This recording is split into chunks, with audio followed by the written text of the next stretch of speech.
Navy! Hello, muckers. Welcome. We are now going to be so stupid. So stupid. We are going to be doing the final episode of the Swoop Colleen Ballinger series, which is the Joshua David Evans interview. Now, if you have been following along, we have been reacting to this part by part, and the reason for it is because I was going to rewatch these in my own time as well, because when all of this was going down, I've talked about this before, truthfully, there was so much going on that I kind of like blacked out and forgotten different things and how things went down or what was posted here or who I spoke to, honestly.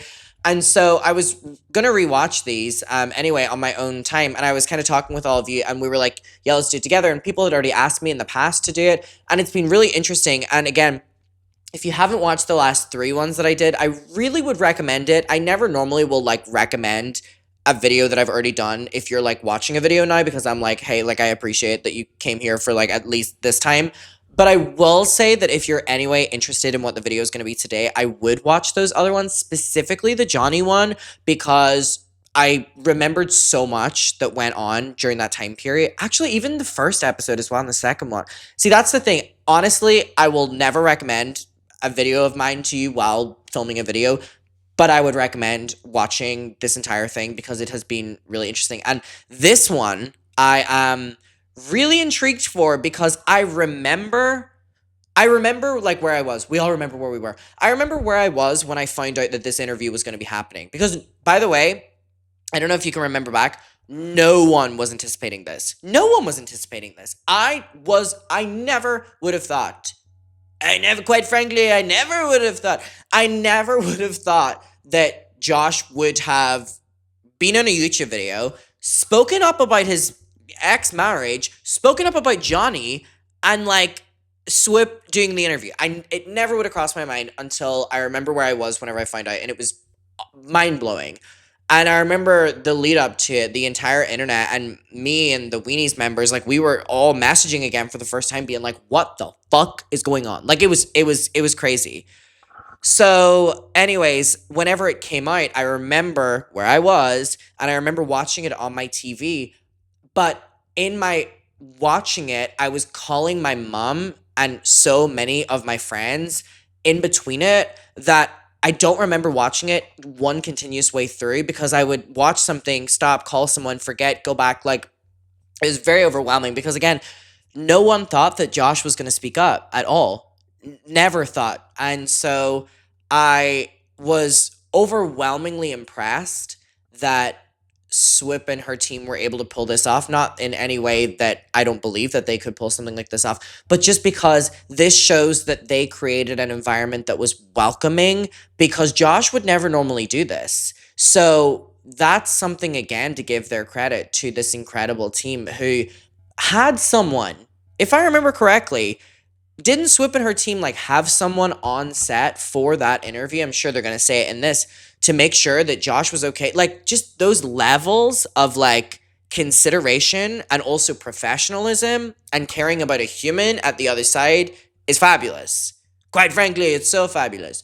So I really respected how all of this played out with the Josh speaking up section. And you know what was also really great about it was in Johnny's 6-hour interview,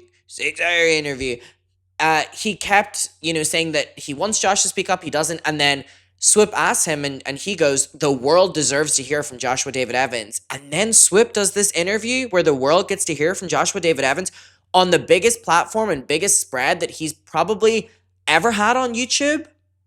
No shade. That's not taking away from his success at all. I just mean the eyes on him.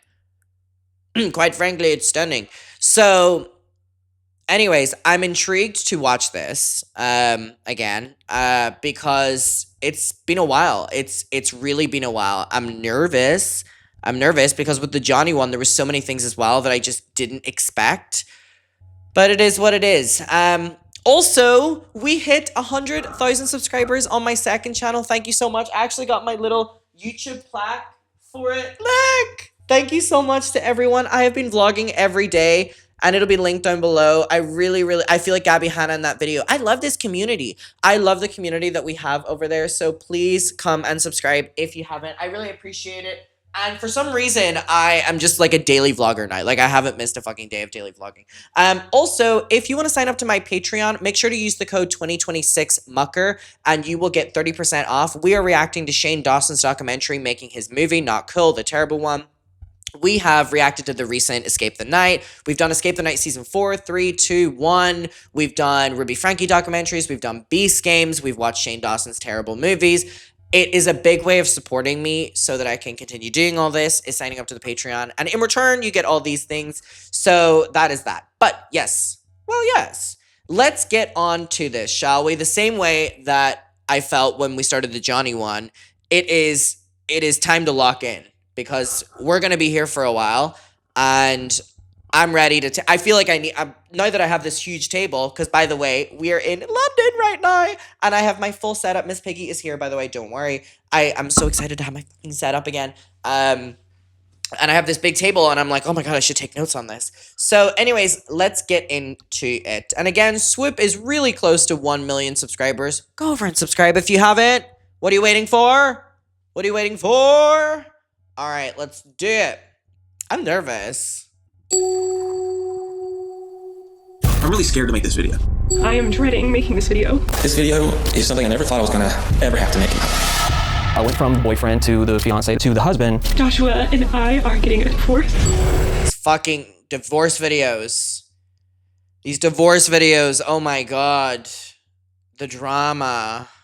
I just can't be here now. I gotta go find some kind of peace. I wanted to leave Josh alone. Jump This is the scare. very first time in 6 or 7 years after it happened where I feel like if I were to say something, I'm not going to be attacked by Millions of people all over the world call you the most vile, horrendous, disgusting, life-ruining words. Clever cut in between both of those, by the way. Good job, editing team. You're nothing without Colleen. Every single day. That video of Josh always makes me really sad. If I remember correctly, it was a video that Josh had posted on his YouTube channel for quite some time, and it was clearly him not in a great state and just being incredibly honest. Then I'm pretty sure it was deleted shortly after that. I may be remembering incorrectly, but it was clear that Josh was not in a great state, and it was pretty hard to see. She loved the attention. She loved the status. Do I think she truly loves her fans? I never really felt like she did. My attention that night on diverted over to Josh. He mentioned that he always wanted to speak about Josh. His overall aim was to build an audience and then make Adam McIntyre jump scare. the Josh video. And he Oh my god, zooming in on my eyes. That was so jarring. I hate that I have to keep having these conversations with you I'm guys. scared because I've seen what she can do behind the scenes. I'm afraid of her. I would never make a mistake like that. And they compared her to a train, and they said, this is the Colleen train. You either get on as a passenger, or she's going to leave the station without you. Today, I only want to talk about the facts. And that's just the narrative that's believed.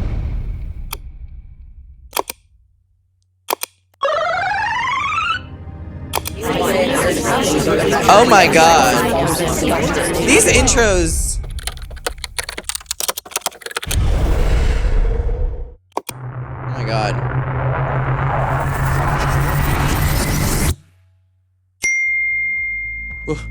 When I started covering the Colleen Ballinger saga nearly 3 months ago, the last person Fucking face card. Give it up for that face card, everyone. Give it up for that face card. I want to see clap emojis. Give it up for that face card. Look at that face card. Stunning. I expected to slide into my DMs was Colleen Ballinger's ex-husband, but on Friday, June 30th, Also crazy considering that Swoop had like reached out to Colleen so many times for comment or interview or whatever. that's exactly what happened. I'm writing to you to communicate and give some personal insight about my involvement in all of this. I'm not looking to control the narrative or sidestep any responsibility. I do, however, want to make sure that if you decide to do something that focuses on my role here, that it is shown from a perspective including my voice as well. These are the words of Joshua David Evans, a man very- mentioned in all very 3 valid. of the documentaries in my series on Colleen Ballinger, but haven't actually heard from directly across the roughly 9 hours of our coverage. Now, for those of you who don't know, Joshua David Evans is a man who came to fame as a musician and YouTuber in the 2010s under the screen names Joshua D Town and Joshua D TV. The best way to explain Josh Evans is that his entire brand was cringe. Now, he didn't create cringe content, but he knowingly created very tongue-in-cheek content that has aged to varying degrees of okay to quite poorly. But for better and worse, it's not this content That's so shady. It's so true though. It's so true though. that made Josh so famous that he was interviewed by ABC News, featured in MTV True Life, and was in general a pretty big part of the mid-20s. Oh my god. when Josh and Colleen did the MTV show True Life, that was, oh my God, such a big moment. I remember that. So Colleen and Josh went on MTV, did this documentary, True Life, where it was like following different people's lives or whatever. They followed Josh and Colleen's, and they basically like showed Colleen in such a bad light. They showed her as like a terrible girlfriend, someone who only cares about herself and her career and is neglectful of Josh and all of the rest, and just basically being a bad person.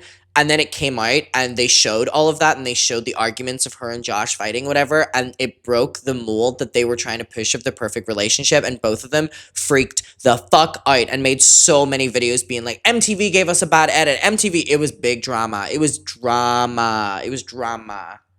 Oof. It was, yeah. 2010's YouTube stratosphere. It was his relationship and later marriage to none other than Colleen Ballinger. Hi guys, so today I'm here with my husband, Joshua. I'm not crying, I promise. Josh Evans dated Colleen from 2009 to 2015. Also crazy, no shade, to like watch things and look at photos of both of them as an adult, because like I look at these things now and I'm like, oh my God, like these people have zero chemistry. Like these people don't look like they like each other. And it's crazy. I used to like watch this and consume this media whenever I was younger, and that was like the dream epitome of a couple. And now you look at it and it's like these people have zero chemistry. And was married to her from 2015 until 2016. Now, for the entirety of their relationship, both Colleen's massive fan base and Josh's own fan base became invested in their relationship to the point that they even had a cute little couple name, Joshleen. And it was this level of investment that may have felt so devastating to the fan base when, on September 30th, 2016, Colleen Ballinger suddenly released a video that announced September 30th, the most beautiful day ever.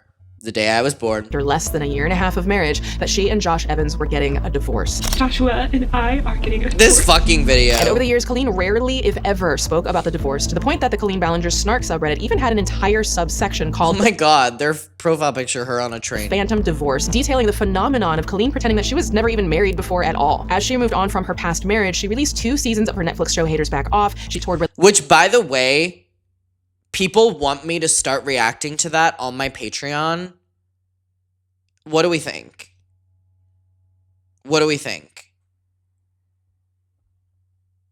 Relentlessly, as Miranda sings, and she moved absolutely not being the top comment. Another relationship with her Haters Back Off co-star Eric Stocklin, eventually marrying him and having a few kids with him. Now, if you were following Colleen at the time, you might have said God, they were so weird. They were so weird the way that they were like, the way that they were that first couple months of like secretly dating. Oh my God, they were so cringy. Like looking back, the way that like she would talk to us in weenies, like because we were the only people that knew that she was actually dating Eric because she didn't want the public to know because of the overlap, was crazy. She wasn't perfect, but she was moving on gracefully. But that was publicly, because while she was doing this, she was also involved in group chats with her fans, dishing about the many reasons that she and Josh got divorced, according to her. One of these group chats was known as the Weenies group chat, where she told some of her top fans about details from their past relationship, all while showing a level of transparency that is objectively inappropriate in private correspondence with her fans. And as we all know, there might be no one who experienced this worse than Adam McIntyre, a remarkable young man we followed for the past 3 documentaries who alleged Colleen was inappropriate. Oh my God, my fucking hips. Seriously, why did no one tell me I don't need to wear big fucking hoops every day, morning, noon, and night? Oh my God. It's ridiculous. Every day, no matter the time, sleeping in them, that's crazy. That's crazy. I would sleep in them. And I would literally just take them out to clean them and then put them back in. I just like, it's just not right. It's just not right. With him back in 2020 before coming forward again in 2023 to state definitively that he had been used and manipulated at the hands of Colleen Ballinger. This woman used me.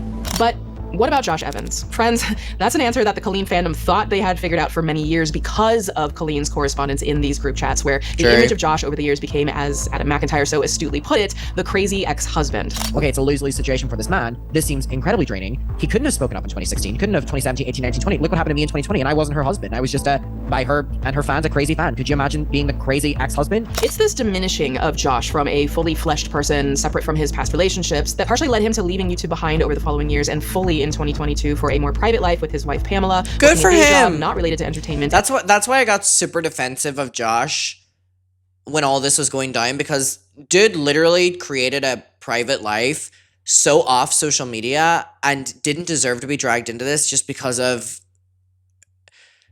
the word I was going to call Johnny is highly inappropriate, so I'm not going to say it, but Johnny, you know what I mean?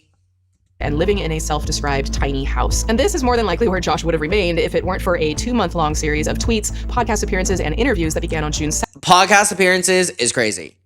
Crazy. From a grown man named Johnny Silvestri, or Grown John as I'll refer to him, who in the heat of the Colleen Ballinger accusations gaining ground on social media began accusing Joshua David Evans of being worse than Colleen Ballinger. Josh Okay, has an that's true. ego, a massive one. And it's one Johnny, derogatory. No, fucking literally. that I can pinpoint and address, not even knowing the dude on a personal level to this day. It turned into this God complex where I Groomed and abused, he said, but doesn't know on a personal level. Literally like worms for brains. think to this day, he has this skewed idea that he was being a mentor. If you've seen part 3 of the series, you already know exactly how all of that ended. As much as John tried to force Joshua to stay silent, ironically, it was John Silvestri himself that pulled Joshua David Evans back into the spotlight and into my DMs. Back in June 30th, 2023, Joshua himself said as much to me in his first DM, which is lengthy. I mean, let's be real, the man can talk, so I'm not gonna read it in full, but there are a few things that he said that made me quite curious. Quote, "This whole thing isn't about me, but my name is obviously one that gets talked about from time to time. Johnny is hurting and I absolutely want peace and healing for him. I also know..." God, looking back, Josh was overwhelmingly gracious to Johnny. Like, overwhelmingly. It's actually unbelievable. The fact he's being so patient and, like, being sympathetic about how Johnny's feeling when Josh did nothing is something that's, like, so troubling to me. Like, it makes me feel so horrified that he felt the need to have to do that. Like, so what? He was light on, you know, his life was being ruined, and then he has to, like, you know, hear that person out. You know, like, let's see the perspective. Like, I'm sure you're struggling too. Like, that just makes me so sad. That for some reason, he's taking my involvement to a degree that feels more like a malicious attack rather than... Like, even that is so well worded in a private DM, mind you.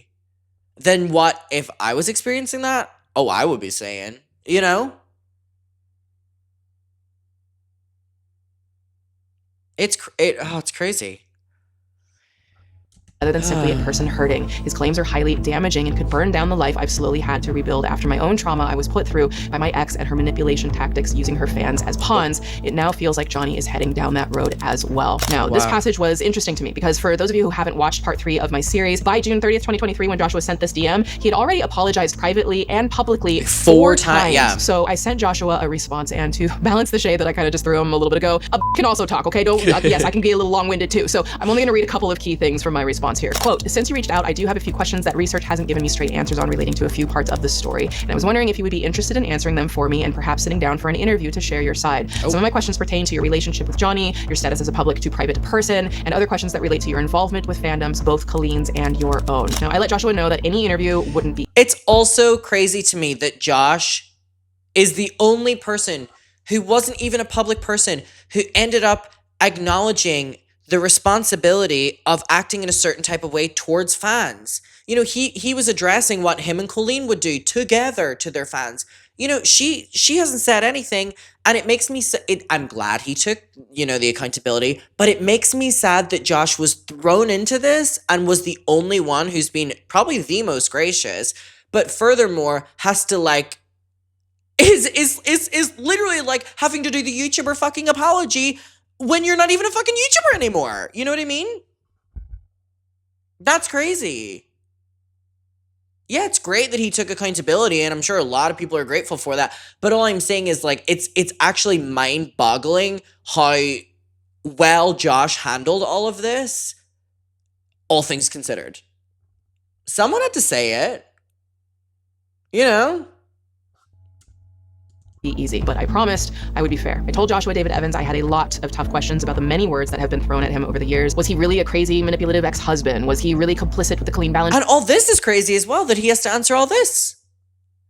Again, I understand why he does, but I'm making the thing of, like, it's crazy that, like, out of everyone in this story, Josh would be the one, you know, who was willing to talk. You know what I mean? Ballinger nightmare? Did he really help make Miranda Sings material? His response actually shocked me. Quote, if I were to go on the record with you, it feels risky. I'd be an idiot not to at least consider it going sour. If I lose my job, I lose the house I just bought with my wife. So let's be clear. Joshua David Evans has done some sketchy shit, but unlike every other adult in this story, it seems he's willing to admit it. Certainly beats a ukulele, doesn't it? Now, it's not up to me if Josh is going to be forgiven or if he has taken the correct approach to accountability, but unlike every other adult in this story, like Colleen Ballinger, Corey DeSoto, John Silvestri, or Trent Ballinger, Joshua David Evans has offered to take accountability. In return, I'm giving him the chance to also speak frankly about his own claims of pain publicly for the first time. So, as John Silvestri said back in part 3, The world does want to hear Mr. Evans. The world wants to hear all of them. and Crazy use of throwing it back in his face, right? Brilliant job. Brilliant job. Him saying that is crazy. remember what I said all the way back in part 2? There is also a bombshell that might happen in part 3. I have been waiting to even be able to speak about this, and I still can't because we are waiting for some things to be confirmed. But if that is the case, then part 3 is going to be just mind-boggling. Yeah, that wasn't supposed to be about John Silvestri and what went down in part 3. That was about this. For the first time on such a massive public scale, Joshua David Evans is talking about it exclusively in an interview with me right here. Alrighty, Josh, interview. Oh my god. Now, opening thoughts.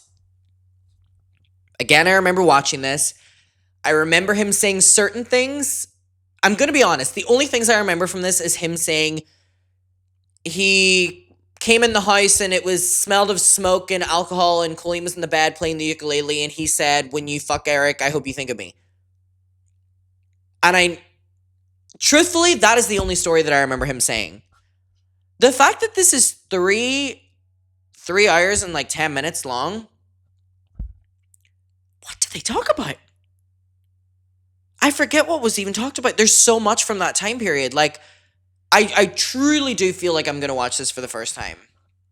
My name is Joshua David Evans. I'm 39. Joshua, we have a lot to talk about. Buckle up, there's a lot to cover. Hey. Hi, my name is Swoop. Please allow a brief tone shift that I do at the beginning of all of my docs to thank you. If you're seeing me for the first time, welcome. I make documentaries and short films on unsolved cases, true crime, and social media Give it up for influencers who Swoop in abuse the their chat, power and y'all. manipulate audiences because, as I always say, it's not drama, it's dangerous. We also dig deeper into the root psychology, and sometimes we take it to petty university. Now, real quick, and then we will jump right in. A huge thank you to our sponsor. Without them, Love her, but this is not sponsored. Shout out to Swoop, though. Go over and subscribe. She's getting really close to 1 million. Go on. No excuses. No excuses. Quite frankly, there are no excuses. If you are watching this video right now and you have not subscribed to Swoop, I think that is one of the worst things that you could ever do. I think that is quite terrible, actually. Quite frankly, I think it is so terrible fact. So terrible fact. let's take a breath. Joshua, we have a lot to talk about, as you know. I first just want to Oh my god, okay. Alright, sorry, I'm locking in. thank you for sitting down here with me. I know this has been a difficult time for everyone involved in the situation. I remember seeing this and being like, he looks really good. I was so happy to see Josh looking well because, again, the last time I'd probably seen Josh was maybe a couple of years prior, and maybe he looked a little bit different. And, you know, the way that he felt during that time period that he now tells us was kind of reflected in how he looked. And I remember seeing him here, albeit all the stress of this, and being like, he looks really good. Good for him. Good for him. just unraveling across the world, really. The public has really been watching everything that's been going on, as I'm sure you're aware. Yeah. My goal here is to just make sure that this God, is and fair. again, what a quick turnaround for all of this. Like, this is merely like weeks after the toxic gossip train. Like, that is crazy to me. You know how quick the turnaround was. And balanced, and to be able to help provide some more context to all of this, the whole story, everything that's been going on. Okay. Be open, be honest. That's all I can ask for. Some of these questions are not going to be very fun. Yeah. I'm ready for that. You said that you've turned down a number. Jesus Christ, I really can't believe he's the only motherfucking adult in this. I don't know why it's hitting me more now than maybe in the moment. But, like, fuck me. He really is the only adult in this. Out of all of them. Wow. That is crazy. Number of interviews, and I've had a lot of mainstream media reach out and ask to do this exact situation, and I said no to all of them. I'm only doing this here. I'm not going to do it anywhere else. I don't want to hop onto other channels. my intent is never to overwhelm anyone that I speak to, and to, you know, if things become triggering or anything, as I've mentioned, we do have I wonder where they filmed this. a trained. I don't know. Like, I always think of things like that. Whenever I watch a video, I'm like, I wonder where that is. I wonder what building that is. I wonder what room that is. I don't know. I always do that. Like literally whenever I like I'm even watching like a vlog and like someone's out in public, I'm like, I wonder where that is. I don't know. I don't know. Very weird. Sorry. Crisis counselor on set. So if we need to stop, if we need to take a break. Wow. See again, just again, having great management, having a counselor on set to do an interview. Who would have thought? Of course, Swoop and her team. Good for them. Just let me know and we can do that. Okay. We just want to make sure that while we're getting the open, honest answers and telling your story, we're also doing it in a healthy way that's not going to trigger you. I appreciate that. Okay. Yeah, I'm nervous. I'm nervous. I'm going to be as transparent as I can, and I mean that. It does feel like a hurricane is in my chest right now, so I'm not afraid to face things and to speak from the heart. Here are the facts that I have in front of me when Joshua first reached out to me. John Silvestri had accused him of harmful behavior. And regardless of how exaggerated and often false John Silvestri's allegations turned out to be, Josh himself had contributed to the culture of Colleen Ballinger's world in troubling ways. Obviously, there are allegations that have been levied against you, and we're going to get into those, but you have also alleged that you are a victim as well, and that's something that I and my team take very seriously. Beyond that, you were the only adult during the whole Colleen era and all of that is speaking, and I think that is also very important in this conversation. I kind of expected it to be different. I didn't think I'd be the only one. To me, it's just weird that I'm the only one talking. But it makes sense as well, because if you choose to have an opinion or a stance, then that means people... Wow, that's interesting to me that he would have believed that other people within the camp would have spoken out by now. Huh. I don't think I picked up on that much in the moment, but that is really interesting that, like, because he was in it for so many years, that he would be like, none of them would have spoken up. That's interesting, actually. I didn't really focus on that whenever I first watched this. People are going to be able to criticize you and look into you. And I understood that going into it, but I also thought there was something more important than just how I was being perceived when I started to see the true effects that had happened on these young adults. So here I am. The criticisms keep rolling in. Wow. And it's hard. I'm used to not looking good for the last 7 years. I just hope that something between this conversation and your videos, I think part 1 and part 2 of your videos have already done a lot for the people that would consider themselves affected or victims. And maybe this will kind of help put a period to that sentence. Wow. Wow. I was born in Macon, Georgia, to very conservative parents. I've always been drawn to entertainment.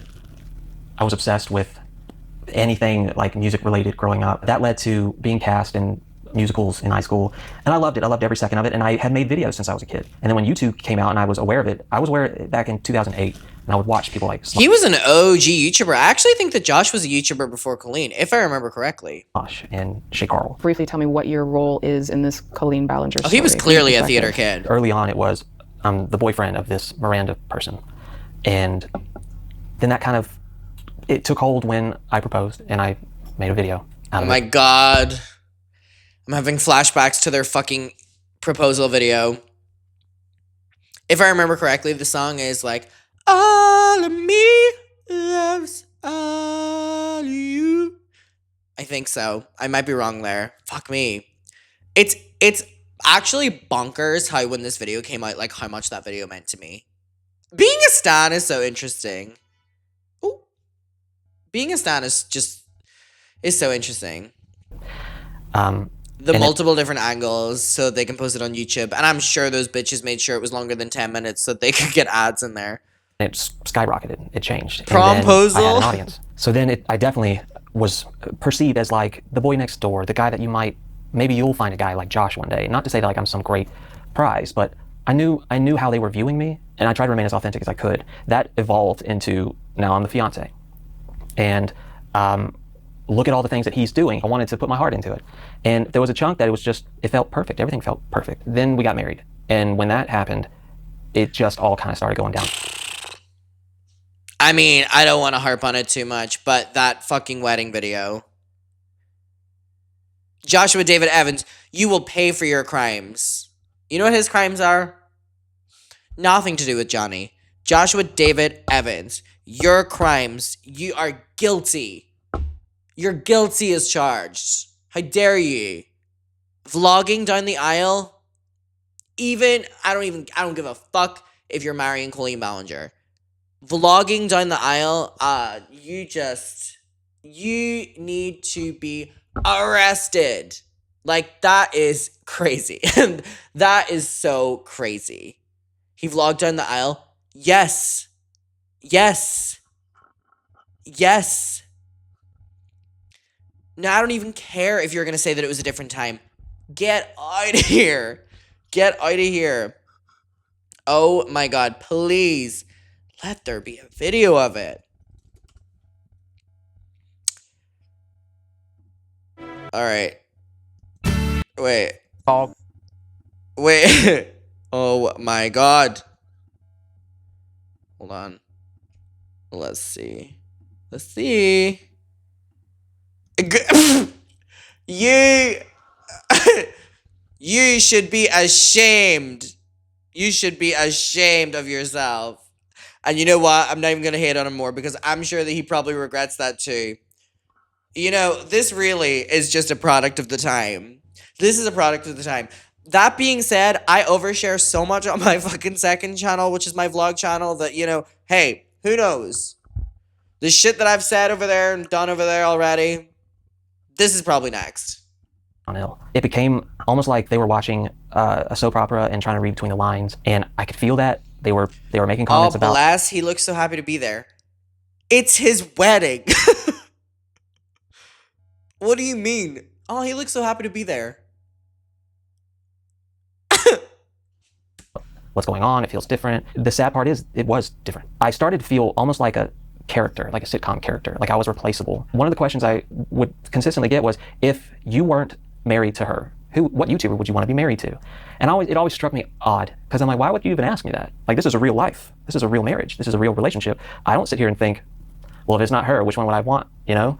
And so I would address that on camera and be like, we're not sitcom characters. This is real. So I'm not going to answer that question. And to then have it evolve into real life, it did feel like I was swapped out. It did feel like I was replaced. And no one ever addressed that there's a new husband in the mix. I was there for 7 years, and now I'm not. And everyone's okay with it. Maybe who I am and what I am has never had any value. That is something that I can't even imagine. Like, spending, you know, all of these years, you know, vlogging and people loving you and touring the world and getting millions of views and loved everywhere, to just being dropped because you were replaced by your ex-wife with her new man. You know, that is crazy. I can't imagine the ego hit is not the word for it, because ego hit insinuates that ego, there was something negative, that you were cocky or whatever. I'm not even saying that like soul death or something, you know what I mean? To them, or even to myself, I am replaceable. That's a hard thing to swallow. When the public thinks that is one thing. When you feel like the person that you trusted most treated you like that. Wow. I mean, it crushed me. I mean, I was already an insecure person. I think most performers, in a way, are. We're always seeking some type of validation, sometimes some type of applause or good job. Well, let me ask you really quick. When you became the husband, everything just kind of went downhill from there. That is crazy. Again, it's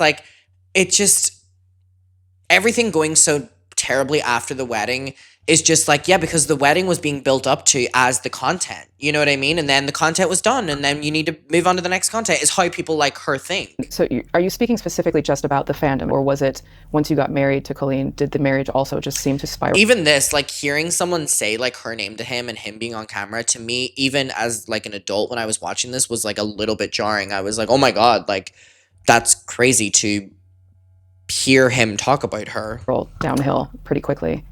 It was more about behind the scenes, that things were changing and I couldn't stop it from changing. And I tried over and over and over to get us back on track. And all this because of Miranda Sings, you know what I mean? Colleen wasn't even the equivalents that you have now of Jake Shane or Emma Chamberlain. You know what I mean? Colleen isn't going to the Met Gala and being invited to all these big mainstream things or whatever. So the fact that she changed so much with that, and we have all these influencers now who are doing mainstream shit not be changed, is crazy. You know what I mean? You've done all that for Miranda Sings, mind you. You know, it can see between the lines to an extent. I think that was just someone with an ego waiting to use it. Much of the public knew that Josh and Colleen had dated from 2009 to 2015, and for the most part, they presented themselves as a happy, loving, carefree couple. But as we've learned time and again, what the public sees isn't always the reality of the relationship when the cameras are turned off. Do you think, like, do you have a moment where you had a realization of now we're married and just something has changed? Was there some? I don't think it was one single moment. Colleen and I always had a difficult relationship from the very beginning. It was very passionate and very explosive, but never truly consistent. And I was so infatuated that I just ignored the red flags and kept fighting for it, kept pushing to make things better. When you really love someone, you don't just let it go because it's hard. You adapt, you evolve, you compromise. I felt like I did that over and over and over. Wow. The thing that changed really was when we got married, it kind of felt like any effort to meet me in the middle stopped. How dare I ask for something? How dare I say, could you maybe not film tonight and just sit and have dinner with me? I tried to take us to couples therapy. She was very resistant. I was so down. I was so down. I don't mind talking about my feelings, obviously. She only went a handful of times, and I would always go, regardless if she would show up or not. Wow. And every single session, she didn't want to talk about her. It was always me, my problem, what I was doing wrong, what I needed to redirect in my brain. Oof, again, hearing all this again, I cannot believe just how Josh really just came out and was fucking open about everything. And it was infuriating and sad because it's just constantly just, you're wrong, not her, you're wrong. What, like, when you say things like, she saying that you're wrong, what was that about? Just, was that about content that you're making or how you were approaching the relationship? Or I felt disrespected a lot in that relationship. There's a misconception out there that I was some controlling husband, boyfriend guy that was not supportive of what she did. And it always bothered me because I always rooted for her. I went to so many shows, I participated in videos. Yes, it helped me out too. But I really do believe him here. I really, really, really strongly just everything he's saying here. I mean, and it just makes total sense as well. I never once said, don't do this. Don't take that show. Don't tour right now. I never, ever guilted her for that. All I ever wanted was, hey, if you're going to do this, can you talk to me on the phone? And it wasn't like, please talk to me for 2 hours. And by the way, the MTV show that they were on, the documentary, actually showed Colleen ignoring Josh while she was doing shows. A day. It was just normal. To me, it felt like a normal request. And that always evolved into difficult conversations, arguments that I didn't understand, that I was selfish, that I have expectations that are unreasonable. And I started to believe all of that. But in retrospect, I wasn't asking for anything major other than a normal, what I would view as a normal kind of relationship with the person that you've been with for 7 years. And there were other times that's such a long time. I thought she was really rude. There was a lot of times where on her tours, the amount of times I had to apologize to the tech crew. Oh, no, I remember when he said this, I was like, oh shit, because the reputation that Colleen upholds in her portrayal of herself is that she has the best relationship with everyone she tours with, and she's the easiest person to work with, and she will always vlog herself, being so nice to crew and stuff. And I remember when he said that, I was like, fuck, that's gonna kill her. That's gonna kill her above anything else, because she'll be so annoyed that someone said that. And the people running the event, because of how rude she was to them, almost like, I'm a queen, don't talk to me, talk to my assistant. And I would look at that and go, what are you doing? They're here it's their job. The least you could do is give them eye contact and respond. She was just so either abrasive or just didn't care. And I could see it in the faces of the crew. And time again, at least 7 or 8 times, I said, I'm so sorry. She's having a rough week. It's not anything about you. And I would try to make excuses because I didn't want her to look bad. And then I would try to talk to her about it. And then it was me being wrong again. I don't know what she thought I was expecting her to be. But anytime I thought, wow, I wouldn't have spoken to them that way. So on June 30th, 2023, the LA Times ran an article about the Colleen Ballinger saga. Again, I can promise you, out of everything that she's been accused of, that was probably the thing that annoyed her the most that he said, because again, she really tries to uphold this reputation as being the really nice, sweet girl, and that would have fucking really pissed her off for him to say. About Joshua David Evans opening up for the first time in years in response to Colleen's ukulele response video. This article cited a tweet of Joshua's which said, quote, I was gaslit too. This was one of the first times a major press publication had ever discussed Joshua's own allegations against Colleen Ballinger. And here, he was able to open up about it for the first time with anybody publicly. Yeah, it just felt like whatever truth I thought was there, she denied that truth and made me feel crazy about it. Or how she would talk about fans, or what she would say about all the gifts that they brought. There was just so many moments where I thought, That's gross. Would she talk negatively? Oof, like again, I cannot stress to you enough. From what I know about this woman, this is the kind of stuff that would piss her off the most that's being talked about. Because again, she curates a image, and to have people who are involved diminish that image or start to crack away at it is something that would affect her more, because she's able to get rid of people the way she did with Josh, but she needs the people to support her so that she can do the live shows, whatever. Which actually, she's doing a bunch of shows upcoming in like city wineries, and you can look at how many tickets are sold. And I saw someone send it to me on Reddit. Like, it's crazy. I mean, I performed at a lot of city wineries, I think, and you know, they're like tabled things, and you can see. And well, number one, my city winery shows sold much more than hers. Lol. In the same venue, my Nashville show like literally sold better than her one, and her whatever. Lol. But anyways, she's selling so little tickets, like unbelievable, like less than 100, less than 50 sometimes. And it's just, it's really crazy to see that everything she feared about her career happened because she didn't respect people. About fans to you behind the scenes? Was that something that happened or happened often? I don't want to paint a picture like she was just this monster that just spewed. I believe he's being towards her incredibly fans, honest here. She, quote, loves her fans. I have a different interpretation of what love means to her. But there were a lot of times where she would talk negatively or make fun of someone. Yup. Or joke about what she was going to do with all the gifts on the tour bus.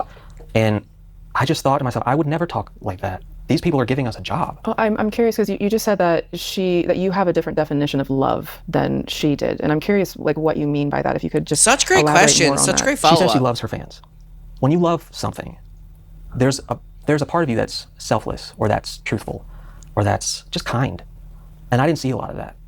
Oof. And to me, it felt like she didn't really love them as people. She loved what they provided for her. She loved the attention. She loved the status. She loved... Oof, that line is crazy, by the way. Killer. She didn't love them. She loved what they gave her. Crazy. Crazy line. Good line. Good line. Like, it gave her a thrill, and she loved it. But do I think she truly loved her fans? I never really felt like she did. I think she just loved what it gave her. And one of the biggest times we had a fight was because of her fans. We were doing the Josh and Colleen tour. We had a husband-wife tour. And do I even need to? Do I even need to? Is hearing it enough? Like, is hearing it enough? You know? I think hearing it is enough. There's so many things I could say. I don't think they're going to be quite polite. And what year was this? Do you remember? January of 2016. You guys ready for this or what? Oh, please don't show footage from it. Oh, please don't show footage from it. And I'm pretty, fabulous. Josh is wearing these fuck-ass joggers that he wore every fucking day. He wore that fuck-ass red jacket every day, and he's wearing a black t-shirt with the poo emoji.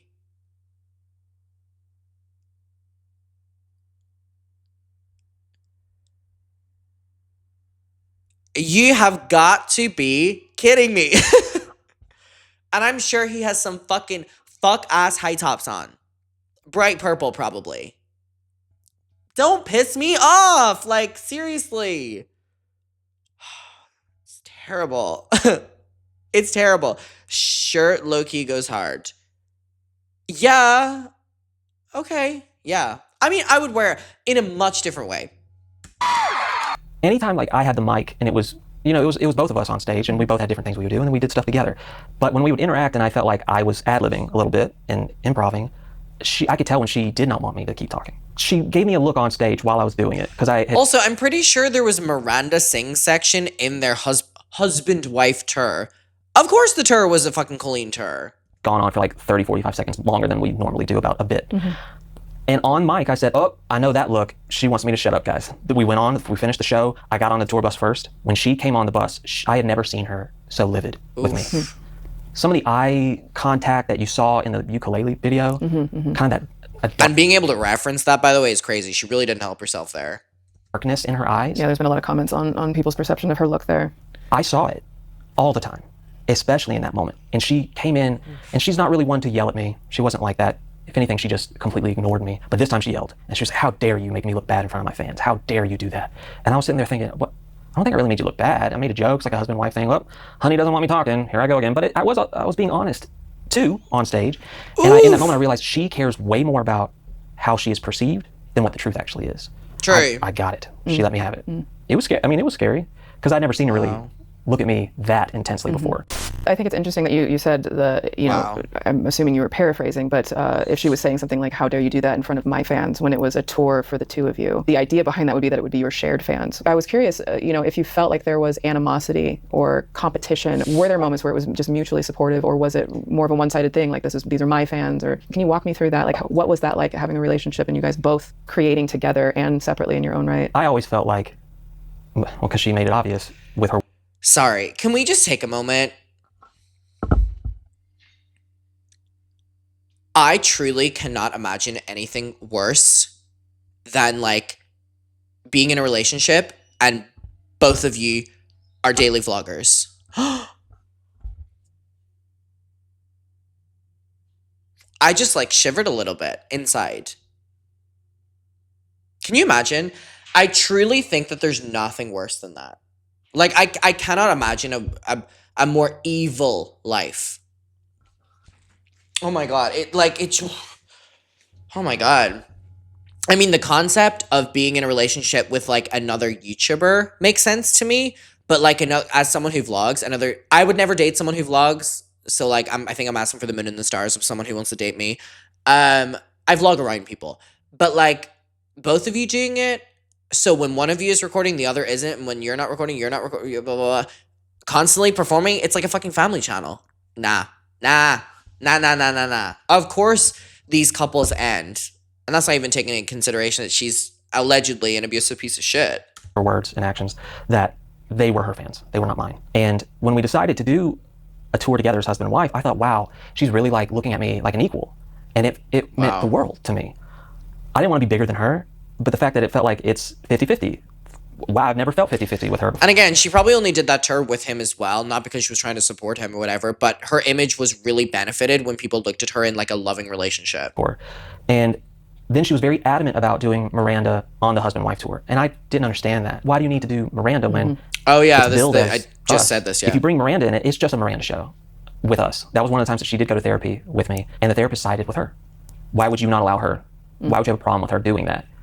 And it made me feel like again, I'm almost overwhelmed with how open and transparent he is here. Being controlling. And I didn't look at it as like trying to control her. I just thought, if we're really doing 50-50, why would you whip out this massive character? If I spoke up and said, I don't see why you're pulling that out. She just didn't understand, and she thought, you controlling, how dare you?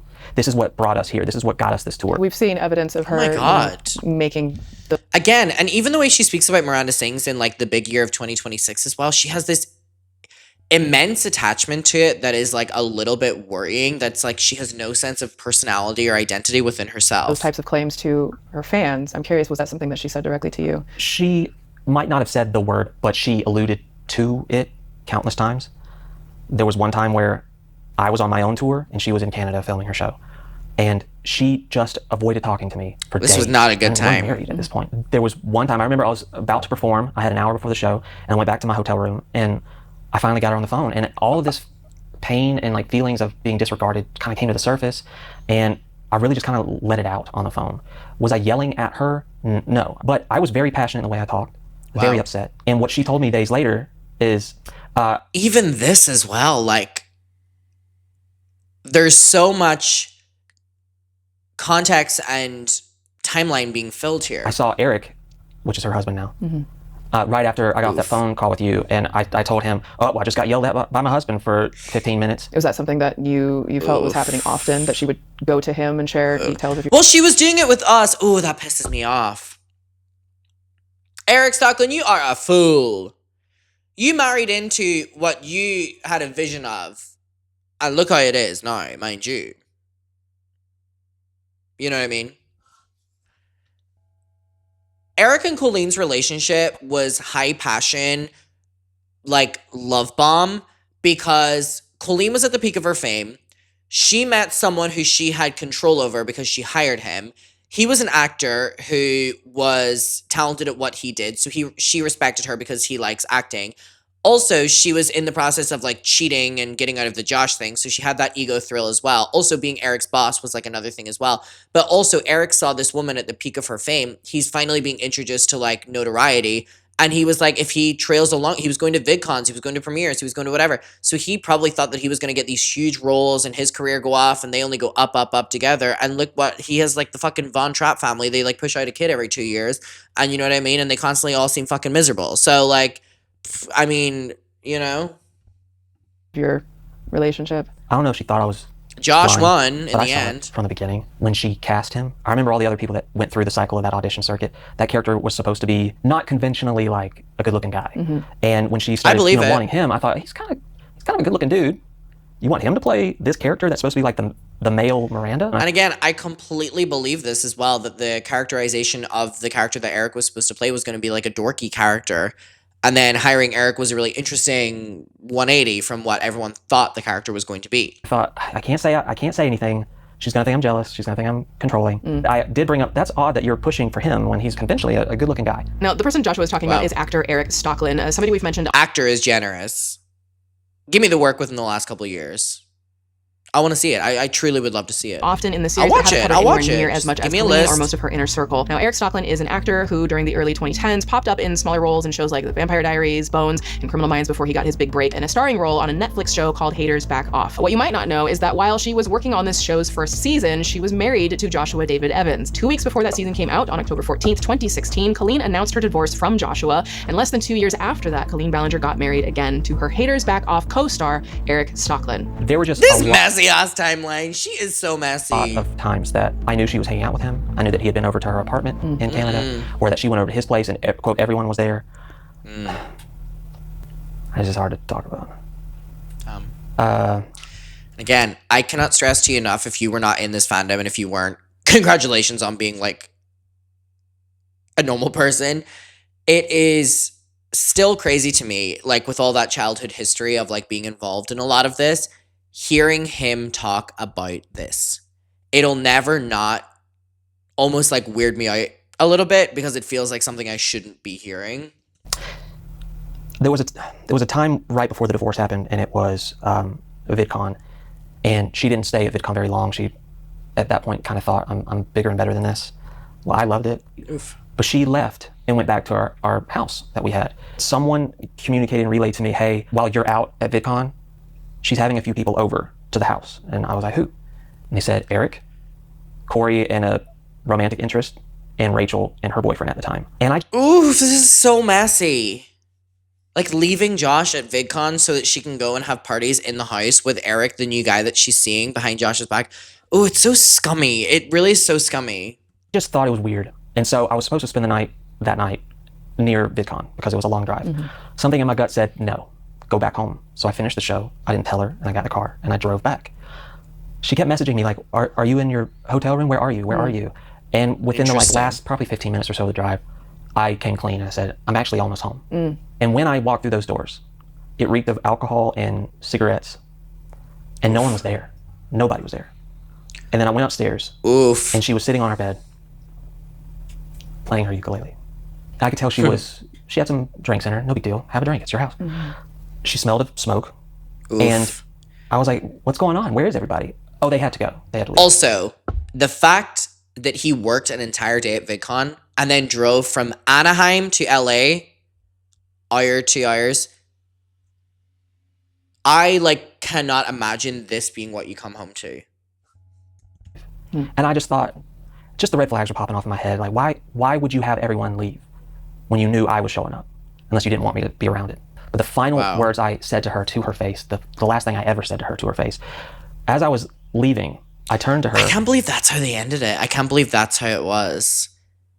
That is completely different than what we were told. And I said, when you're effing Eric in our bed, I want you to think of me. And I said it right to her face, eyes locked. And her response was, it's not like that. He has a girlfriend. And then what was exposed. It's not like that. He has a girlfriend. Oh yeah, because I also forget he was cheating on his girlfriend the entire fucking time too. It's crazy to me that that was her response. Wouldn't your response be a little bit different if you weren't guilty? Instead of, it's not like that. I'm sorry. Very soon after was that they had started a relationship. It sucks that that's the last thing I said to her. That's like if you have not said anything to her. She since threatened then? me a few months later through text that if I continued to talk about her in any way, shape, or form is what she said. If you mention me in any way, I'm going to get lawyers on you. What a piece of shit. And look how it aged. Good for him. Good for him. And my response to that was her branded slogan. All I said was spread happiness. Clock it. Yeah. During this time period, Colleen's full thing on Twitter, with, you know, weenies included, was her full tagline was spread happiness. And she used to do merch and it used to look like it said spread penis. But anyways, so she did this merch, right? And this was her slogan, spread happiness. She would say it all the time and she would go like this. And she'd do a little purple emoji and a little like daisy or something. She'd like, spread happiness. So him saying that back to her, I can't stress to you enough how everyone that I know gagged at that part, because it's really a fuck you to her, because it shows how fake her full thing was. And that was the last thing I wrote to her, with a little sunflower, because that's what she always used. Oh, the On September damn 1st, 2023, sunflower. Joshua and I hopped on Zoom for a few more questions I had for him. Namely, I wanted to get his reaction to what happened in part 3 of my Colleen docuseries, but I also wanted to get him to elaborate further on a few topics that he brushed on during our main interview. I got a follow-up interview as well. Damn, I'm really, really, really enjoying this, I have to say. Give us a little like. That was 7 hours long. There were things I wanted more context on. So whenever you see this switch over to Zoom, that interview took place after the truth about John Silvestri came to light. I was always uncomfortable with Eric and her relationship. Anytime I had an inkling, do you have a thing for that person? It only happened like 3 or 4 times. But every single time I had an inkling, it happened. Sorry, when you say it happened, are you saying that she had cheated multiple times, like with different people, or? In the first 3 months of us dating, I had this weird feeling in my gut that we were exclusive.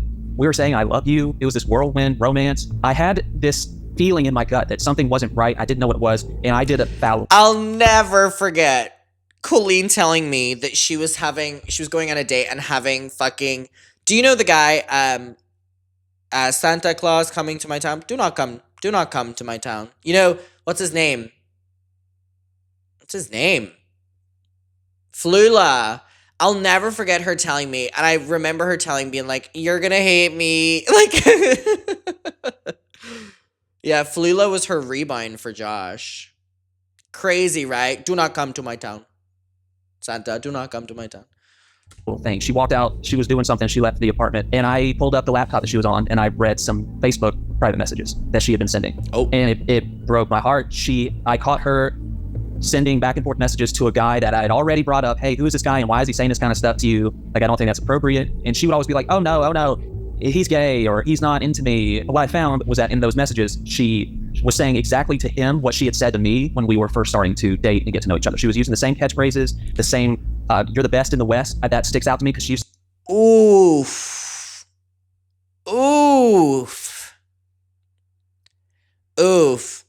You know, logging on to, social media and seeing her private messages, and she's flirting with the same things that you would have used. Oof. She used to say that about me, and she said it to him, and I confronted her about it.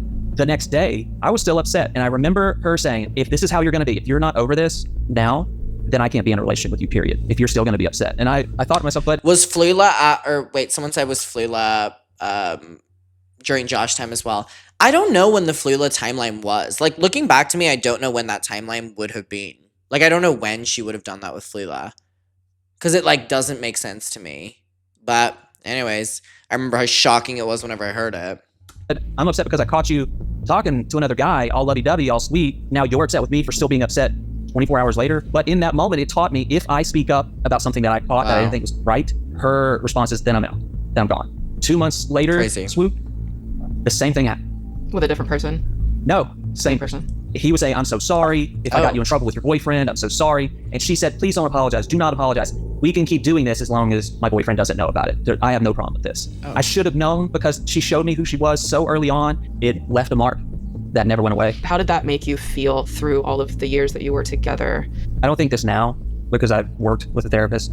I thought it was my fault. The whole time I thought I did something to deserve this. Here's this amazing person. She has presented this amazing thing to me.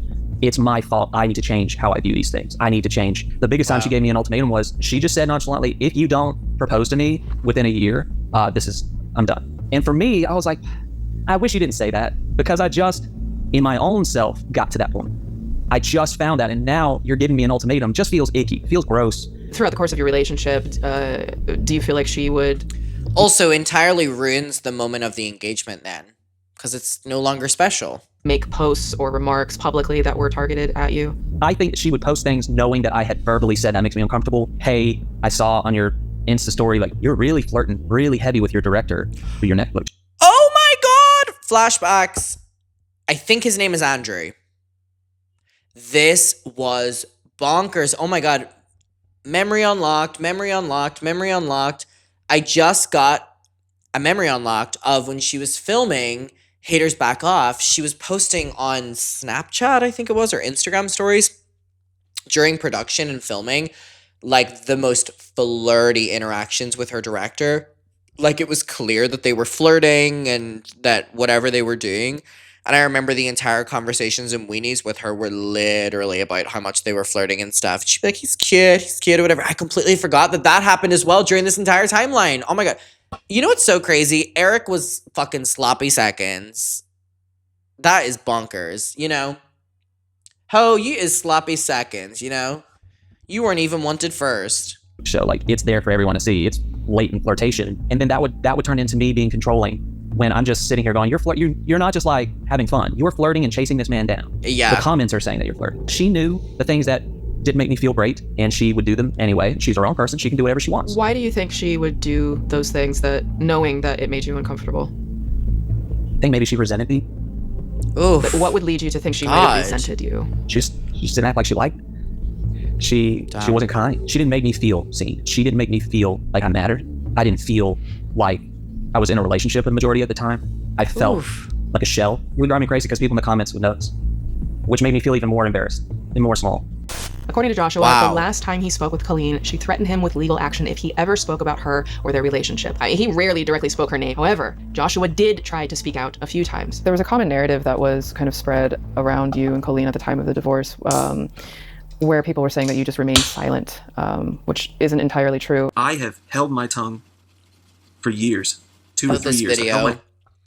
This video, and Colleen and her family were so horrid behind the scenes. We don't even need to get into all that. When this video came out, they were panicking and they were angry, yes, but they were just so horrid that don't need to get into all that. But tongue, more than it's crazy how many things you remember. And it's killing me. I'm just gonna tell the truth. I want to tell you about my life, and I want to tell you about what really happened.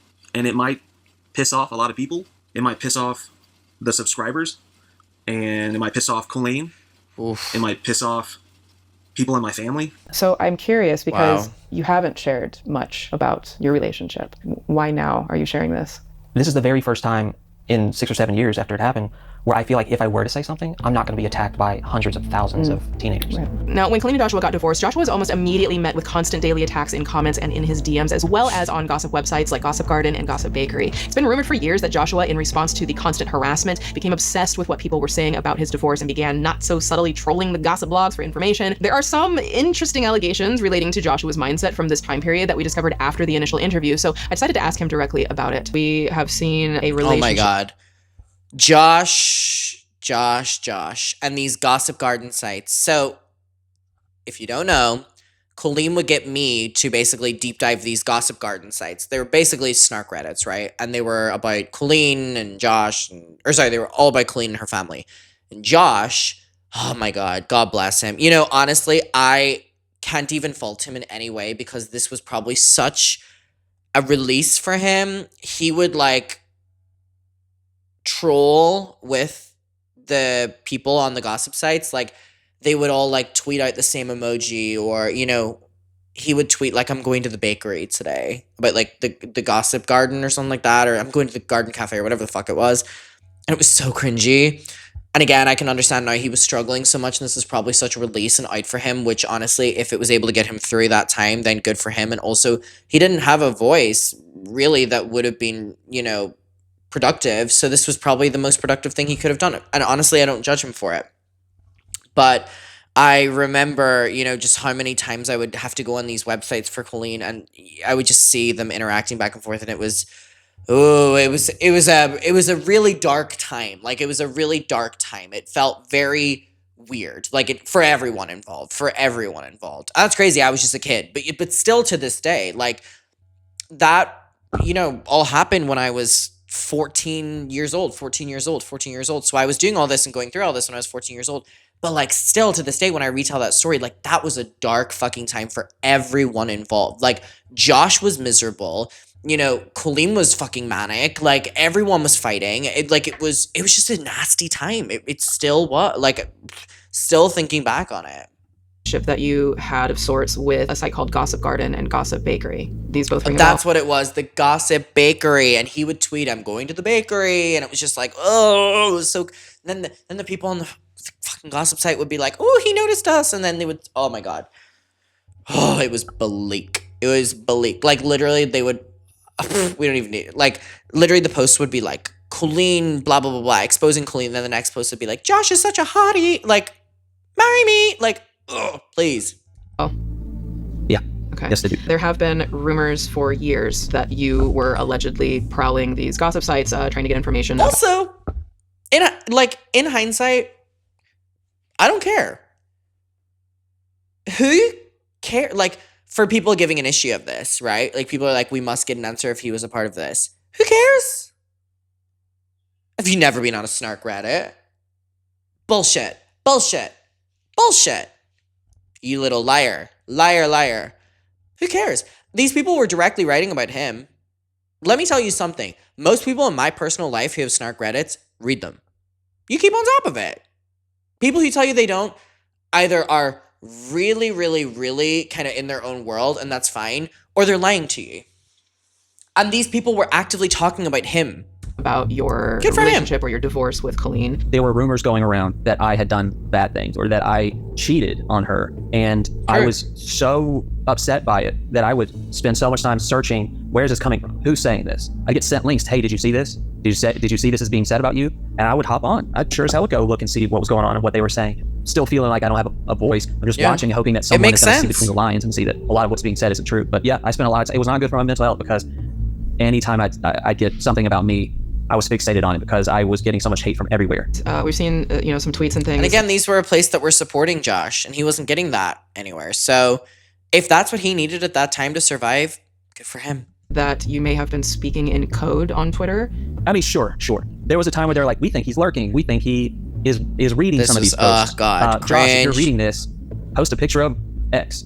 At the time, especially because this is when I was drinking very heavily alone. And again, it makes total sense, and I don't think anyone can hold it against him. 2 times that I literally did the thing that they asked me to do. But if you were on that page, you knew exactly oh gosh, Josh is here, he is watching. There was also a rumor that you may have been posting to these sites posing as your aunt.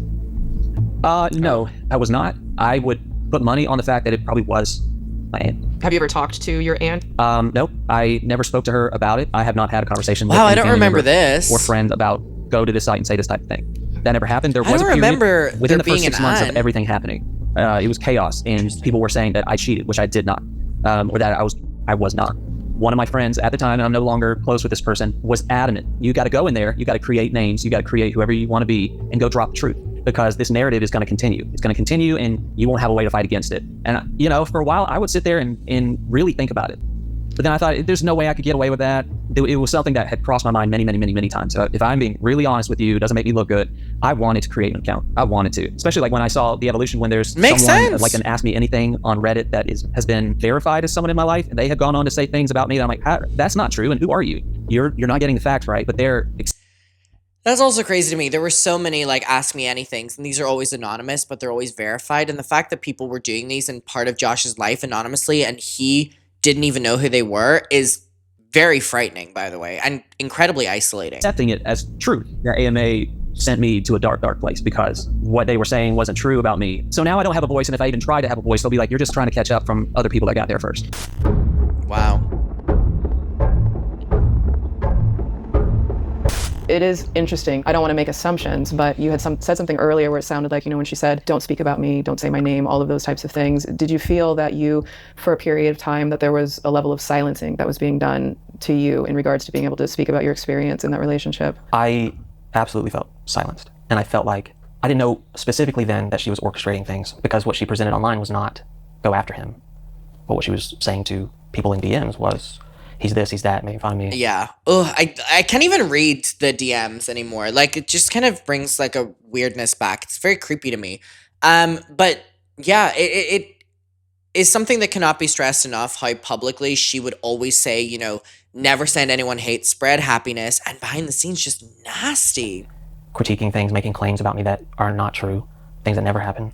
God, she was such a But loser. anytime I did try to open up, the amount of hate, the passion I hate can't that I confirm. would get from people online, it was just never ending. And even when I would, God, I'm reading these and I know exactly who sent like you deserve the world. I know exactly who said you deserve the world like that, because I remember how everyone texted. I'm like, oh my God, these are a bunch of 13-year-olds. would stop talking about it or alluding to it, and I would post a normal thing about nothing regarding This is that. loser The comments would be full behavior. of it. Loser behavior. Sending us screenshots of comments like loser. Go end yourself. You know, you don't deserve to exist. I know where your next show is.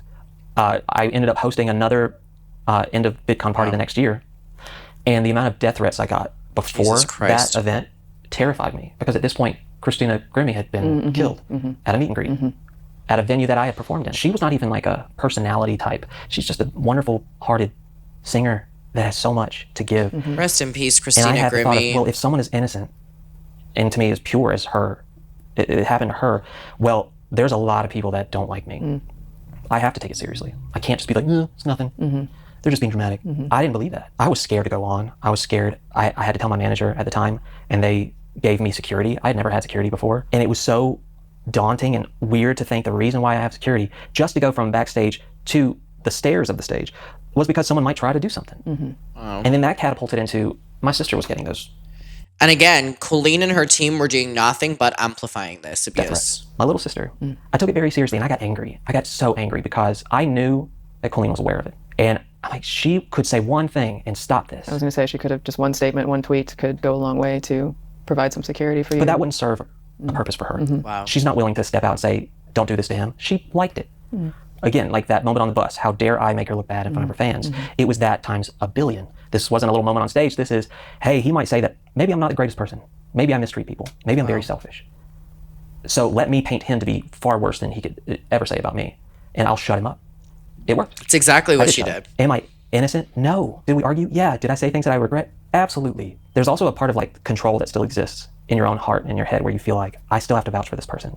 Because what if we work it out? What if things get okay? I don't want to badmouth her, because we could work through this. I always thought we can work through it. We made vows. That's serious stuff. There had been so many times throughout those 7 years before we were married, when we were dating, that people would sit me down and be like, what are you doing? She strings you along. She messes with your heart. She breaks your heart. And right when you heal and you're leaving, she pulls you back in.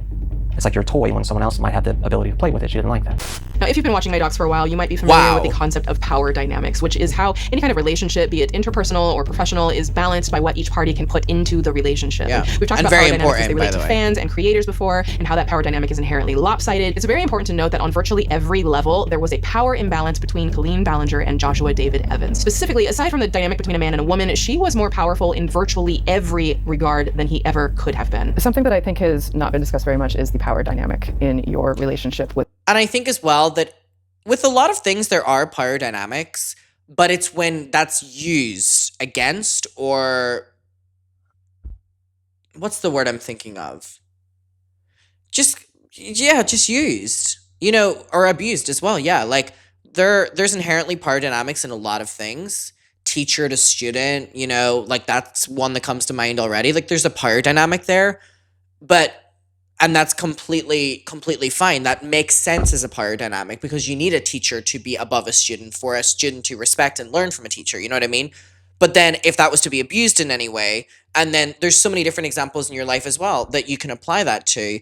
So the fact that she went out of her way to abuse, it's just gross. With Colleen. And Colleen inherently just had that power imbalance because of her success and her celebrity, the notoriety, the fandom at her disposal. Is that something that you have thought about? I was aware of it from the very parents first with kids moment that we were like a thing. Well, because early on it was she made it known that if I had a different opinion of something, that it was not as important as her opinion of something. And I always So kinda had to lame. like succumb to what she wanted. From just dating to, I mean, big life things, where we were living, whose job. And again, it's like diminishing someone's opinions, everything, just so you are the one in control. Takes us somewhere. If I booked a really great job, well, she's not going. But if she booked a job, she was expecting me to go with her. Makes sense. And not only that, I was always made aware of it by comments. It's always been a thing that has been shoved in my face. My parents said during one of the times we broke up before we were engaged or anything, and they compared her to a train. And they said, this is the Colleen train. You either get on as a passenger or she's going to leave the station without you. You're just on one of the cars. Wow. And if you decide that it's not, that you can't handle certain aspects of her, it doesn't matter because she will leave the station without you and not look back. I mean, we have to speak to the foreshadowing of that, right? The toxic gossip train. My father used that metaphor. I hated hearing it because I knew everyone saw it. Everyone saw it from all walks of life, from all chapters and seasons of me. Everyone was aware that that dynamic was off. And that's why everyone was like, I know who you are, Josh. You're strong-willed. You do what you think is right. You're an independent person, but why are you neglecting all of that part of yourself in this relationship? Why do you let this relationship change you in that way? And again, it shouldn't be like, why does Josh allow this? And more so, why does Colleen do it to him? So in love with love. I was so in love with the idea. A lot of people ask, why didn't you leave? Well, why did that person do that to that person that they would want to leave? You know? Let's open the conversation up a little bit. Of marriage. That I thought, if I make this commitment and she's the person I'm choosing, I'm going to have to make it work and I'm going to have to make compromises. And I did it to a fault from the very beginning. There was a long time where I felt like I deserved all the pain I got because I didn't listen to them. And I paid for it year after year after year while I was in it, and especially while I was out of it. There was something that struck me a little bit ago when you said that you were in love with love. And as you've been talking about Colleen and your relationship, I don't know if you are aware, but you have had some distancing language. You spoke about the wedding, not our wedding. And you talked about this person and that you're with, not Colleen. And even down to saying you were in love with love, not I was in love with Colleen, I was in love with her. I wonder if that's something that you are aware. Fully and aware. what's going on in your head when you speak that way. Again, Swoop is such a good interviewer to pick up on something like that.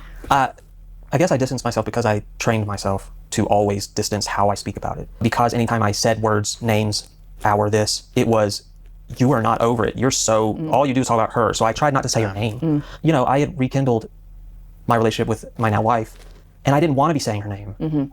To me, it felt like that's at least the bare minimum respect I can give, is not just drop. Also, incredibly respectful of Josh's wife now to even allow him to do this. A lot of people wouldn't even allow that. My ex's name all the time. You talked about what sounded like her kind of hanging the fandom over your head, almost in a way of weaponizing the fandom in your one-on-one experience with her.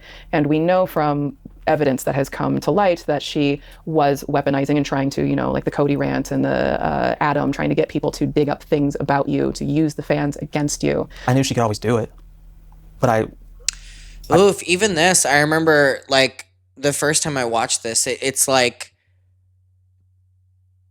it gives me chills. It gives me chills to, like, it can, like, even make me a little bit emotional, like, to hear him talk about what it was like at the other side of what me and my friends were essentially doing to him.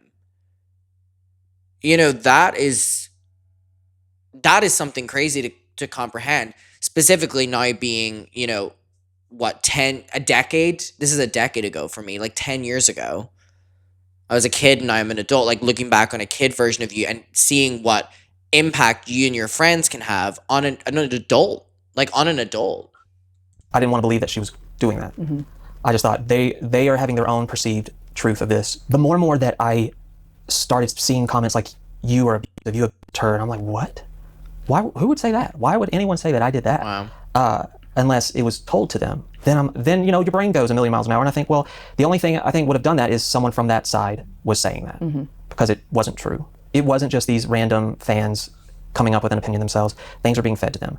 I always had a problem because I thought, if the roles were reversed, if I, after a year of marriage, divorced her and then married someone that I worked with and then completely erased any notion of her, never spoke of her ever again, would the public be on my side the way that they're on her side? The answer is no. They would drag me through the mud, honestly, because they should, in my opinion. But in this situation, it feels sexist. And I can't say that. Guys can't say that it's sexist. You can, you know. I'm afraid to say things like that. And I can understand that fear. Nothing good would come of it. Yeah. I know that. Well, maybe now it might be a little different. I think it has changed. The conversation around male victims existing has changed significantly. I've done a lot of work around that, around advocacy for male victims, and I think people are learning that victims are genderless.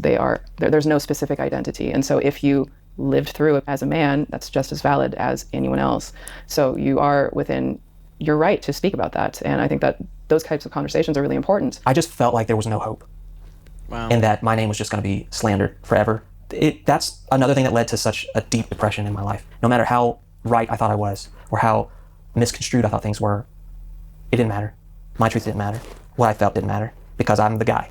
And I can't say this, because they'll just attack me more. She's the angel, and here I am, a villain, who just wanted a marriage to work because I fought so hard and because I was so hurt and devastated. Now, not only did I lose that marriage, that relationship, I lost that family. I was very, very close to every single one of them. I loved them. My family's not close like that. And I felt like I had a family. And I lost all of them like that.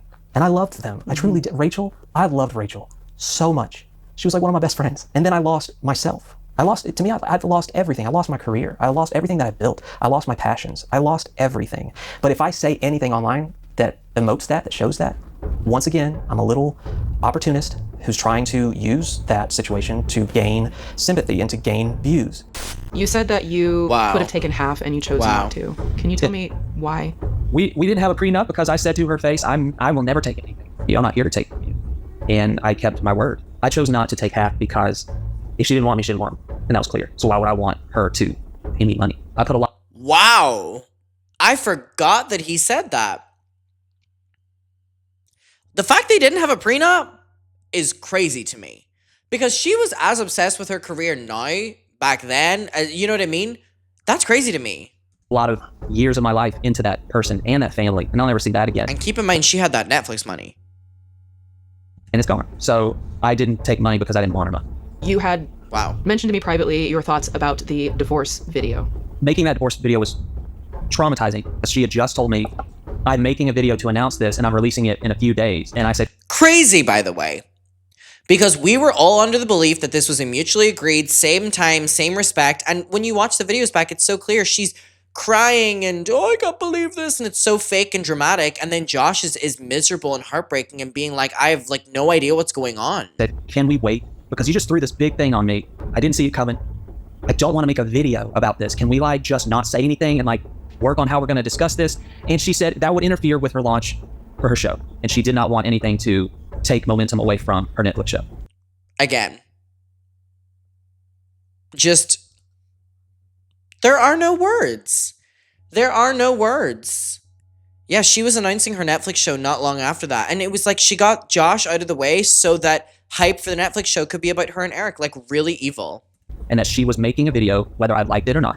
Just and so that it was fucked go out up on this specific day. And she started saying the things that she wanted me to say. So did you feel like you felt then like your hand was kind of forced in that? I was backed into a corner. Again, sending a list of the things you're gonna say is fucking weird. Is fucking weird. How the fuck is her fuck ass video scripted and it's that bad? Who scripted that? She knew that she had the power. She knew that she had the masses behind her, and she knew that she could say anything that she wanted to say. I felt so used, cast aside. It's like, why did I not see it coming? Wow. This is the person she's always been, and I have just forced myself to believe that she was better than that. So fucked up. Like, really fucked up. Throughout the time I've spent researching this world, there is one thing that I've discovered that I never expected. Colleen Ballinger has always had her finger on the pulse of her fandom to an almost troubling degree. Now, due to her participation in group chats, she is just as aware of what her fans are going through as they were aware of what she was going through, according to her. She treated her fans as close friends, whether it was appropriate or not, and would use them for information on what was being said about her, or her friends, or her enemies. Do you think that she is watching everything that's been happening right now? Do you think she tunes into the coverage? What do you think is going through her head right now? As much anger as I feel towards her, I know what she's feeling. Even now, I don't wish that on her, because I know that when we were together for 7 years, that the worst thing that could happen to her is if she lost her fans. I can't imagine the... Yup. The full thing. Lost the ability to, like, perform live. That would be the worst thing that could have happened to her. Losing her fans, worst thing could happen to her. I remember she said once if she got less than, like, 70k views on a video, like, she'd be over. You know what I mean? Look at her shit now, like, averaging, like, 10 to fucking 20k views. You know what I mean? Like, but she doesn't deserve any of that. she abused it. She doesn't deserve any of that. I'm sorry. She doesn't deserve any of that. Depths of what she's feeling, and I know it's not good. I do worry. So I feel like I was saying this. I worry about her. I don't want, she's got kids. She's got babies, and I don't wish pain on her. And I know she's feeling it. I know she feels like everything that she ever Isn't it had. so crazy as well that he's saying this, but this is under him just saying that he knows that she's feeling pain because of the career aspect. Isn't that crazy? He mentioned that before mentioning like her kids. Crashed. This is coming from a guy that it already happened to me. I lost everything. I fell in love with an image that she gave me, and I held on to that image even though all the cracks started within a month. I held on to the image, and I fought for the image. But to like think of her now, there is no image that she can put on. She can't hide anything. People see now. Adam even said, the mask slipped.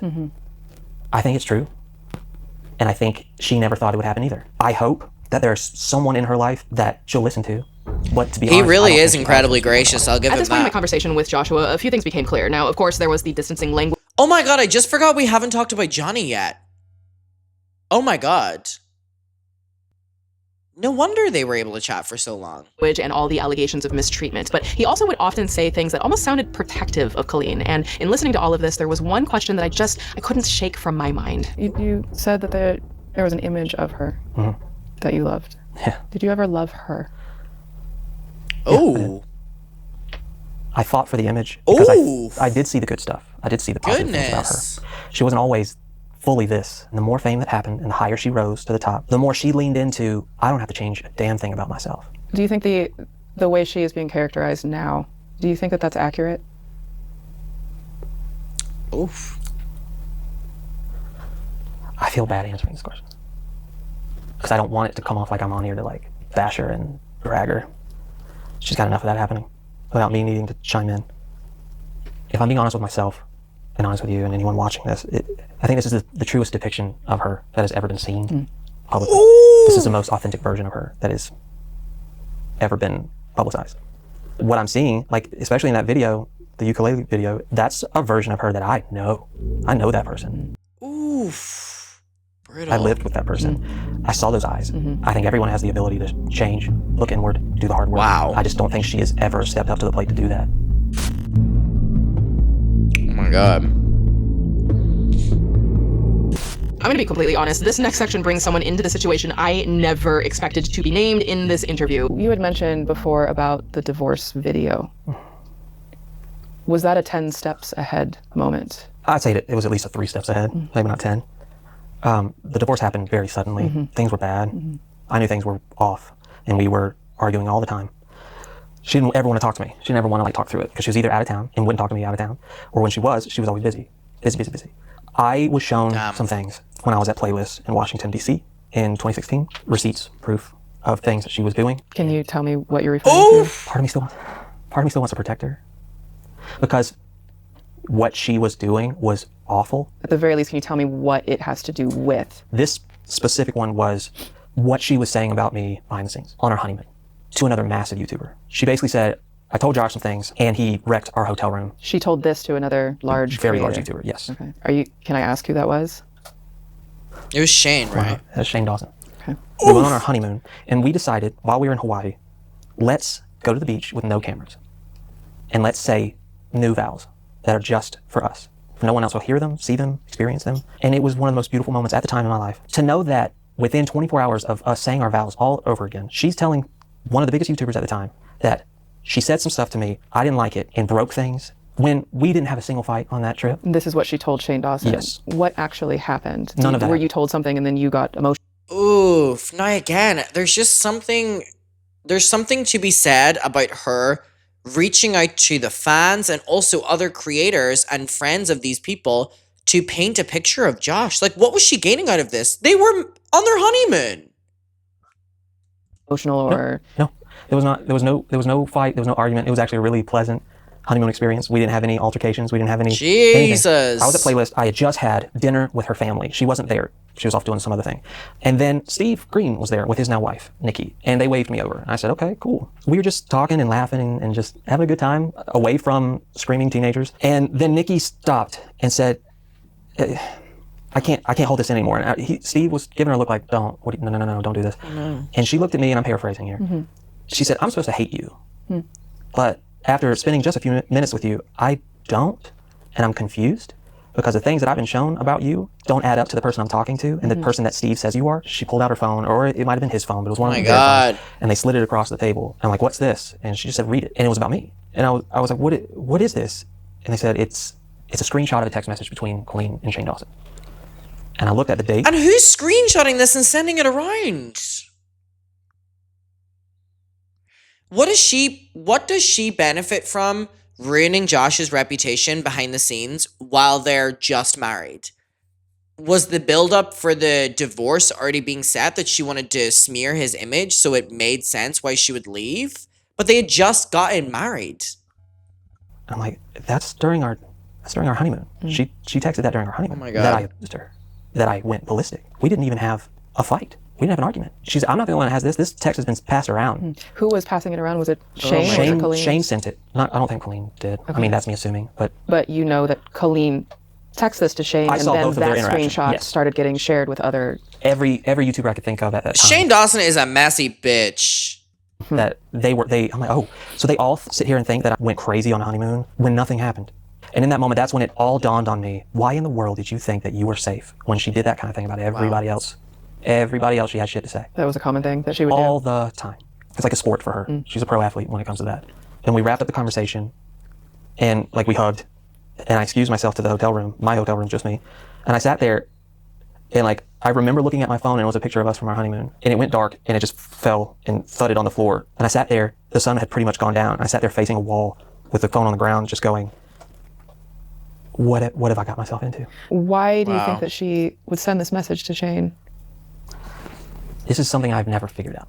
Because when I got wind of that, then I started seeing more stuff. And that wasn't the only thing. She would make fun of me, dog on me, say I was embarrassing to her. Just as a reminder, I've reached out to Colleen Ballinger for comment on all of this, and she has not returned comment. This is genuinely something that I'd like to hear her point of view on, and I am fully acknowledging that what we just heard is Joshua's perspective on the matter. I had a show with Julian Solomita and Arnold Telegarda, and we had a little parody group called The Shadows. The Shadows, yes. And it was a joke. It was supposed to be a joke. It's like, we're aware of who we are. We're aware we're in the shadows, so let's make a whole thing of it. Tons of YouTubers went on like a big party bus. I found out that later she was talking so negatively and just mean about me and how embarrassing that was, and that she had warned me not to do a show like that. When you said that there was a big party bus and these YouTubers and everything. Just like, what? Other than just being a bad person, do you just not experience joy? Or kindness? Or compassion? Or like, when things aren't about you? Like, this stuff that we're hearing is just petty, fucking mean bullshit. Remember what show that was? That was the opening show of Shadow Tour. We only did 2 shows. Opening night. Yeah, California. So while she's with you, there seemingly to support you, right. And you're saying that she was basically talking about you to these YouTubers who were all there to also watch the show. And she might try to twist it and say she was just poking fun. That's a lot of how she would do things. Is like, I'd call her out on certain things. She'd be like, you're taking it so seriously. Can you give me an example of like what she would call poking fun that you felt was maybe disrespectful or? I don't say she'd make fun of me, but she would just be little things that I would ask for. As if like, the audacity. Are you serious? And I'd feel so small. I sure feel like it. She sure makes me feel that way every time. She's making fun of me. She's sending things and making fun of me. And then that came out too about like them saying I plagiarized a song on my album that I never plagiarized. I never did. But the fact that she made it a whole joke. This is the craziest thing to me. This shows how, if to someone who was not aware of how obsessed Colleen was with making fun of Josh during this time period, here. Josh came out with an EP. One of the songs sounded like this song. Colleen then changed her tour opening song, where she walks out, to the song that Josh's song sounded similar, to make fun of him. I'm not kidding. Isn't that so loserish on your tour with your husband, Eric? Your kid, I'm pretty sure, was there. Like, that's so lame. Lame. Her and Johnny made a whole joke of it, and then she added that song to her show and like made it like a thing. I think it's just a normal thing that she does. First, thank you for sharing that. And I think that... I've never said any of that stuff. So I want you to know, like, I'm scared that I just said that. I'm not going to tell you to edit things out, but I'm scared. I'm scared because I've seen what she can do behind the scenes and how that affected my life, every aspect of my life. See, I go back and forth from like wanting her to be okay to also fearing her. I'm afraid of her. I'm afraid of what she'll nitpick about this. Fear.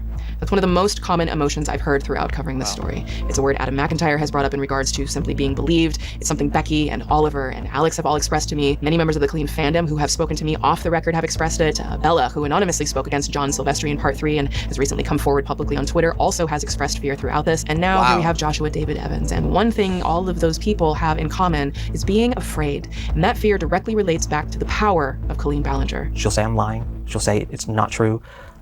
And somehow that'll... And it's crazy because she said nothing. Isn't that crazy? That's what's really crazy to me. She said nothing. She let all this play out. She said nothing. That's why it's so crazy to me, the people that like blindly support her and I'm like, do you stand for anything or are you actually stupid? Get around to the certain type of people that will then come after me again. So I want to be honest with you and answer your questions, but I also want to make a point that I'm freaking terrified that I just said that stuff. Do you feel like you might in some way still be under her spell, so to speak? Oh, I'm not under her spell, but I do feel like I am still within the bounds of her control. Wow. That spell wore off, and I now absolutely see what role I played in it. Wow. Like, it also says a lot about who I am as a person to welcome that into my life year after year after year, where if anyone came to me and said, I'm dealing with this in my relationship, what should I do?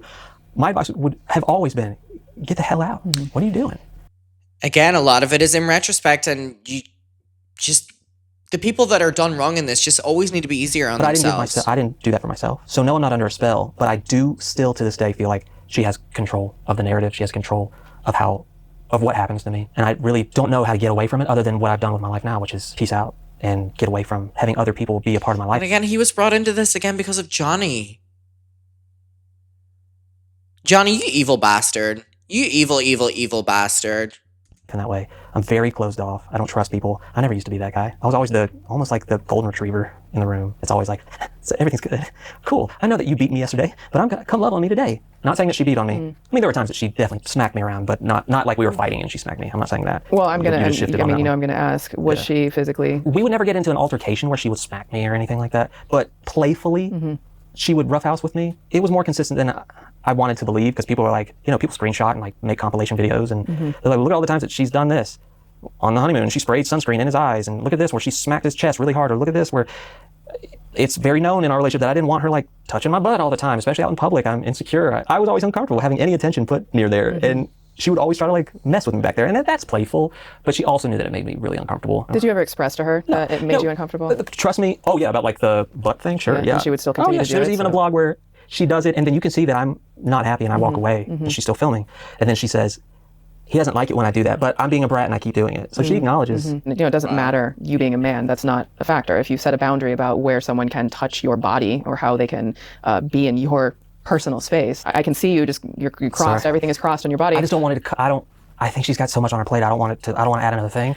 Let me stop you for a second when you say that. It's not your responsibility to feel like you're adding something to someone else's plate when you're telling your story. Yeah. So if this is your story, if this is your truth, you are a whole human being, just like she's a whole human being. We all are. And if these are things that you have felt and that you haven't expressed, or you haven't felt like you were able to, you are entitled to. I never looked at it like it was some problem, because we had far deeper problems than that. I think maybe if we didn't have those other problems, I would be like, why do you smack me all the time? But I never viewed it that way. But if I think about my relationship, my wonderful, amazing marriage that I'm in now, we don't do that. When I think of it that way, then it's like, oh, well, you don't have to do that. Yeah. You don't have to be a part of that. There are normal relationships where you have consent and you respect each other and you know what's too far and what's just playing. And that dynamic does not exist in my marriage with Pamela.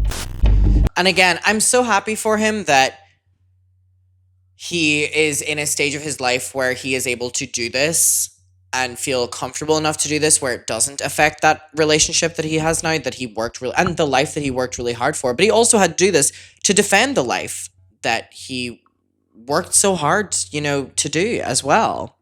Okay, also, I have now brought a pickle. I just really am craving a pickle right now. I got my pickle in a pouch. By the way, we be consuming these in the vlogs, so I want no judgment. I know microplastics. I don't give a fuck. Me with plastic, I want more of it. You know what I mean? Fuck off. So anyways, let's get into this.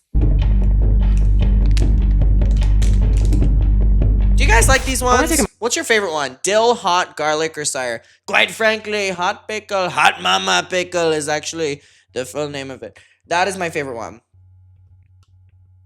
It's in our cells at this point. Who cares? You know what I mean? Who cares?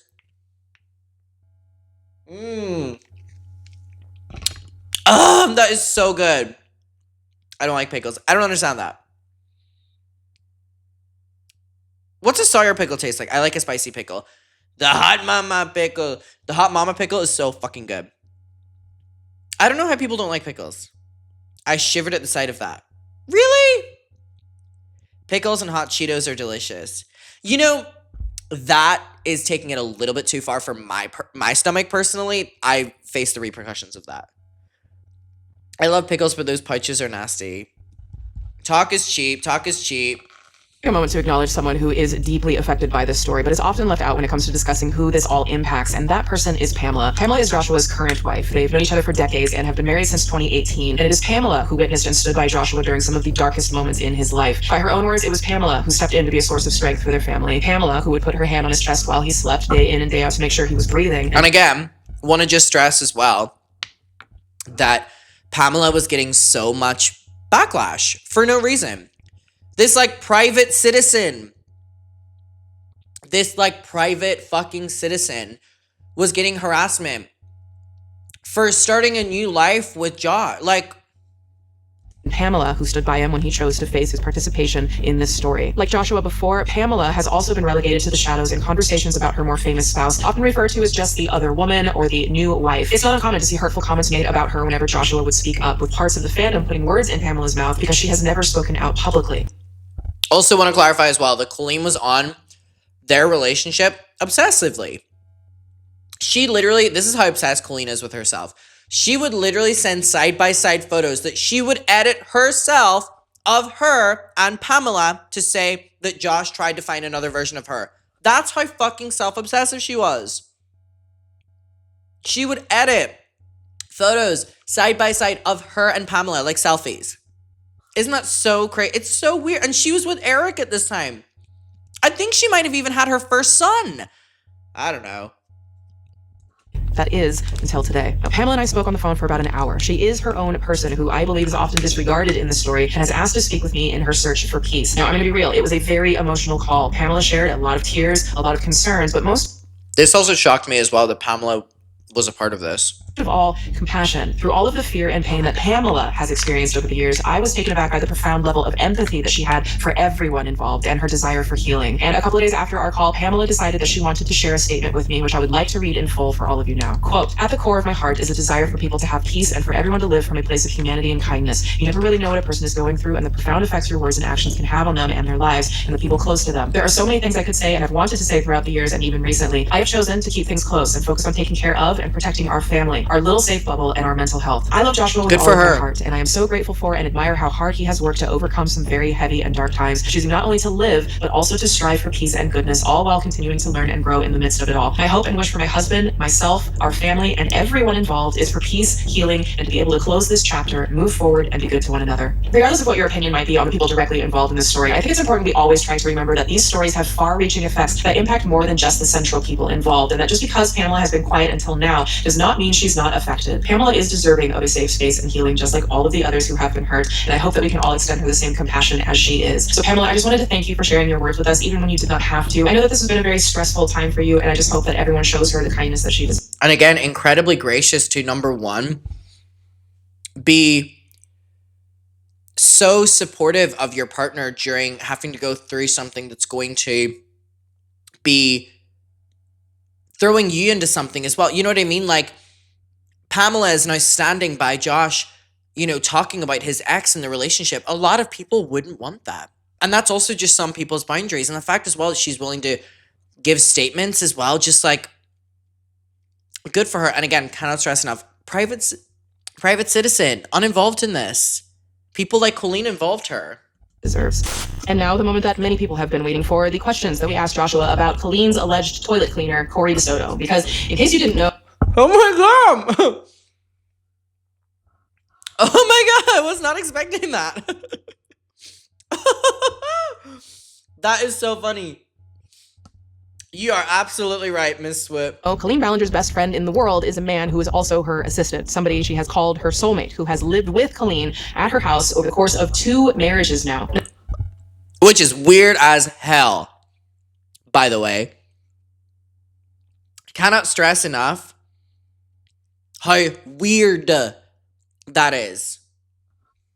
Now, Corey has his own allegations, which are a story for another day. But I was curious about what life for Joshua was like with Colleen's real number one, Corey DeSoto. What was life like with Corey DeSoto? It was hard because I never felt like I had a marriage or a relationship. I felt like I was a part of something plus him, and I was there too.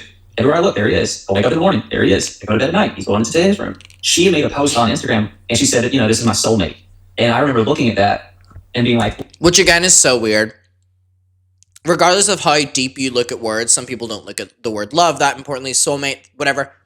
It's disrespectful. I don't care that Corey is a gay best friend. That is disrespectful. Well, I would never say that about anybody other than my person. Do you think that was... Could you imagine Josh tweeted a photo with a friend, my soulmate? Oh my God, no. Directed at you in any way, or... I think she always knew what she was doing. And then she played this kind of like naive, what? That made you upset? Oh, I would never think that. And it's like, but you know the word soulmate is a pretty big word to say to somebody. You just got married, and your soulmate is Corey DeSoto. And now for the part of the interview where I hold true to my word that in exchange for hearing him out on his painful experiences, I would make Joshua hear me out on all the things that he has verifiably done wrong. This is the part where... Again, this is bonkers to me. How the fuck is Joshua David Evans doing an interview talking about his involvement before we're hearing anything from Colleen or Corey or any of the family? Where I asked Joshua directly to take accountability for his action. I have seen some comments saying how it is problematic to platform someone who admits to doing bad things. Why? Why is that problematic? The thing is, I think it would be problematic to ignore the people that this story directly affects. And each of them have expressed publicly or privately that they want to hear directly from the people who failed them and that they want them to take accountability. For whatever reason, Joshua is the only one who is even attempting to do this right now. He has said that doing this on his platform would be detrimental to his mental health. So I have to ask then, why not here? Why not now? I've sat for nearly 24 solid hours worth of interviews with Adam, Joshua, John, Becky, Oliver, Alex, Soph, Bella. And I don't know how you did it. I mean, you are a fucking superstar. Like, that is... I mean, 1 hour with Johnny alone, And others, and it has been insightful, and also, I mean, it's been exhausting. This has been a long process for a lot of people, but this isn't for me. This is for every person affected in this story who deserves to hear it straight. These people failed them, and this is what accountability could look like if we're open to it. So you be the judge. Okay, so this isn't going to be fun. My team and I have been obviously digging into all of everything about this story, and the Miranda Sings character, the content, what you have been involved in. You did say something to me off camera that was interesting to me in regards to talking about these more difficult topics where we're going to talk about accountability. And you had said that this is kind of the easiest thing for you to talk about. Mm-hmm. And I'm curious why, what about this that we're going to get into is easier in your opinion? I didn't know if I was going to talk about this. The way you phrased the question, I'm just trying to be as transparent as I can, and the one thing popped in my head. I was single for a very long time after all this happened, to the point where I had a handwritten will in my pocket for Pamela, my wife. Wow. I was very much at peace with the idea, that's a weird way to say it, that if I go, I go. The reason why I say that is because when you're there and you have given up everything that comes along with that, when you decide, no, I'm going to get up, I'm going to choose something else. When you truly make that choice, you also have to make the choice of, if I'm going to do this, I'm going to face myself. So if I'm going to face my demons, I have to face all of my demons, not just the ones I want to deal with, that feel easy to deal with. I've done a lot of hard work on myself. I'm very proud of that. And it took me years of work of becoming sober and dealing with any lies that I would perpetuate myself and isms I had within myself, excuses I would make. I had to face each one by one. And before I decided to live, I wasn't going to do that. I wasn't ready to do that. I didn't want to do that. I wanted out. I just wanted out. I was tortured when I was awake. I was tortured when I was asleep. I had no escape of the kind of thoughts that were always in my head after all of this happened. So there are things that I am responsible for and took part in, that I needed to say to myself, you did that. You could have stopped it. You could have not done it. You could have said no. You could have just walked away, and you didn't. So if you're going to continue on, let's be the best version that you can be. And the only way that happens is if I do the work to do it. So when I say it's... And again, all of this is more than anybody else has been willing to do. Anybody else involved. Easy for me to talk about. I don't mean like it's nothing, it holds no weight. It's more that I've been through this thought process. I have exposed the worst parts of myself to the people I care about the most. I've already gone through the guilt and facing it and pointing fingers at myself every single day and hating myself to my core. So if we need to talk about things, let's talk about them. I think that there are a lot of people, I could say thousands, hundreds of thousands, who think that this is a long time coming. Sure. Very briefly before I do, you said one thing that I would like to ask you about. You said that you were tortured. Was that in reference to what you went through with Colleen? Yeah. I'll talk about this. I saved myself for marriage, and I gave it to her. So this wasn't just, hey, this public relationship that was benefiting you, crashed and burned. It was your whole life's goal and standards you set for yourself and gifts you thought you were saving meant nothing. Meant absolutely nothing. You're a joke. I remember right when it happened and I took a month off from YouTube, I went home to Georgia to be surrounded by family. The first place I walked into, it was like an Applebee's. I sat down and TVs were playing. I look up and my face is on the screen. And I felt so embarrassed. I felt so exposed. I had been used to people recognizing me, but now it's different. And so I can't go and have a meal without seeing it. Aren't you now the ex-husband? Aren't you that guy? What really happened? When my eyes were open, I was tortured. I couldn't go anywhere online without being told every day that I'm nothing, that I did deserve it. Everyone was just attacking me. And then when I would try to sleep, I would shut my eyes and it felt like 1,000 channels were going off in my mind. And every single channel was a channel designed to make me hate myself more.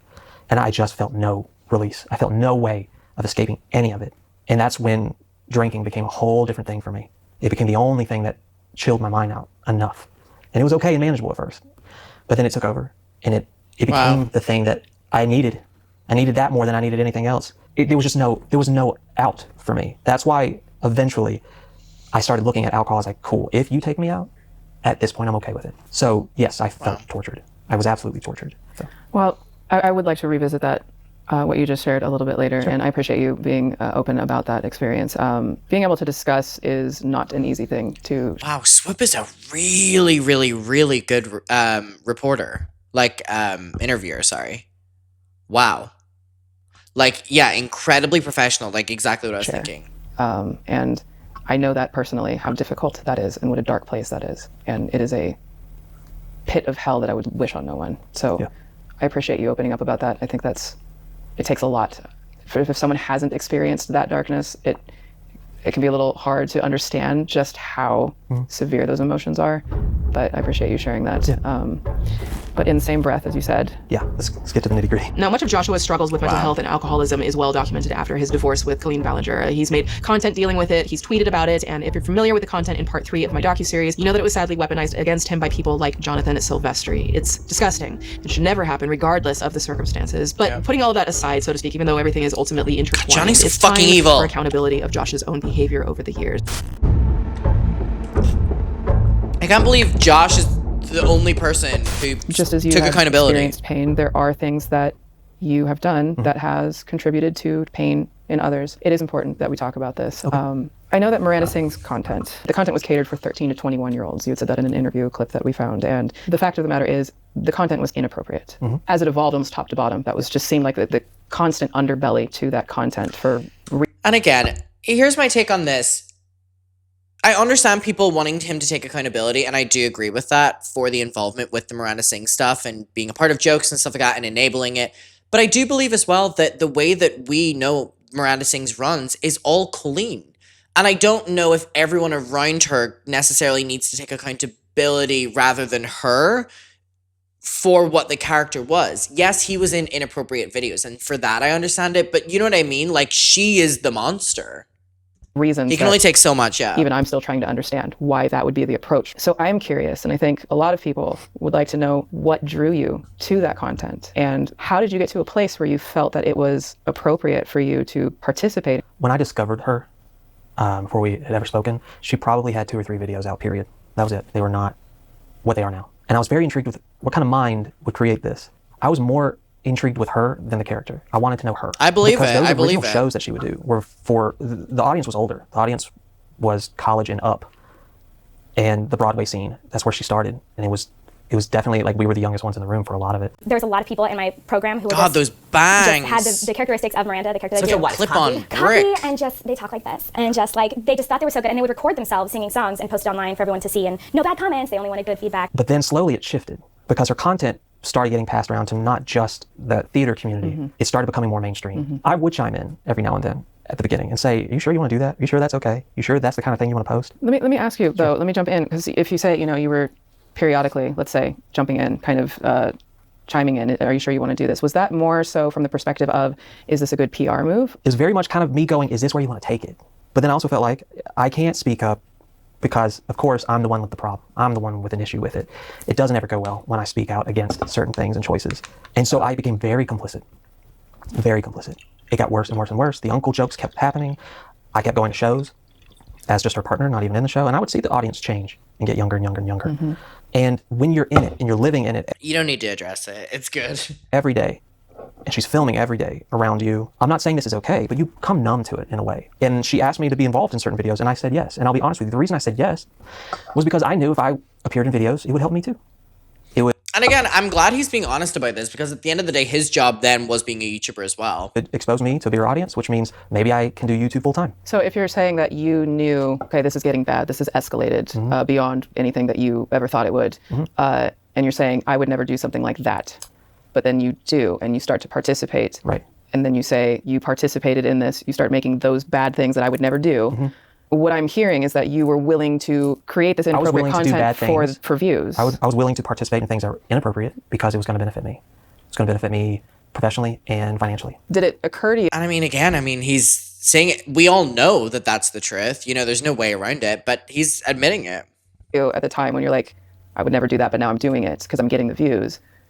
Did you have pause and think, holy shit, this is also really awful? I did have a lot of pause, and I was a coward. And I gave up trying to interject, and then I fully embraced it for myself. Was I writing the content? No. Was I suggesting the content? No. Was I in it, participating, adding to it? Absolutely, yes. Because again, at the time, you're surrounded with it. It is... I mean, he can't change the past, so... Unfortunately, very normalized. Things that you think you'll never do or be a part of becomes very normal when everyone's cheering, everyone's clapping, everyone's laughing. The views are getting bigger. The shows are getting bigger. Fair enough. At least he's being honest. You become desensitized to a point where like, well, maybe it's not that bad. But when you get out of it, when you're not in that dynamic anymore, when I was removed, I didn't remove myself. Do you think you would have removed yourself at some point, or you would have just continued to do that content? Absolutely. And I'm curious because, you know, we're talking. That's what's very interesting to me about Josh. You know, when he says that, there's a part of me that just finds that very interesting. You know, it's like, would he have left Colleen? Would he have stopped treating fans the same way as Colleen? Would he have stopped encouraging Miranda Sings? Would he have stopped, you know, if he hadn't been kicked out by her? And he's honest and he says, you know, I'd probably still be in it. And, you know, that does make me feel a type of way, I'll be honest. I'm glad for the honesty. I'm glad that he's being real about it, but it does kind of just, I don't know, it makes me feel a type of way to hear that. I mean, it's brutally honest. Predictable as well, but it's just weird to think where things could be. And kind of there's these parallels, right? You know, you're participating in the content, but you were also participating just on a no cameras around life happening. And you were in these tiny chats and the group chats, you know, running around town. I'm not sure if you saw, but Adam just did a live stream today of a video that was sent to him, and it's on a fan's channel. They had done a vlog video with you and Colleen, and it looks to be in Europe, and you and Colleen are hanging out with these two in a hotel room for quite a period of time, and you're at a restaurant together, but you were alone in a hotel room with them, and then they looked like they were maybe backstage or they were attending a show that happened in that same trip. And, you know, in certain degrees, I hear what you're saying when you're talking about, okay, things kind of spiraled, they escalated with the content. And you know what's crazy about that video is those two people in that video as well, I was really close to in the fandom. The content has a stop and a start, you know, start and a stop button when you're recording, and you go through the edit process, you put it out there. So that's one area that's problematic, you know, at best. But then when we look at you're actually physically God, that's crazy how on it Swoop was. Like her being like, you know, Adam did a stream today. Damn. Her and that team, that work ethic. Life taking the photos and the video that we saw, you know, you're sitting on the couch kind of squeezed up next to who quite literally says, this is uncomfortable or this is awkward. You can hopefully understand why there's so much confusion and hurt and anger and question about not just how do you get to a place where you're willing to make this content for views and to exploit for clicks and likes and sponsors and all of that, but also carry it into real life. How do you go from, I would never do that, to now I'm doing that in content, to, oh, now I'm squeezing up next to on a sofa who says this is uncomfortable? First I'll say none of it's right. None of it's okay. I remember early on in those stages, she had a tight clique, an original clique called the Cookies, I believe they were called. She would have these tiny chat conversations. There'd be plenty of times that I'd be like, oh, cool, I'll hop in, and I'd hop in. It felt innocent at the time, and then it just kept progressing. I normalized it in my head, and I said, well, this is not. I can also acknowledge it being innocent at the start, but then she started utilizing it to get close with people to then use them for things. I didn't start this. I'm just in the background. And I made excuses. Not that it's okay, but it didn't feel like the topics were inappropriate, even though the situation was inappropriate. I remember Colleen saying, they're going to meet us at this place. We're going to have, it's a chicken place. How did you know to have this meeting even scheduled? They were part of the original fan group, the Cookies, I believe. And if I'm not saying the right name of the group, it was that original. Cookies, yes. Yeah. When she had shows in Europe. And I can confirm these two people were the ones that every time Colleen would do anything in London, they would be there. And they would always be invited. They would be backstage. They were kind of like little celebrities within the fandom. So what he's saying here is true. To meet up. I didn't make that plan. They claimed to be like one of the first fans. I don't know if that was true or whatever. There with her and absolutely participated. I absolutely never said you shouldn't do this. I, again, in my mind, had normalized that this was okay because it's out in public. But you were in a hotel room with these, yeah. No, right. I mean, I do have to kind of interject a little bit though, because I think it's a little more than it wasn't weird. I think it was extremely weird and very concerning. And how do you go from like, oh, I've got these fans that I'm getting this attention from, and I'm getting the clicks and likes, and this feels so good, to let's meet up with them, to let's go to our hotel room. How does that happen and still have the rationale of thinking, oh, this is no big deal? I guess because none of it's right. I'm not saying it's right. If it was an awkward picture taken and I thought it was funny, it's not funny. It's wrong. What I remember from that time was we're going to go and meet them and have lunch. And that was all that was told to me. Then in the middle of that... Who was telling you this? Colleen? Yeah. Okay. And then that progressed to, hey, do you guys just want to come back to the hotel? Or it wasn't a hotel, it was a flat. Is there much of a difference? Probably in not. your opinion? Probably not. In me... Ooh. You know what? Good for Swoop for doing this. Again, shows a level of integrity. But, Not saying, Colleen, we can't have them come in here. We can't do that. You have to tell them to go. I didn't say that. I didn't do that. Looking back on it, I would say, what the hell were you doing? There were a lot of times that I should have just put my foot down and said no. But I, again, pushed that all down and normalized it for myself and made decisions that, when I look back on them, I am appalled at things that I didn't stand up to and didn't choose to see a bigger picture there. There are things that are far more important that I just did not look at in the way that I should have then. I regret those choices. Wow. And again, good to hear him acknowledge this. You mentioned the tiny chats. In my interview with Johnny, he mentioned that you and Colleen, and I believe maybe even Corey, would spend 4 to 5 days a week, 2 to 3 hours a day in these tiny chats. I would not. Which, by the way, that time frame, bonkers if true. Bonkers if true. Get a life! Put myself in the same grouping as the amount of times he's saying. They were doing tiny chats with or without us being a part of it. They meaning? They being that little crew of fans. Okay. It was very known that a group of them would hop on and do this a lot. And they would tweet to us all the time, hop on, we're chatting, we're talking about you, hop on, it would be so cool if you hopped on for 5 minutes. Also, it was just constant. So very true. I always knew when they were on because they would let me know that they were on. The amount of times I was a part of it compared to how Colleen was, because Colleen was initially the first one to be involved in that. It's a vast ratio. Yes, I was in it, absolutely. But was I doing it as consistently as I saw her doing it? No. Well, how often were you doing it?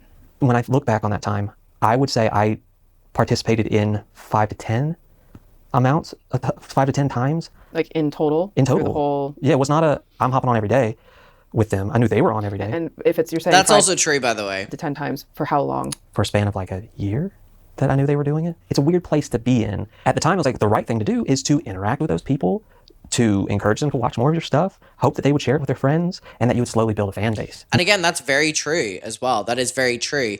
The problem was whenever you start utilizing that for like some evil way. Meet and greets were always huge. The giveaways were always huge. One of the things that Johnny had brought to my attention was, and he said this, I believe, publicly as well, that there was an instance of you turning off your camera and that you had changed your name to Johnny and then kind of appeared as a surprise towards the end of the chat. What's the story there? This was during the time where every night I was getting, we're on chat. I think, and they would say, I think Josh is in the chat. He's in the chat. I wasn't on the chat. And it was just constant. When I hear, oh, it happened every night, it did, but not with me in it. It got to be a thing where, is Josh in the chat or is Josh not in the chat? I can't tell. This person sounds like Josh. And I made a terrible mistake that I look back on and I think is creepy as hell that I did it.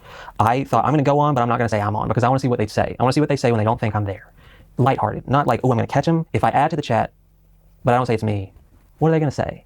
And I made the stupid decision of alluding that I was Johnny. And then eventually was like, oh, it's not Johnny, it's me. Got you. And at the time... You say alluding. Did you specifically change your name to say Johnny? I don't remember, but I absolutely know that I made it seem like it was him, but not in a way of like giving personal details about him or saying like opinions. Well, you understand how it comes across though, right? Yeah. Where people, hear that you were... Bleak. At least in this instance, maybe there were other times that you did this where you're essentially eavesdropping in a chat. Mm-hmm. It's weird. It's gross. And I think a lot of people would say it's beyond weird. Yeah, I was about to say it's pretty terrible. I mean, I think out of everything we've heard, it's one of the creepiest things, honestly. Even to just trying to understand why that's something that you would want to do with your time without them knowing. Sure. A lot of that is absolutely true, what you're saying. It didn't feel like that at the time. Because I think that the challenge that people have, even if they want to wrap their brains around just the tiny chats of it all, but even you saying that these are people that I knew, that I interacted with, retweets, the chats, all of, you're having all of these interactions. I hear what you're saying when you're talking about there was an era of YouTube, and I don't know, maybe if it's still something that happens now, but where creators were interacting with fans and that was what you do, and the surprise meetups and all that kind of thing. But there's a lot of lines that are being crossed there. Yeah, absolutely. In retrospect, that makes perfect sense to me. I wouldn't disagree with anything you're saying. And I hate saying it like this, but it was so normalized. And I'm not saying normalized is okay. I'm saying that as this kind of slowly took off and YouTube was becoming bigger and bigger as a thing that people could do for a living, you start to interact with anyone that interacts with your stuff. And you just think this is how you do it. You interact, you build your fan base, they get to know you, you get to know them. I was never seeking it out originally. I was never like, ooh, y'all come over here and let's talk. Let's have a private thing. It was, hey, this is happening. Josh, come over here. Josh, are you online? Josh, if you're online, hop in the chat for a few minutes. I just got back from running errands. Sure, I can hop on. I'm on my laptop anyway, probably editing something or doing something else. Sure, I'll hop on. But again, 39-year-old me now would not do that.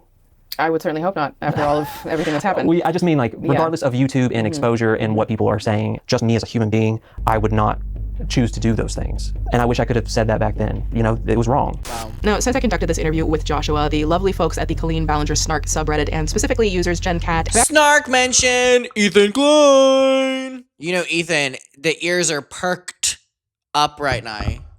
Actually provided me with not only video evidence of Joshua changing his name to Johnny, but of Joshua actually explaining that he and Colleen would watch fans with their cameras off. It's a very kind of cringe-inducing clip, so we hopped on a call with him to have him explain all of this a little further. There have been some things that have come out on the Colleen Ballinger Snark subreddit, and there was a clip that was submitted to us pretty recently. I do think it's important in this whole story to be as open as possible, as you have been.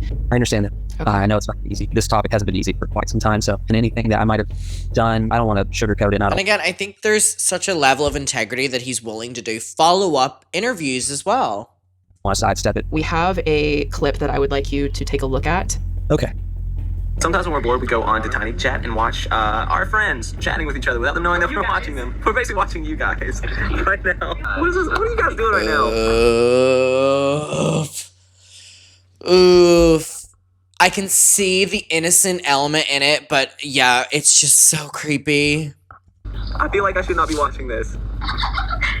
What is this? Don't put NSYNC and Backstreet in the same sentence. Tiny chatting with people online. Does that make me weird? Maybe.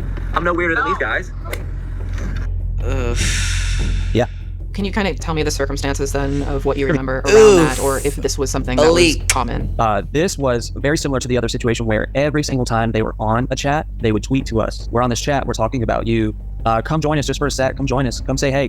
And then people would hop on and use weird names to try to be like, do you know who this is? Because they would blast it on their public Twitter. Every now and then, we would click on those links and see, all right, what are they saying? And that's really all that it was. Looking at it now, because that was clearly, I believe, 2014, so it's almost 10 years ago. Even hearing myself answer my own question, well, I didn't answer my own question, I'm answering my own question now.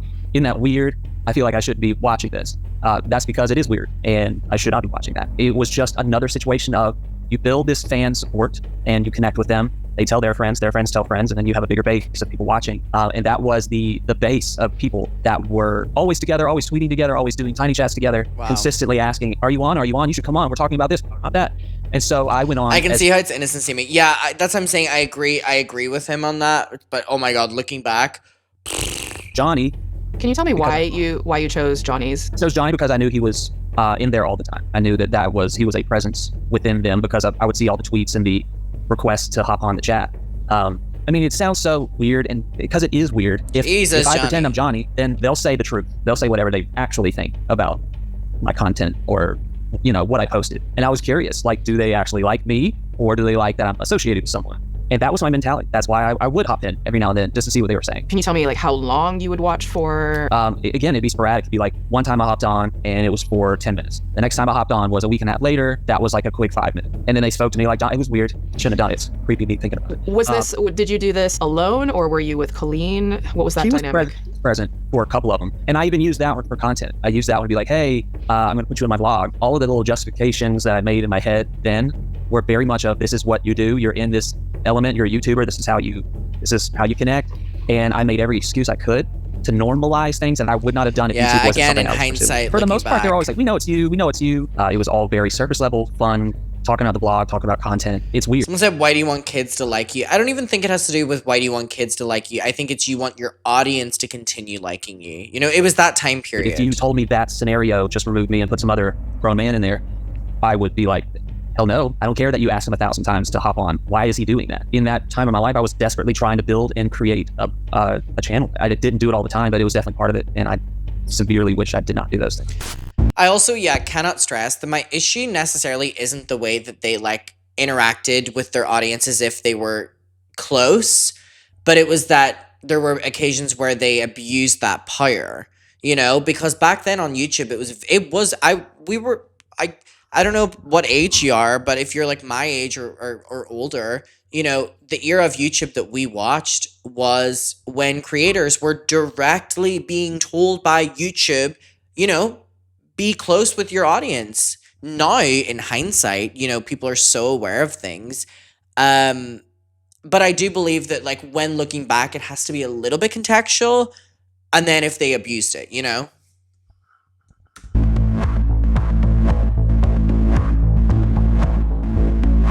I wanted to touch on a few pieces of content that we had been looking at aside from that vlog. There is the honeymoon vlog. The two of you are very much insinuating that she has her hand down your pants while you're vlogging. I hate this and video. that is something that you filmed and then edited and then uploaded. Chose the thumbnail, did all of that. Absolutely.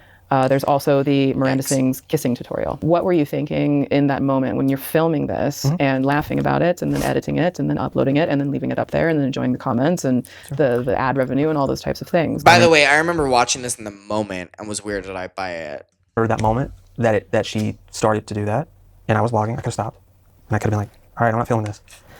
But in my mind, I thought, this is just our dynamic. We're being silly. I really thought to myself, what I'm trying to get, I want an audience that are not kids. And my algorithm shows me that it's not as young as hers. So I kept making, again, excuses in my head. I mean, you do know that your audience was coming from Colleen and from Miranda Sings. So I would imagine you were aware of that. Yeah. So I know you're saying that the audience skewed older. I wanted it to become more of that. Yeah. Not that it was just that. I want to make that, I mean, that's what the words I'm giving you. Okay, yeah. Is that that's where I wanted it to head. And so I was a little more bold in some of my decisions, thinking I'm trying to cater to college people and people in their 20s, people that are closer to my age.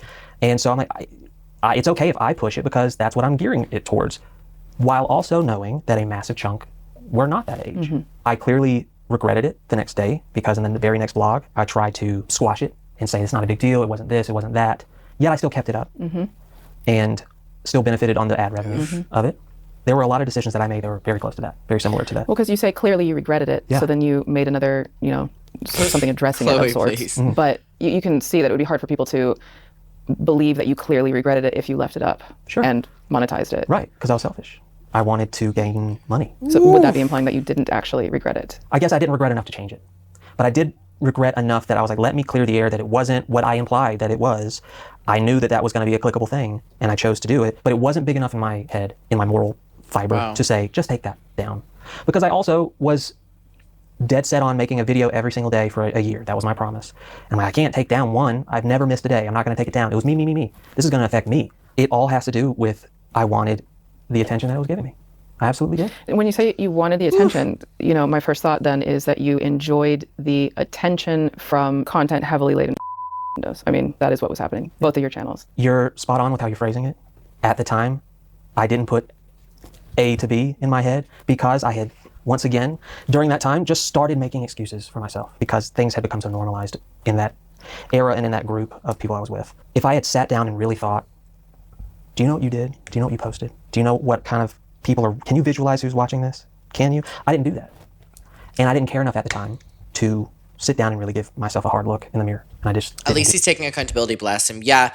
And there's just an element of me feels incredibly like uncomfortable with the fact that he's the only one doing it. You know what I mean? Yes, it is 2 a.m. for me. And I look back now, I'm like, God, I'm waiting for Olivia Rodrigo's new song to come out at 5 a.m. So I've got like 3 hours to go. I did that. I absolutely did that. When fame hits and notoriety hits, a lot of people, I don't want to say all people, but a lot of people tend to disregard their moral standards in a way that before fame, it wasn't a thing for them. I think there is actually a saying, something along the lines of success, wealth, doesn't necessarily change you, it just magnifies what you already were. Sure. Was there a part of you that was already like that already, even though you said, I would never do that, but could it have just been magnifying something that was already there with you? I've had a lot of issues with the way I was raised. It's embarrassing to say out loud, but I always made jokes about it to my friends. It was like the known thing. And it would get people to laugh, and I liked that. I liked that they were laughing, and I liked that I was turning something that I was embarrassed about. I really do believe that he's a genuine guy. I do. I mean, we're like 2 hours into this interview, right? Or what we're being shown. Apparently the interview was like 7 hours. I feel like I'm a good reader of people. And even when I met him in person, I was like, I think you're a good guy. I think you're a good guy who's been done really wrong. You know what I mean? And I think you're incredibly likable. Is how I felt when I met Josh. Into something that was funny and somewhat validating in a way. And so it makes sense psychologically that I would take that next step if I get a lot of eyeballs on me, that the kind of things I would joke about with my friends probably going to start popping up in my content as well. And as much as I want to say I had no malicious intent, I didn't try to do anything, sometimes just the fact that you got an elephant in the room and you're just going to turn around and act like it's not there is doing just as much damage as when you're intentionally doing something with that purpose. Even beyond the content, we talk about how this normalizes things. And you talked about how it was normalized, it became normalized for you to do content like this. So now, the concern is, the cheese balls skit on the Miranda Sings tour skit. In front of, thousands of people. And then we see clips of you participating in that same skit. We can speak to it being normalized for you, but I think we need to speak to this being normalized on a massive scale in a way that we haven't seen often when we're talking about the massive scale of celebrity that particularly Colleen had, and then you coming along and participating in that. It goes back to everything I'm saying, that wow, I didn't have a backbone and I just went with it. It's very well known, and this does not eradicate me from anything, but it's just well known in that group that one person was creating that show and one person was creating the bits, and you don't challenge it because she's the success. By the way, I completely believe him with this. You know what I mean? I really appreciate him as well, taking accountability that he shouldn't have been a part of these things. But I absolutely believe him and know that he's telling the truth when he's saying that they either did what she wanted or they could fuck off. Successful one. She's the one that rose to the top. And how dare you tell her how to do what she knows how to do best? I didn't want to ruffle her feathers about that. And by the way, I think this is very valid. Things over those years that I just stopped complaining about, just stopped making an issue about, because it never got me anywhere. It only made things more tense. And so I did the cowardly thing and just went with it, not thinking, but what is this doing to them? And how are they perceiving that? This is like, everyone's in on it and it's going over their heads. I kept convincing myself, this goes over their head. This, like, they don't get that the cheese balls and reaching in means X, Y, and Z. It's the age-old skit that we've, seen, those old video clips of a guy who's got candy in his pocket. There's just no world I can get to thinking that was something that an adult came up with and another adult co-signed, you co-signing, participating in it, the tour managers co-signing on it, the venue co-signing. I mean, every adult in the room. It's like, I want to ask, where are the adults? Because apparently no one wants to act like one. The adults are everywhere. They're everywhere. And they're not doing anything. Right. And I know I'm the one in the hot seat, and that's fine. You can direct it to me, and that's totally okay. I'm not going to shift on that. But just hearing you list that, the tech crew, the people at the venue, the adults. I mean, he's making a valid point here. It's not managers, just his responsibility. We're at so many shows. Me, Corey. No one's saying don't do it. Nobody is. And it's being paraded around like it's okay. And also, just another point as well is like, he is her husband. It would be more relevant for Corey to tell her these things. Then okay, because you're monetizing this too. Sure. So it's someone's But paying for them everything to even be there. Swoop's saying here is true, but he wasn't making money off of but this. That, again, that doesn't change that what the outcome was. When you're along the ride with her, don't rock the boat. Go with it. There is something that we found, a thread on the Snark Reddit referring to an old vlog. Specifically, the vlog allegedly has you discussing you writing some of the material. So we were wondering if this is true, if you did write any of the Miranda Sings material. No. The audacity that I would even think that I could lend an idea to her. No, she didn't take my ideas. And it wasn't like we all sat there and was like, let's brainstorm and let's come up with some concepts and some bits. I mean, she sure as heck never wanted my input. She'd ask Corey, she would ask Christopher. I never got the sense that she respected me enough to contribute those things. I've seen people say that, like, oh, Josh needs to answer for writing some of this material. I'm like, well, I didn't write that.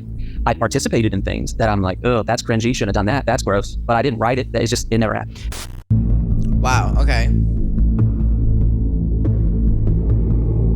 I wanted to take this time to ask Joshua about one of Colleen's most front-facing victims, Becky. For those of you who don't know, Becky was someone who was called on stage to a Miranda Sings show for the Yoga Challenge, an event that ended up with her in a vulnerable position on stage. Likely, over the years, there have been many Beckys. And I know Becky's story happened after Joshua left the picture, but I wanted to ask him about the bit from the show in interest of getting to the bottom of this for her and for all of the other Beckys that there have been over the years. And again, it's absolutely fucking ridiculous that people like Becky are having to try look for some sort of closure in people like Joshua talking about this, rather than those who were actually fucking there.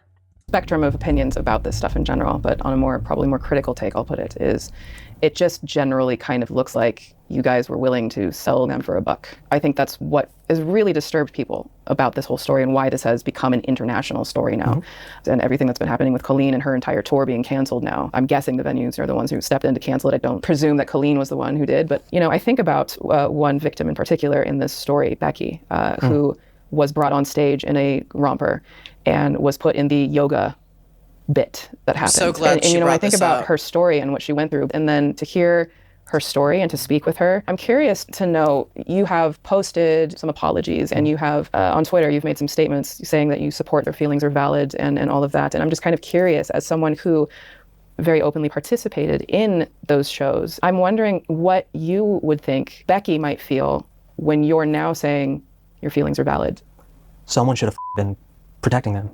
Wow. And I could have been one of those people. And I didn't do it. And the more that comes out, the more that I feel sick to my stomach, the more I think you had an opportunity. You had many opportunities. And just because bad things were happening behind the scenes does not mean it's okay for you to be complicit in these situations and even participate in these situations. So to anyone that's watching this, just like I said on Twitter, but I mean it as deeply as I can, you're not at fault. It was not your fault. You did not deserve it. You should have never been in that situation. I never would have thought that if you had told me all this was going to go down, that Josh would be the one offering this. It's just, it seems unfathomable. You should have always been protected, and you should have always had people to step in and oversee and make judgment calls. And none of us did. And now there are repercussions. And my words are only words. And I know that. But I don't know how else to at least start to say, I see you. I wish I could strong arm myself back into that moment and change it.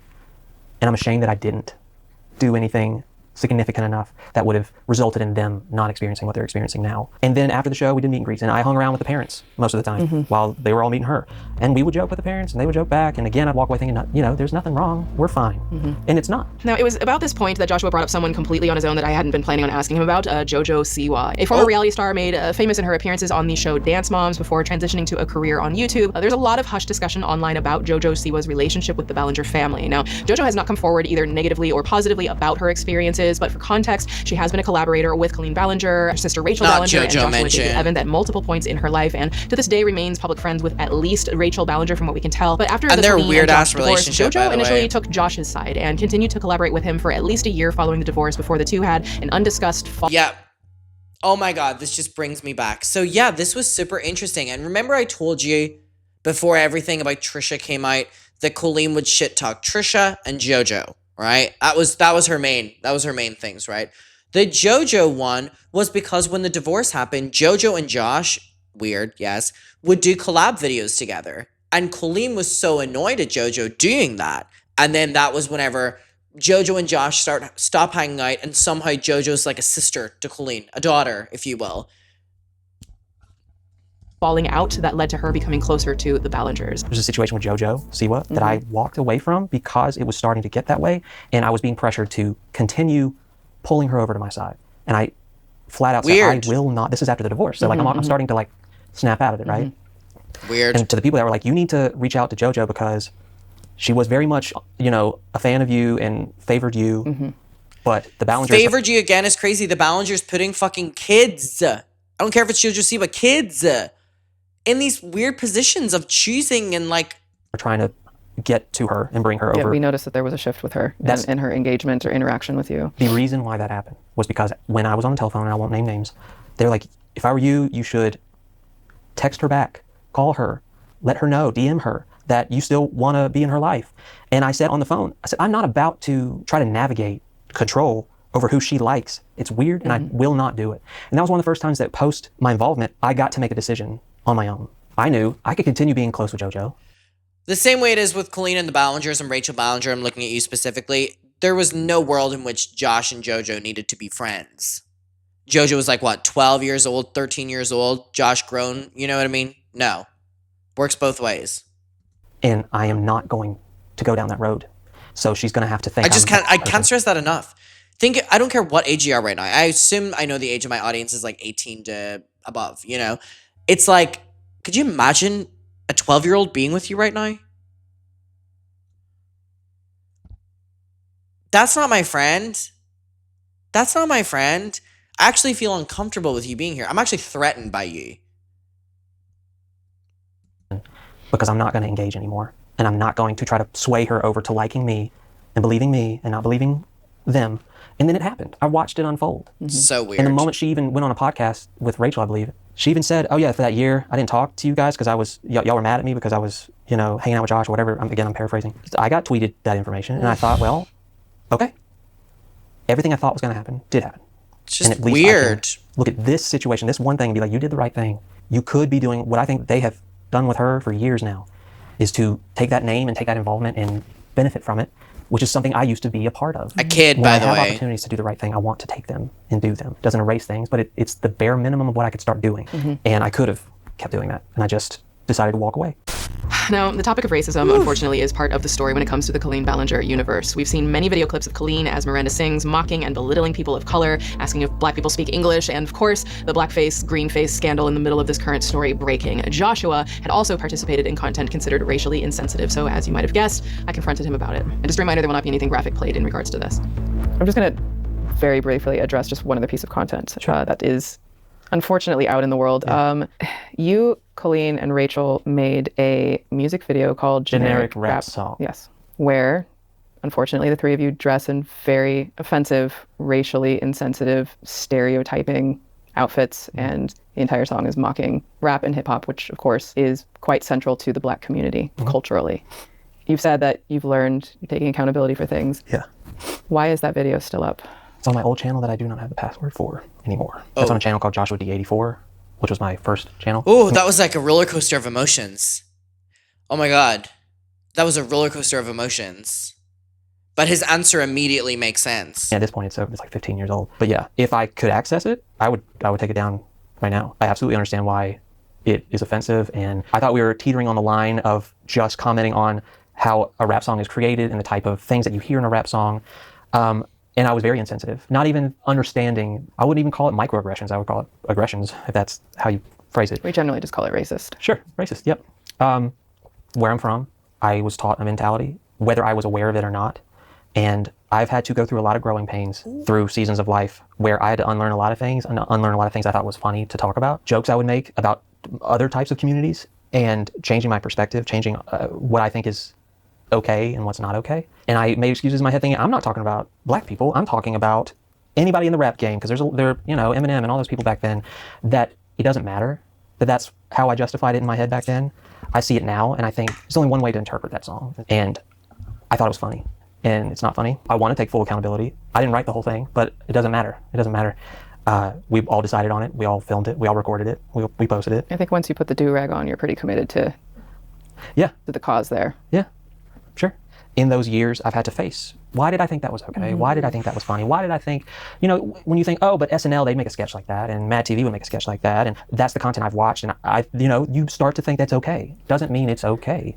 You don't like my answer? No, I mean, your answer is your answer. I just, I'm thinking about when I'm not people... talking about your response to the answer. No, I'm just thinking about when people say like, oh, so-and-so did it, and it's like, well, that was racist, and that was racist, Yeah. and apparently people didn't want to pay attention to the fact that this is really harmful to marginalized communities, and it always has been since the dawn of time. So anyways, it's not something that I wanted to like just really dig into, but I just was, I see this and I'm like, he's talking about accountability. Why is this still up? And then you say you don't have access to the channel. So it gives more context to the thing. Sure. But hopefully you've learned some things since then. I would hope so. I would hope so, because when you hear people be like, I have black friends, so I'm not racist. I roll my eyes at that. I'm aware. It's and such a even though I'm great different point now, she's making. it's just a saying in my life that I have to live with. It's regardless. such a needed and uncomfortable, unfortunately, conversations, but it's very needed. How I feel now.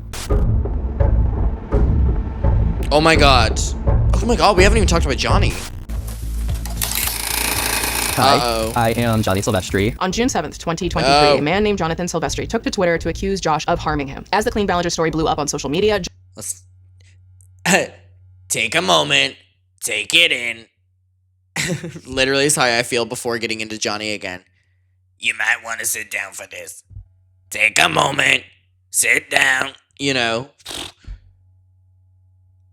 All right, let's go. Johnny tweeted allegations of varying severity at Joshua hundreds of times in around 2 months and shared his allegations on the H3 podcast, the Do We Know Them podcast with Lily and Jesse, and with me in a number of interviews. If you've seen part 3, you know how that turned out for him. Now, this interview with Joshua took place on July 21st, just one day after my team and I had discovered John may have doctored evidence, while also admitting to me that John Silvestri didn't want to take accountability publicly for his role in group chats that he had been in. Now, I'm not gonna lie, I had a few doubts about John, considering we had already clocked a number of inconsistencies in his timeline, but that double whammy from the day before my interview with Josh completely shifted the energy that I had in even asking Joshua about John. Now, we already knew that John had lied about his age. We already knew that his parents had been... Also, could you imagine they did the interview with Josh before they figured out that Johnny was a lying piece of shit? Could you, that scares me. A world in which this poor man would have to have, and not be believed, and the questions be, maybe targeted different. That to me, really kind of upsets me to think about. God. Been around John and Joshua practically every time they were together, and even encouraged their limited interactions. And at this point, we already knew that John had a peculiar trend of describing his mentorship of fans the same way that he described Joshua allegedly mentoring him. That somehow Josh's mentorship was evil, but John's was honorable. But regardless, I didn't tell Joshua about any of our findings in order to keep the investigation clean. Remember, at the time of this interview, we were still piecing together who to believe and on what. So I wanted to see if the way Joshua described the events to us matched what we had found. And to my team's utter surprise, it did. We're gonna have to talk about Johnny Silvestri. Now, a lot of the public believes that Johnny... Wait, so Josh didn't know. Fascinating. So Josh didn't know at this stage, apparently, that they had found out that Johnny was lying. Fascinating. That is so interesting. What well played. Johnny is the reason why you have been brought back into this whole story. As you know, in full disclosure, I have done a 6-hour interview with Johnny, which I have not shared the details with you. It's no secret Johnny has accused you of some very serious allegations. I feel so bad for Josh. What is he being accused of? Again, when Johnny fucking listed it, he gave me duct tape. I bothered him at work. He gave me his phone number and said that, why am I coming out to you or whatever. And that was his thing. This feels this is so crazy to me, again, that Johnny is this fucked up, that Josh is sitting here and in this serious ass interview is actually gonna have to take this seriously because you're delusional. Specifics, but I do want to start just in crazy general right now. Mm-hmm. How do you defend yourself of something that truly you didn't do? Agree with that characterization of you? No, not at all. It's just a heavy thing to throw out. I know my intent. I know who I am. I've made mistakes, but I also don't know if I believe that he even thinks that. 20 messages, by the way. 20 messages. And Johnny was fucking 16 of them. Get out of here. Get out of here. That I'm those things. Yeah. Do you feel like he's just making these claims, not believing them, and that they're lies, or what do you mean by that? No, I think he takes fragments of truth that are real, and he amplifies them. Almost identically to how Colleen did the same thing behind the scenes, where she would take little fragments of truth. Ooh, this is what I've seen with receipts. Good point. little fragments of truth and then expand on them to make them massive. Great and that's just point. the narrative that's believed. So seeing him take the relationship that we had and to articulate it in this way while leaving out so much context and embellishing and misleading. I've taken it so much over the last 6 or 7 years. I've dealt with it, and I don't want the narrative taken from me again. The story of what happened is not the way he's portraying it, and I don't think I don't know, I can't speak for him, but I think there's a part of him that knows what he's doing, and if he's not talking about me anymore, then what does he have left to bring people and their eyeballs over to him? Because the things that he's claiming it's just wildly misleading and damning and very hurtful when I never had any ill will towards him. The things he says, it's heartbreaking. But also, like, Johnny is blowing shit up that doesn't... Johnny has created stories and situations. Johnny has put himself in situations and then made Josh a villain in them. For no reason. Showing up to Josh's workplace. Oh, now Josh is creepy. Because it's not what I thought he was. It's not what I thought he was about. When you say that you think that he knows what he's doing, do you think that he is making these allegations out of malicious intent? Or what do you mean by that when you say he knows what he's doing? At first, I didn't think that. That's why I wrote to him privately when I got wind that he was feeling hurt. So I reached out. And then the way he has responded to that and how it has progressively gotten more and more hateful, spiteful, embellished. After everything apologies. That he would say, he somehow makes it as like a slam against him when it had nothing to do with him. And it's hard for me not to see the parallels. There are parallels between me and him and Adam and Colleen. There are. But they're worlds apart. What parallels would you say exist? So the parallels, just with the relationship, is I gave him my phone number, and then he ran an account for me. To me, that's where the parallel stops. Oh, well, yeah. Even the account that he's talking about, he's comparing it to something that it's a false equivalency. It's not the same. True. And he wants it to be the same. He wants to project that it's the same, and it's just not. Now, just to recap a bit from part 3, one of the things that I discovered in the 7.5 combined hours in speaking with John Silvestri is that, in his words, John and his parents went on a family trip to a show in New York City where they had a sort of unofficial meet and greet to meet Colleen and Joshua alongside a number of Colleen fans. In my conversations with Joshua, I discovered that Johnny tweeted and spoke often in these chats about how he was depressed and having trouble in school, and Josh believed that John was in need of guidance. And at the meet and greet, Johnny handed them a paper crown he had won from the show to be autographed. Colleen signed it, and then Joshua signed, and then Joshua proceeded to put his phone number on the crown as well. But Johnny and Joshua have expressed that this was meant as some kind of misguided attempt at Joshua becoming a mentor, and I agree with both of them. It's very inappropriate. I hate that word mentor so much. I think it's just been like completely ruined with hearing Johnny accuse people, be accused. Like that word to me just like feels so iffy. Except it's also worth noting that not only were Johnny's parents there for this, according to John, they knew and they approved of this because Johnny was an aspiring YouTuber. To quote adult Johnny about this, his parents thought he was, quote, doing the damn thing, and that maybe their son was going to make something of himself on So YouTube. using and Josh. I think in their minds, they were just like, holy shit, like, our kid's doing the damn thing, okay. About Joshua David Evans giving you his phone number, by the way. A family of social climbers, mind you. So maybe school didn't work out for him, but like maybe he's meant for something. Maybe school didn't work out for him, but maybe he's meant for about the.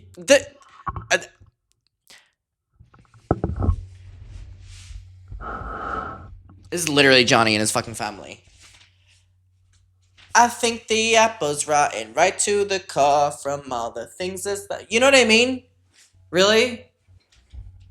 Fucking apple's rotted to the motherfucking core, bitch. Oh my god! I mean, Jesus Christ. Freak time. Just weird. It's weird. Then maybe he's gonna do something. Maybe Josh can be a mentor. For him to I hate that word. Just run so far with it, it's hard to think he has good intentions. It's hard to think that he doesn't. is truly believing this to his heart and feels hurt. And he and doesn't wants believe it. Retribution or something. To me, when I said to him privately, this is getting vindictive, and then he took that and said, how dare you call me vindictive? I'm like, read the whole thing, man. I didn't say you are a vindictive person. This situation starts to feel vindictive, and I stand by that. Read anything he's saying. It's a lot to deal with. So as far as the parallel with our relationship with me and him and Adam and Colleen, yeah, I was the influencer, he was the fan. I handed him an account that had barely any followers that I did not take. It is not accurate to relate Johnny taking over Josh's account that he didn't even use anymore for a character he barely did that probably had a few hundred, if 1,000 followers to me running fucking like, I mean, the Miranda Sings accounts have like millions upon millions upon millions of followers. Like, people had post notifications on for that shit. That's why the Meghan Trainor thing hit so quickly. Still, it's a classic. It genuinely is a classic. It's so good. Take seriously, that I was not making money off of, that I never intended to make money off of. I didn't want to do it anymore. He already had an account that was identical to the one I had. And I thought, I don't care enough to keep up with this. I really don't. We're specifically talking about the Sarah Ridiculous account. I had a character called Sarah Ridiculous, an obnoxious blonde who just is entitled. That's the whole spiel. And I had a Twitter account where I would tweet as her. I think it has maybe 2,000 and something followers to it. It was for a season and it was fun to do, but it just wasn't something I wanted to continue. But I saw his, well, I didn't know it was his Twitter at first. I saw another account that was very... Another point about this, the person that Josh reached out to basically do this account was whoever was going to be running this fan page for the character. And it happened to be Johnny. He didn't know that it was Johnny. Similar with, you know, the phrasing just a little bit different in the title. And the same things that were being tweeted from that fake account was very similar to mine. And so I found out who it was. I didn't think it was him at first. I thought it was another mutual, but I reached out and she said, no, it's not me. It's actually Johnny. I'm like, oh, well, me and Johnny are cool. I'm just going to throw it over to Johnny. And I reached out and said, do you want to run this thing? He did provide me with a screenshot of your text exchange about that. But one of the questions, you know, that comes anytime a screenshot is presented is, what is the context, you know, that's before and after that we can't see. All I remember is finding out that it was him and asking him, but I don't remember the nuances of what we really talked about. Again, it was so many years ago, it's hard for me to recollect. Were you continuing to tweet from that account at the same time that he was, or did he take it over entirely? I think there were times that I still would hop in and tweet, and then eventually by like 2015, just stopped looking at it, stopped logging in, stopped searching for it, stopped engaging, because it didn't hold a lot of weight for me, because it wasn't something I wanted to continue. That's he didn't care about the like character. He didn't even do it that often. Because I wasn't making money from it, and it was never a promise of, you do this and you'll make money. It was never that type of thing. It was, to me, I can understand his point of view where it's like, you have maybe your favorite influencer saying, do you want to run something that I created? And that's a big deal. I see that. I get that. And so I don't want to take that from him. That's how it felt for him. Yeah, I mean, I think that's, you know, you mentioned the parallels. With Colleen's relationship with Adam and him taking over the Miranda Sings Twitter account, she was kind of dangling over his head, like, you'll get a job, you do good here, then I will hire you officially. And so she has Adam doing essentially free labor. I don't want to call it payment, but I was happy to say, listen, dude, if this is something you want to like get into, content creation, you know, I'm going to promote you on my page. I'm going to put you as one of my people, you know, go follow these guys too. And I meant that. I was rooting for him, but it wasn't like, do this and I'll give you that. It was never that type of a thing. There was no exchange. There was no promise. I mean, of course, like, he brings up that I promised him up and down, if I made it big, I'd bring him with me.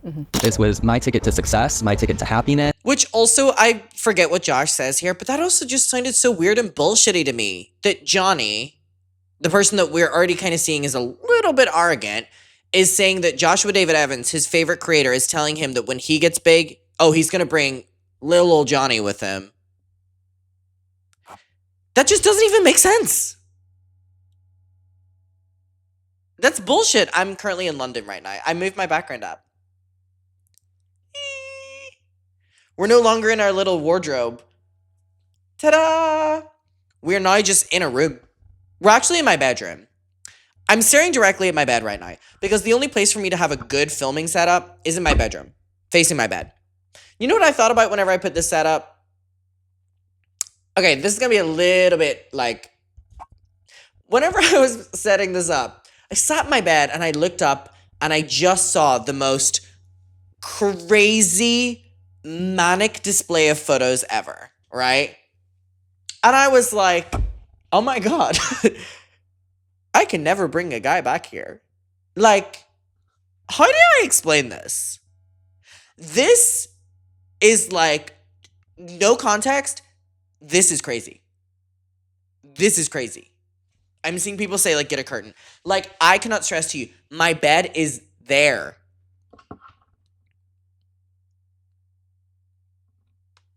That's my bed, right there. The concept of, like, it's more so just, like, walking into the room for the first time. You know what I mean? It's kind of like when I used to have my cardboard cutouts up and people would walk into the room and they would be like, ah!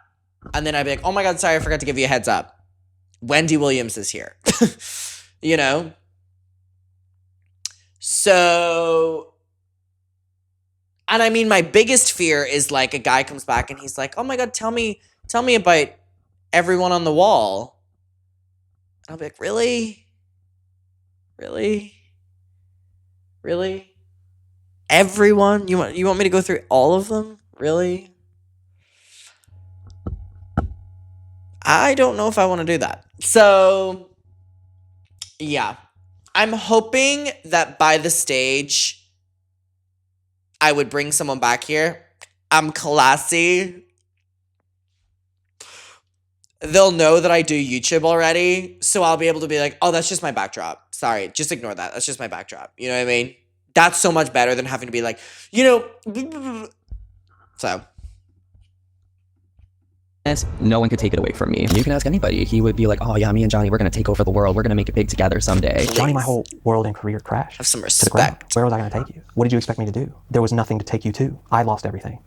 So when he keeps saying It's also that, a good point. What is Josh taking Johnny to when Johnny was actively trying to ruin Josh's life too? And 4 days after the divorce announcement, Johnny is on the Say Ridiculous account literally distancing himself from Josh and accusing Josh of shit. Oh yeah, you really wanted to be brought somewhere, Johnny. as if it's like a weapon for him to use. It's like, well, why don't you include the rest of it? He's referred to that in an interview with me as you selling him a fantasy. And he used that word quite a number of times also. Selling a fantasy because you have a parasocial is crazy. Is crazy. We have got to be serious.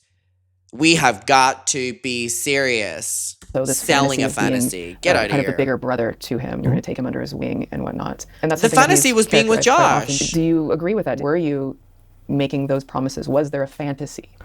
To me, there was nothing misleading about what I was saying. There was nothing inauthentic about what I was saying. Everything I said to him about those things, I meant those things. When I said, oh, you're like a little bro, and I'm a big bro, I meant that. I grew up in a culture where I had older people in a youth group, like a big Christian upbringing.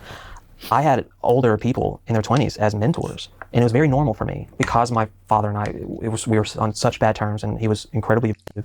I needed somebody, and I had it with the church people. So when I saw Johnny express to me, I have nobody, how did you make it out of high school? I don't have any friends. My heart went out to him. And so that's why, to me, it didn't feel like a wrong thing. And again, what's super unfortunate about the fact that Johnny would then villainize this. That's I'll be someone that insane. you can reach out to. Now, did that mean I'm going to talk to you every single day? We're going to be on the phone, and I'm going to have check-ins with you. It was never like that. The reason why I keep saying internet, big brother, when I talk And about we it clearly see it. There's no correspondence showing that they were doing any of the sort. sometimes, is because that puts a distance that I was very aware of and I was very conscious of. Now, as a reminder, John's correspondence with Joshua online began with him directly telling Joshua that he was feeling alone, depressed, and having trouble in school. This is an important context in understanding this story in general. I mean, I worried about him. The look on his face when I first started getting to like see him interact, I just felt really not super protective, but protective enough that like something in me wanted to like lend a hand. When did you first meet Johnny? And kind of walk me through the story of how you meet Johnny and how your relationship developed. They got wind that we were going to be in New York for a Miranda show. It's all kind of blurry for me because it was so long ago, but I remember there being a handful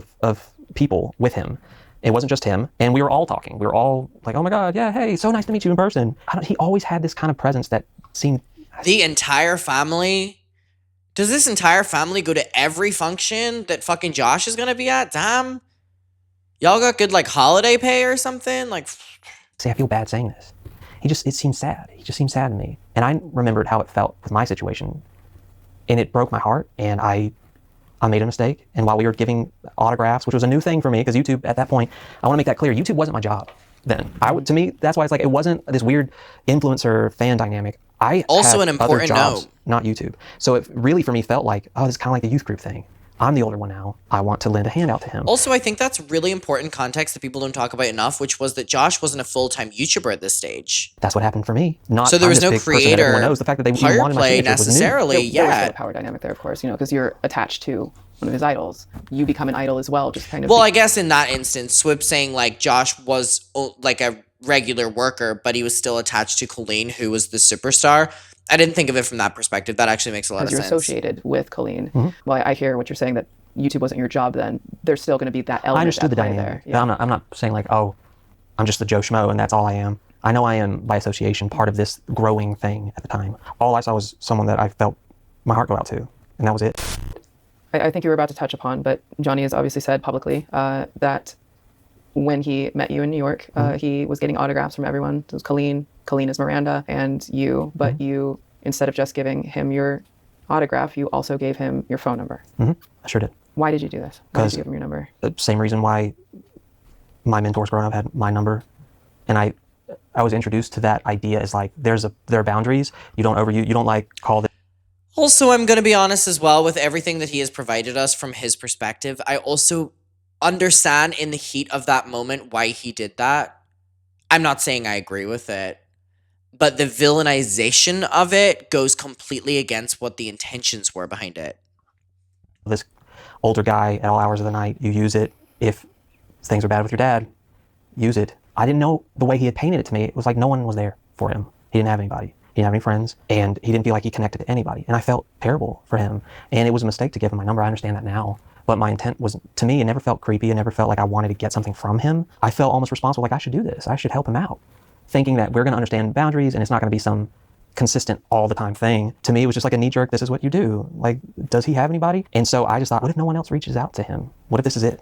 And I don't want to sound dramatic, but that's really how I felt.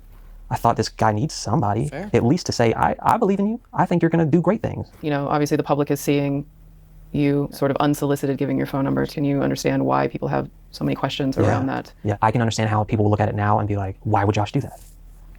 Because Josh at that time thought, I'm doing a good thing, and that's what good people do. And in retrospect, it's like, oh, okay, that set the course. That became increasingly aggressive, or to the point where I didn't know how to interact. What do you mean by aggressive? He would start to show up at shows. Of course, I wanted people to come to shows, but most of the time it wasn't even my show. At first, it felt normal and chill to have, like, oh, that's Johnny.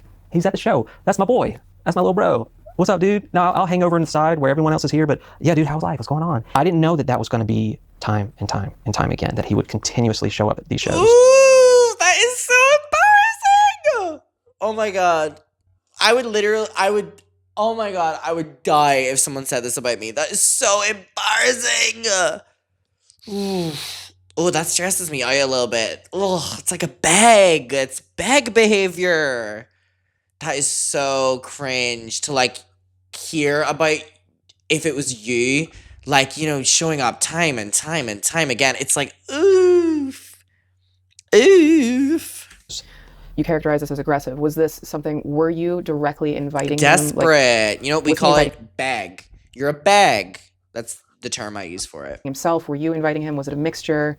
I want to be fair. Going back through my Twitter DMs, it shows that it's far more heavier on his side. I need to talk to you. We need I've to talk. seen Let's it. Talk. Call me, or can I call you? I'm coming to your show, or when is your show? And I'm coming. I was going to surprise you. Like, it was not me saying, you got to come to my show. The concept as well of being the fan, being like, I'm going to surprise you, to the artist. Baby, they don't care. Baby, there's no plane. They don't care. You have to come to my show. Please come to every show that I will be a part of. And when I started getting those messages, if you look at those receipts, you'll see I don't respond because I didn't know how to respond anymore. Because at that point, I'm like, I don't want to hurt his feelings. I gave him the number. I engaged. But now it feels like I've bitten off more than I can chew. So I mentioned earlier that just one day before this interview, we discovered that Johnny and Joshua did not send identical Twitter DM receipts, and that July 20th, Thank God. Like, that was uncovered before this interview, because it could have been a really bad interview for 23 Josh was the day otherwise. we believe we received doctored evidence from And also, it would have been incredibly frustrating to have done all this interview and then find that out and then want to redo it again. Silvestri. What I don't think I mentioned yet is that Joshua did not know about this at all. In hindsight, when Joshua is talking Did she about all tell of this and his him? complete confusion on what communicating with Johnny back then was even like, I cannot even imagine how frustrating it must have been to discover that Johnny had deleted so many of the DMs he had sent to Joshua and then tried to pass it off as legitimate tell him? representation to us of how Johnny and Joshua spoke back then. I want to touch upon really quick, coming back to when you gave him your phone number. Do you recall if his parents were there? I remember off to the side, there were a group of adults. I don't remember every interaction I had in that moment on the streets of New York. Well, he did share with me in an interview that his parents were there. I feel like I acknowledged his father. Do I remember going up to them? And knowing me, I'm a chatty guy. You know, it wouldn't surprise me if I walked over and introduced myself to them as well. I just don't remember if I did that in that moment. After you gave him your phone number, can you give me an idea of how often you and Johnny would talk? It was not incredibly consistent. To me, it happened in spurts. I do remember not Again, always reflected in the responding text to certain messages? things. But then I would chime in. And would this span like text messages on the phone? Were there phone calls? Was it Twitter? It was never phone calls. It was never like we're on the phone just chatting the night away. That was never a thing. And again, it's like Johnny tries to paint the picture that it was something that it wasn't, but that's just not true. But I remember it was fragmented amounts. And it wasn't like every single day we're tweeting about life and what's going on at school today. And it was never like that. So we know about Joshua and Johnny's experiences on Tiny Chat, but I was curious, given Johnny's dodgy answers about how they allegedly spent time alone, what Joshua had to say about the concept of the two of them spending time alone. Oof. I think there's just something so fascinating about Johnny. Didn't ever think that he was, their other point of view was going to be heard. That's how arrogant he is. I'm sorry, I did go and get another pickle because, again, I'm like so locked in right now, and I really do feel like I'm like having like a key and like really decompressing while going through this, and I love my pickle time with that as well. So we got a hot mama. Quite frankly, they've never seen a hotter mama. All right, I can't believe you're still alive. Hey! Yeah. Ooh. I got this chair. I'm curious to know if you have an idea of how many times you hung out with Johnny in any capacity in person. Probably anywhere from, I've probably seen him in person 6, 7, 8 times.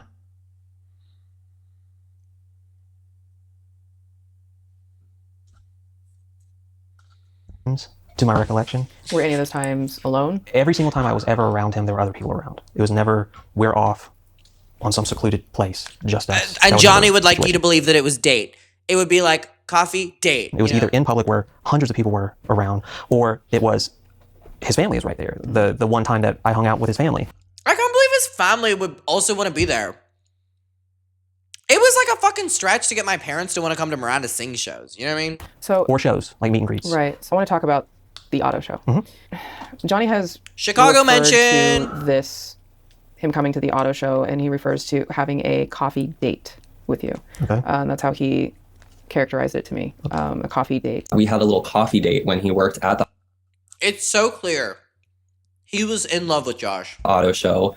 He said that this happened during the Chicago auto show that you were working, where you guys also created some content together. His family was there. You had a dinner with his family. Is that correct? Can you just tell me about this entire interaction with this auto show? How did he come to be there? How did his family come to be there? And what happened? I remember being on the auto show floor where I was presenting the Chevy Cruze. I recognized... Bitch, I cannot fucking believe that Josh was just at work. This isn't even YouTube.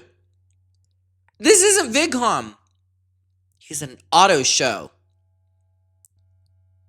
And Johnny and his family drove to surprise him.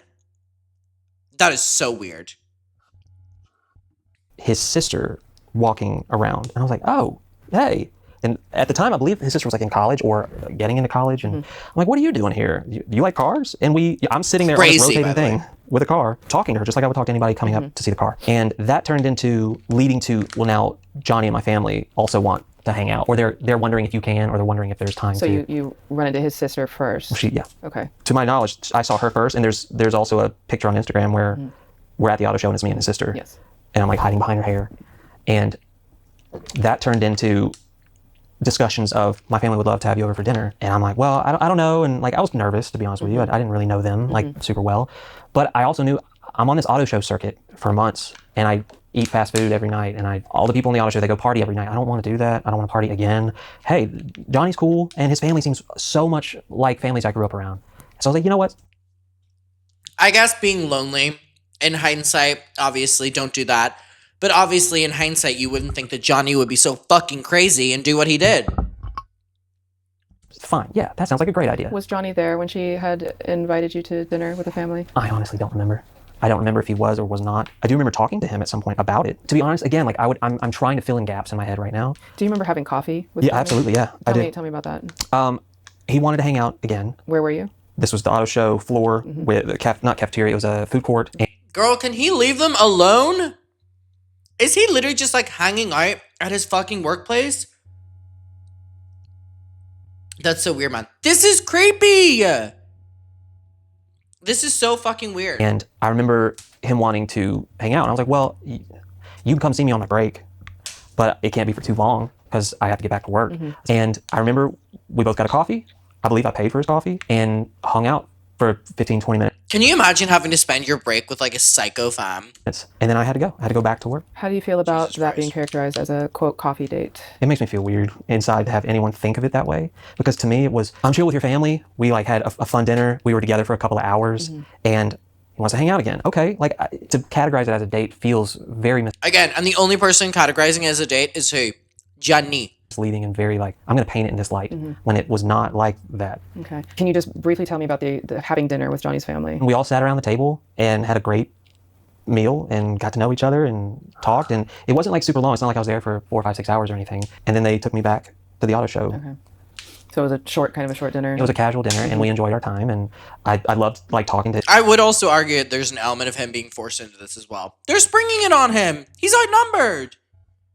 His parents and getting to know their life and hearing about his sister's aspirations and what she was going towards. And it all felt, I don't know, it felt nice to be around a family when I'm constantly on the road. And again, in retrospect, don't do something like this. But again, something so innocent that, 10 years later, Johnny make it into a creepy thing? How dare you?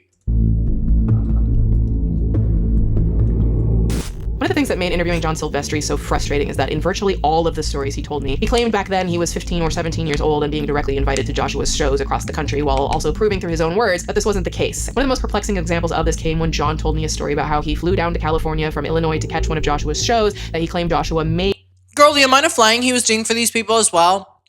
Get a life. him go to, and how he was allegedly 17 years old and renting a car to do that. To be clear, none of that was true. He was an adult, and the invitation John talks about was Joshua promoting a show on Twitter. I want to touch upon quickly on the Irvine show, the Shadows tour, the first show that you had of that tour. That happened on May 20th, 2015. That was just a few days before Johnny's birthday on May 24th when he was about to turn 19. Johnny claims that you invited him to the show. He would say stuff to me like, "Oh my God, come to California for my show," and I'd be like, "Are you serious?" And he'd be like, Again, he cares about himself way too much. "Yeah, come on down." And I'd be like, "Whoa, sick." So he flew out to Los Angeles, rented a car, and drove to the show. He also has said that he had trouble renting the car and that he had messaged both you and Colleen, kind of conveying that he was stranded and hoping maybe you would come pick him up from Irvine and to Los Angeles. I'm curious. This is so crazy. The concept of going to a YouTuber show, flying, getting stuck at the airport, and then contacting the YouTuber as they're about to go on stage and be like, "Can you come and collect me from the airport? Who are you?" Curious, do you remember him calling you, and did you directly invite him to that show? I don't remember him calling me. It was our very first show. We were on edge. We were nervous.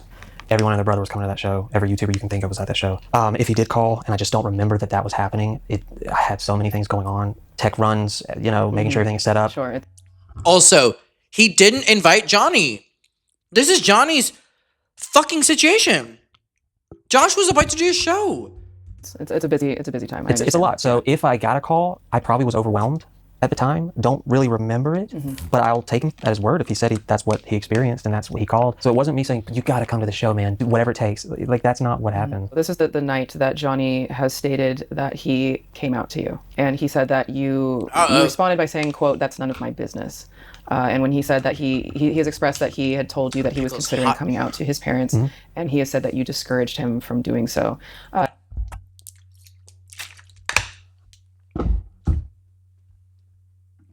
Number one, oh my God, that pickle is so fucking hot. My tongue is burning. Number two,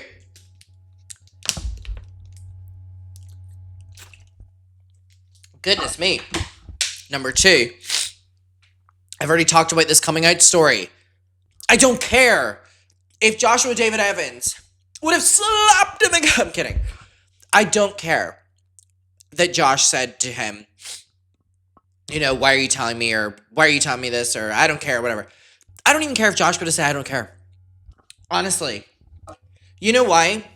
Because it was inappropriate in the context to tell Josh in that environment. Please.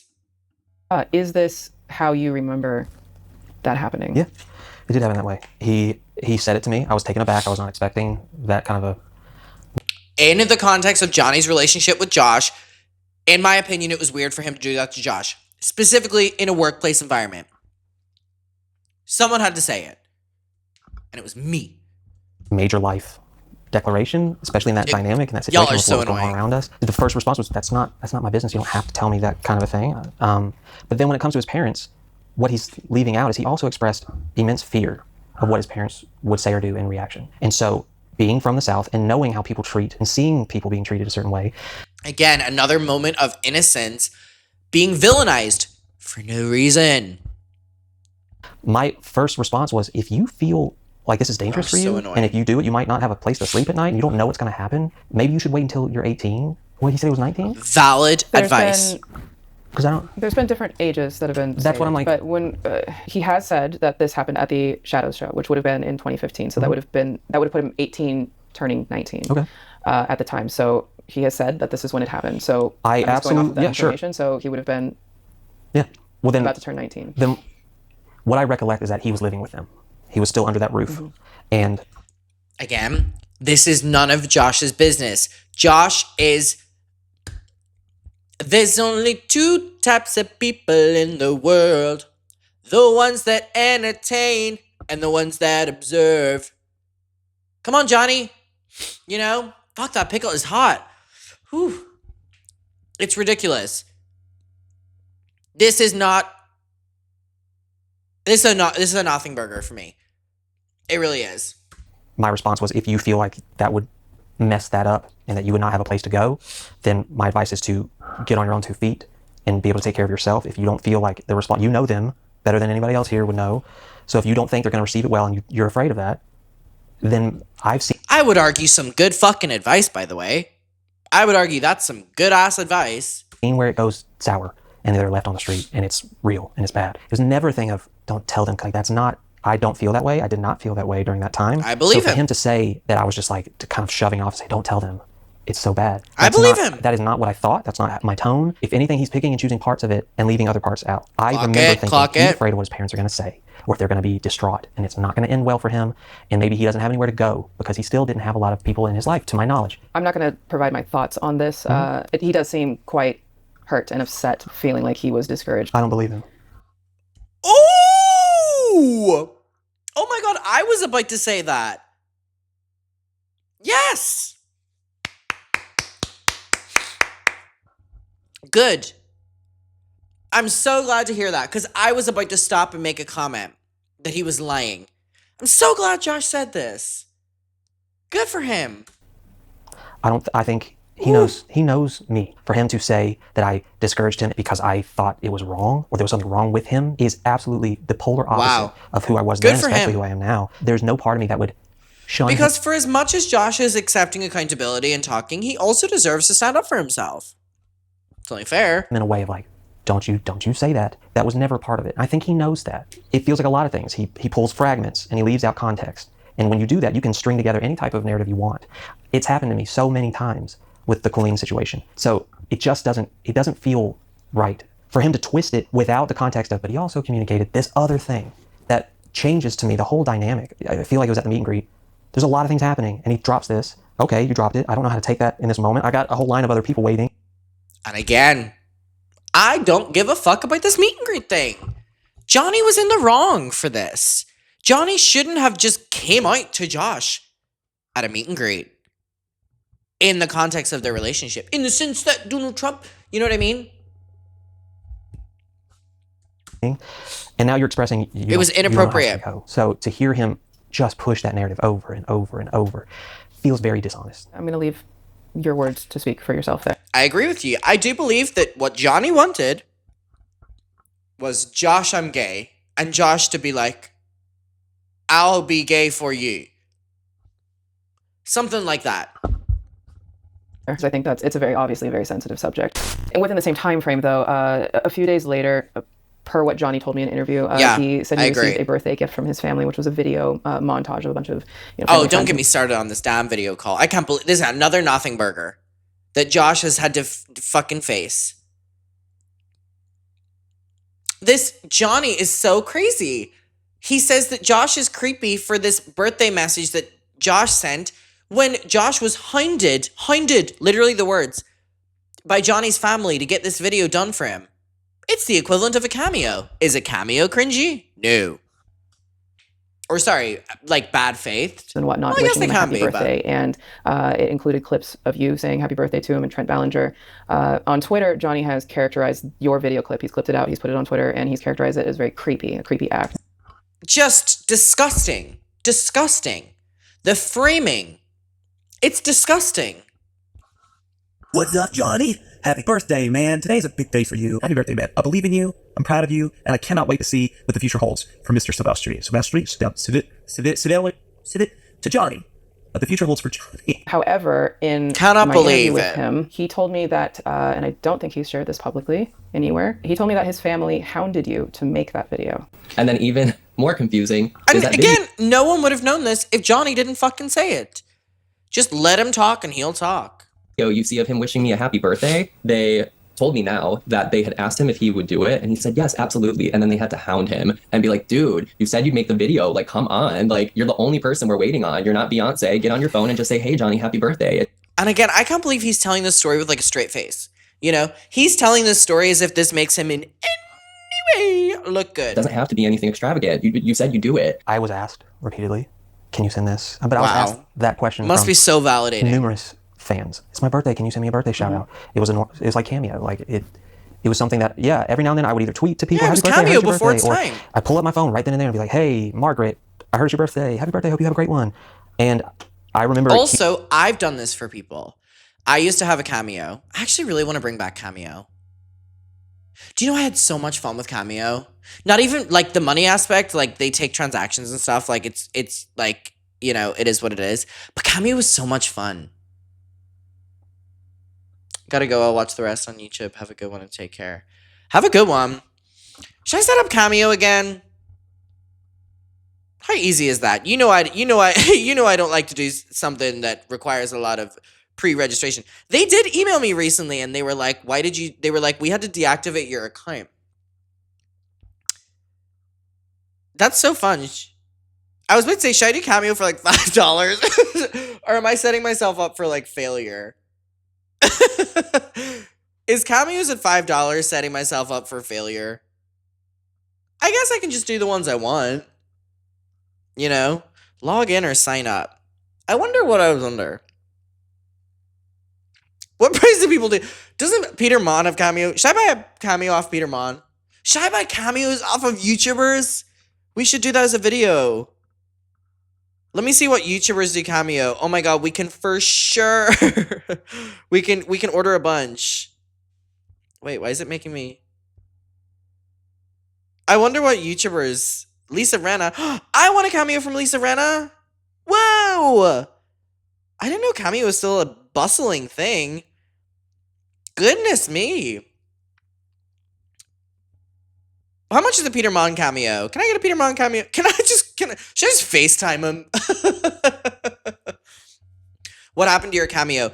I joined Cameo and then the Colleen thing happened. Oh my god, look! Here's my Cameo! Oh my god, this is so crazy. My wallet balance. I have £11. Ooh! Didn't even know I had that. Look at that. Wallet balance. Oh, you can see it. Wallet balance. It says £11. Ooh! Drinks on me tonight, girls. Drinks on me tonight.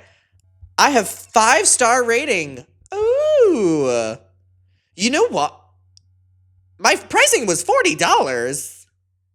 Goodness me. Wait, I think my pricing was $40 because I think the Peter Mons was also $40. I think that makes sense. Can I order a Peter Mon Cameo? You know why it was 40? Number one, Peter's was 40, and also number two, during the Colleen time, people were like really opening up, and I was like, oof, these are like, I'm like taking long. Wait, should I open it at $5 and just do it for funsies? Is that fun? Let me do that. Let's turn my 11 point into a good 15. Pricing. Wait, this is so fun. $5. Wait, 5 is way too low. Do $10. Ugh, fine. Y'all just upselled yourself. Okay, wait. Smart pricing. This is like Ticketmaster. They're trying to say due to demand. Okay, I feel like turn smart pricing off. Smart pricing is currently active. If you turn it off now, your price for new orders will reset to your base price. I don't know what that means. Turn off? Question mark? Wait, how did I open it again? Because they literally turned off my profile. Wait, you know what's so crazy? I had to, oh my god, all of my ones are like me with ukuleles. That is so crazy. How did I open it? Oh my god, people reviewed me. That's like dynamic pricing. Wait, how did I, available for requests. Available for requests. Wait, do I have any old requests? Should I like go through my old requests? Not now, but wait. Did I just do this? Is this a bad idea? You better give me good reviews, by the way. I might... Wait. I think I just... Did it work? That's so stupid. Adam McIntyre cameo. Only 5 left. Excuse me. Wait. Sorry, do I have a limit? Limit requests. Max number of requests. Fuck, that shows you how many people were signing up for it. I had 5 people at a time. Wait, complete 3 cameos. We're limiting your requests to help you manage demand. Wait, really? That's so evil. Manage demand. That's their way of being like, you didn't... Wait, we're limiting your... Oh my god, that sucks. Okay, well, I guess there's only 5 fucking spots. Wait, I think you can still request, but... Someone said it's $911. Is that true? Is that true? Hold on, I just pinned my cameo. I guess there's only 5 spots. 5 people for $10 get the most incredible cameo in the world. I wonder if they're going to allow me to up my... Available for DMs? How much do you want to spend for people to DM you? That's so weird. That's so strange. Why would they do that? DMs? Paying for DMs? Please make it 9. The problem is with currency, it won't fucking do it. Alright. Well, I guess I can only do fucking 5 of them. Oh, wait. 5 requests left. Wait. 5 requests left until you're unavailable. This shit is so weird. New request. Oh, we got a request. Oh my god, get ready. Lisa Vanderpump sent you a cameo 3 years ago. Oh my god, I remembered I got a cameo from Lisa Vanderpump for my mom. Oh my god. Oh, Sinead, this is Lisa Vanderpump. Well, your incredibly sexy son, Adam, his words, by the way, not mine. I know he arranged this for you. He says that you travel from Ireland every summer and you've been to Pump, Sir, and Tom and you watch my show, all of them. I know that you have your own dogs, Molly and Ivy, who watch Vanderpump Rules with you, so thank you so much. And I believe we met you on the final night at Pump. Anyway, darling, maybe I will see you at one of my new restaurants in Vegas. She starts fucking promoting herself. That is so crazy. I don't know how much. Oh my god, look at all my requests. Should I request rebooks from people? That's so... Oh my god, this is so crazy. I didn't know this. Oh my god, the people who've been trying to get me to rejoin this, by the way, are literally going to be like, what changed? What changed? Wait, oh my god. For Ellie. Wait, I wonder if I do these, can it reset? Hold on, wait. This is how I'm serious. I'm gonna be... Wait, for Ellie. I have 24 hours to do this. From Heather, for Ellie, we have our uni psychology exams coming up. Can you wish her good luck, please? Okay. Wait, how does this work again? Copy request. Wait. Record. Would like to access your camera. Well, that's normally how it works. Allow full access to camera. Oh my god, look! It shows me what to say. Oh, this is genius. I don't even have to memorize shit. Okay, it says for Ellie from Heather. Oh my god, instructions for Adam McIntyre. It says we have our uni psychology exams coming up. Can you wish her good luck, please? Oh, this is so much pressure. Oh my god, okay, wait. We'll get back to the video in a second, by the way. This is a really interesting side quest. Okay, wait. We have our uni. Okay, so it's for Ellie from Heather.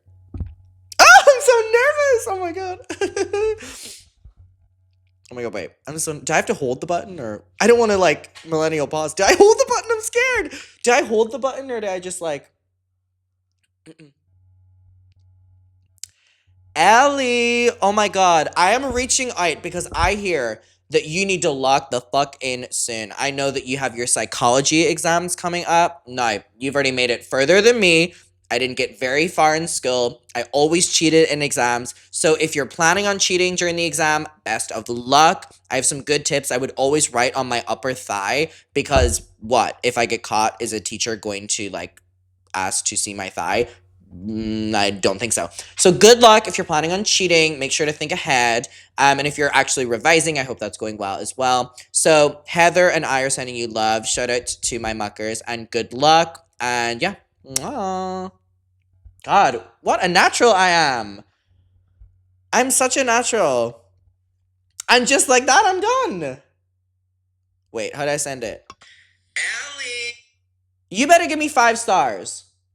Can I have 5 stars for that, please? Oh, I got another one. For Adam, I'm straight. Bum, bum, bum. Pep talk.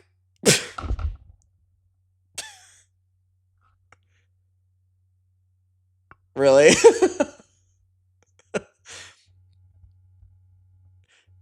It's from Michaela wanting some advice. Or sorry, wanting a pep talk because they're straight. Michaela, just reaching out. I know that you want a little pick-me-up and a little pep talk when it comes to being straight, heterosexual even. You know, I just think that once you learn to embrace your culture, whatever that may be in the, the straight world, just start to embrace it. I know it can be challenging. It can be, new. I think finding a community as well. Luckily, you can go anywhere and find these people. I'm wishing you so much love while you navigate this time period in your life. And I just think that there's special things to come. And also don't deny the possibility for a lesbian encounter. That's all I'm saying. Have a great day. I bet it 5 stars in the bag. 5 stars in the bag. 5 stars in the bag. 5 stars in the bag. Oh, wait. Okay, wait. If I do 2 more, then I get to reset my request. All right. Hold on. This is fun as fuck.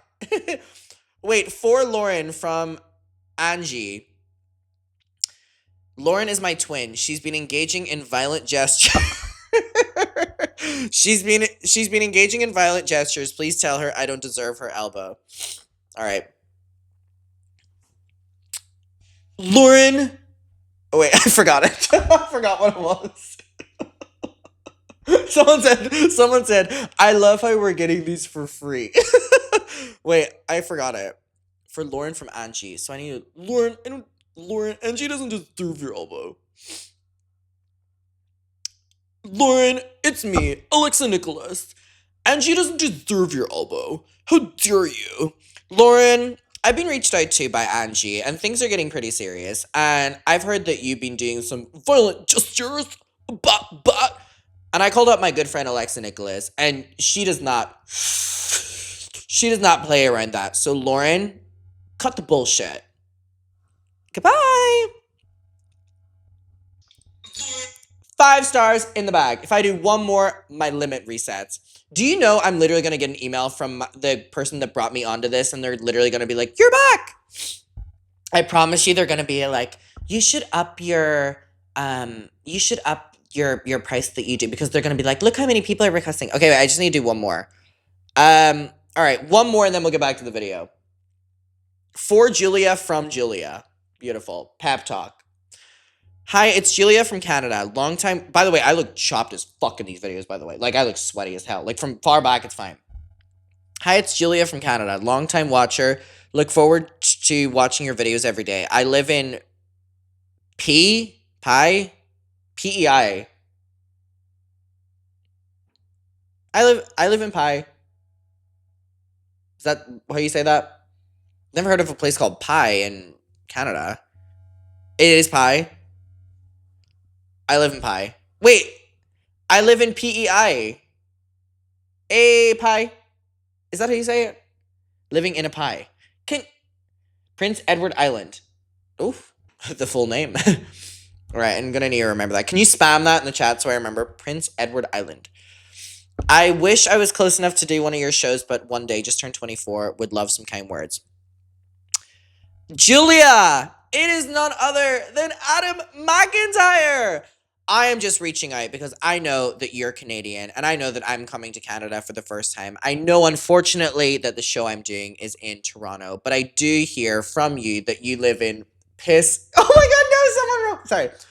I mean, there is no one here. Someone wrote Piss Edward Island. Prince Edward Island. I hear it is a beautiful place. Quite frankly, I have for sure heard of this place. I for sure knew that Prince Edward Island was a place that totally existed. You just turned 24 as well. That is a year above me, so I need you to have a good 24 and then pass it on to me. But I'm sending a lot of love to Prince Edward Island. Great people like Julia. They've never seen someone so amazing, so amazing. I'm sending you a lot of love. My limit should be reset. I better get 5 stars for that. The piss thing really worked on me. Oh my god, great! We are no longer limiting your requests. Yippee! All right, great news. Not now, but after. Clearly, I'm having fun with this. $5. You'll get a slightly personalized... all right, I've pinned it on the chat here. It's also just type in Adam McIntyre Patreon. I'm probably going to close it very soon, actually. But anyways, back to this. Wow, that was so amazing. I'm always looking for a little side hustle. Always a little side hustle. Adam needs to pay his rent. Hearing, hey, it's his birthday. Can you add, we're doing this. Oh my god, we're talking about the video again. Oh my god, because then we went on to Cameo. Yeah, that makes sense. I mean, why would I not? For him to call it creepy, I don't understand what's creepy about it. Tell me what's creepy. I just, I don't think that he had shared publicly that his family had actually requested it. I was requested so many different times from different people. Hounded. Sorry, he actually used the word hounded you for it. It feels so out of left pocket. It doesn't feel like, how can you take that where anyone can watch it and then turn around and be like, see how creepy that is? When it's, to me, it's the most innocent, wishing someone a happy birthday. There's so many things within this story, though, that have been completely rewritten to be very evil, and I think that just goes to show the intentions that Johnny has. Things that has always been perplexing to me about John Sebastian's claims against Joshua was that Joshua ghosted John. It has verifiably been shown untrue, even in the literal sense of the word, for as long as I've known about John's story. Now, Joshua explains what I mean pretty well. I want to move on to the ghosting that he talks about. Ghosting is crazy. You are a fan. Specifically when you stopped speaking to Johnny? The last 2 months of my marriage, so summertime of 2016, things were rough in my life before everything blew up. And I already started distancing myself from people. I was going through a lot of stuff. I didn't know who to talk to. When I'm sad, depressed, I isolate. When everything happened, and my life imploded. My whole world was destroyed. Mm-hmm. I lost a family. I was betrayed by the one person I wanted to trust the most. I was falling apart. I didn't know what my next step was going to be. I was thinking I could ask for half of everything, but I'm not going to do that. I'm just going to give it all to her. That to me is still blowing my mind. It's a little bit more juicy than I thought it was going to be. I'm going to have to get a tissue. Yes, I am. The pickle squirted everywhere. Oh my god. That is so crazy. That is so crazy.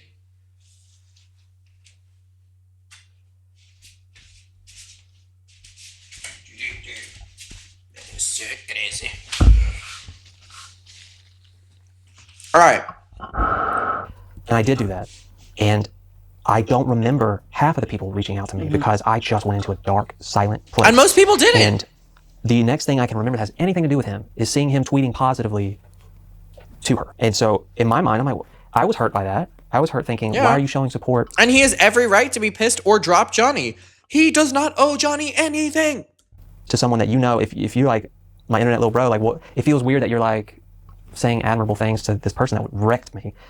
And so I didn't confront him. I didn't go off. I wasn't about to be like, you need to come over to my side. How dare you? Of course he doesn't trust Johnny. I don't want to control him. That's the whole thing. He wants to say he was controlled. That's the opposite of what I did. I didn't want to control him. I wanted him to make his own decisions. So to me, he made a decision. And then I made a decision, which was I can't see anything related to her. It hurts. Too bad. So I removed anything that had any type of connection to her. Especially like on my channel, I featured a lot of her family members. I had to take that off. But then I also took YouTube away. Like I just walked away from YouTube for a chunk of time. And fell into a deep, dark place. Right, which you had spoken about earlier. For him to, because he goes on and on and on about this whole ghosting thing. And everyone's like, poor Johnny, poor Johnny, poor Johnny. Also, the way that he describes the ghosting implies how people talk about like a situationship. You know what I mean? Right? Isn't there parallels there? The way that he refers to the ghosting. When he talks about ghosting, it's not like you would think he's talking about like a YouTuber he was a fan of. Johnny, that was so messed up. I can't believe that happened. And once again, it feels identical to what I went through, where no one gave a about what I was feeling and what was going on with me. Everyone's like, poor Johnny, I can't believe Josh just abandoned you. And I'm like, who do you think you are? My life was wrecked. You think my first priority is to not talk to my best friends from childhood, which I wasn't doing, or family. I need to come out and be like, I just want to let you know we're cool, bro. That was not in my psyche. Yep. Where's the understanding? Where's the ability at this point? Because he's not a baby. Where's the part of you in your humanity that goes? And again, Johnny is an adult saying all this. As an adult, you can't see anything outside of yourself. Through hell. Maybe he needs some time. This ain't about me right now. The way he's depicting it now, especially all these years later, it's right there. My life crashed and burned, and he's mad that I wasn't like hitting him up. And then so he jumps ship and goes over to Colleen and then starts doing tour stuff with her and is still mad and acting like I was some villain ghosting him because I didn't give a about him. It's just not, not how it went. It's infuriating because it's like, once again, it doesn't matter about what happened to me. Everyone else is right. Everybody else is always right. Josh is always the lesser than. It was just that all over again. I'm lesser than in every situation. And now in 2023, I'm dealing with it again. It doesn't matter that my whole life fell apart and I didn't want to live. I didn't respond to Johnny. That's infuriating to me. Where's any ounce of care or consideration of what I was feeling? There isn't any. And now he's weaponizing it. And I have to defend myself all over again, like my heart doesn't matter. If you don't mind, I would like to ask you, and it has to do with Johnny, he acknowledged you being a victim in your relationship with Colleen, and then he went on to say that, why didn't you get out of it? You must have wanted something, you f***ed around and found out, and now you're just upset about it. At this point, I don't care that he was a victim, because we're not talking about that story anymore. If he wanted to talk about that story, he's such a little prick, isn't he? He really is such a little prick. At every opportunity in 2016, he said he was going to do it, but he was making an ass out No of himself, time frame on victims and I think he got embarrassed. And by the way, victims who don't speak up this new are life in not Georgia. valid. I'm no Colleen apologist, but he actively chose to remain in this relationship. He had so many outs. He didn't propose for like 9 years. Disgusting. Why did you enter a marriage that was so toxic if you knew it was so bad? You must have wanted something out of it, and it bit you in the ass. So I truly think it was like he f***ed around and found out, and now he's just upset about it. How did that make you feel, hearing him say something like that? Wow. Wow. He's saying the quiet part. He's saying what I think everyone is saying. It didn't feel new to me. It didn't feel like, oh my gosh, I can't believe it. It's like, yeah, I've heard that. People just don't care how it affects me. I just really started believing that I just didn't matter. I didn't matter. How it affected me doesn't matter. My emotions doesn't matter. Johnny himself said, I don't care. Like, to me, it wasn't like some sword through the chest. It was just kind of like another numbing slap in the face. Another like, yeah, you already know this. You know that you were just this thing. You weren't a person who also has feelings and a journey and hopes and dreams and downfalls. Like, cool, you don't like me. I've thought that a lot of people don't like me for a long, long time. And it used to suck my soul dry. And now I have closed myself off. And I only truly look for that kind of validation with only a handful of people, if that.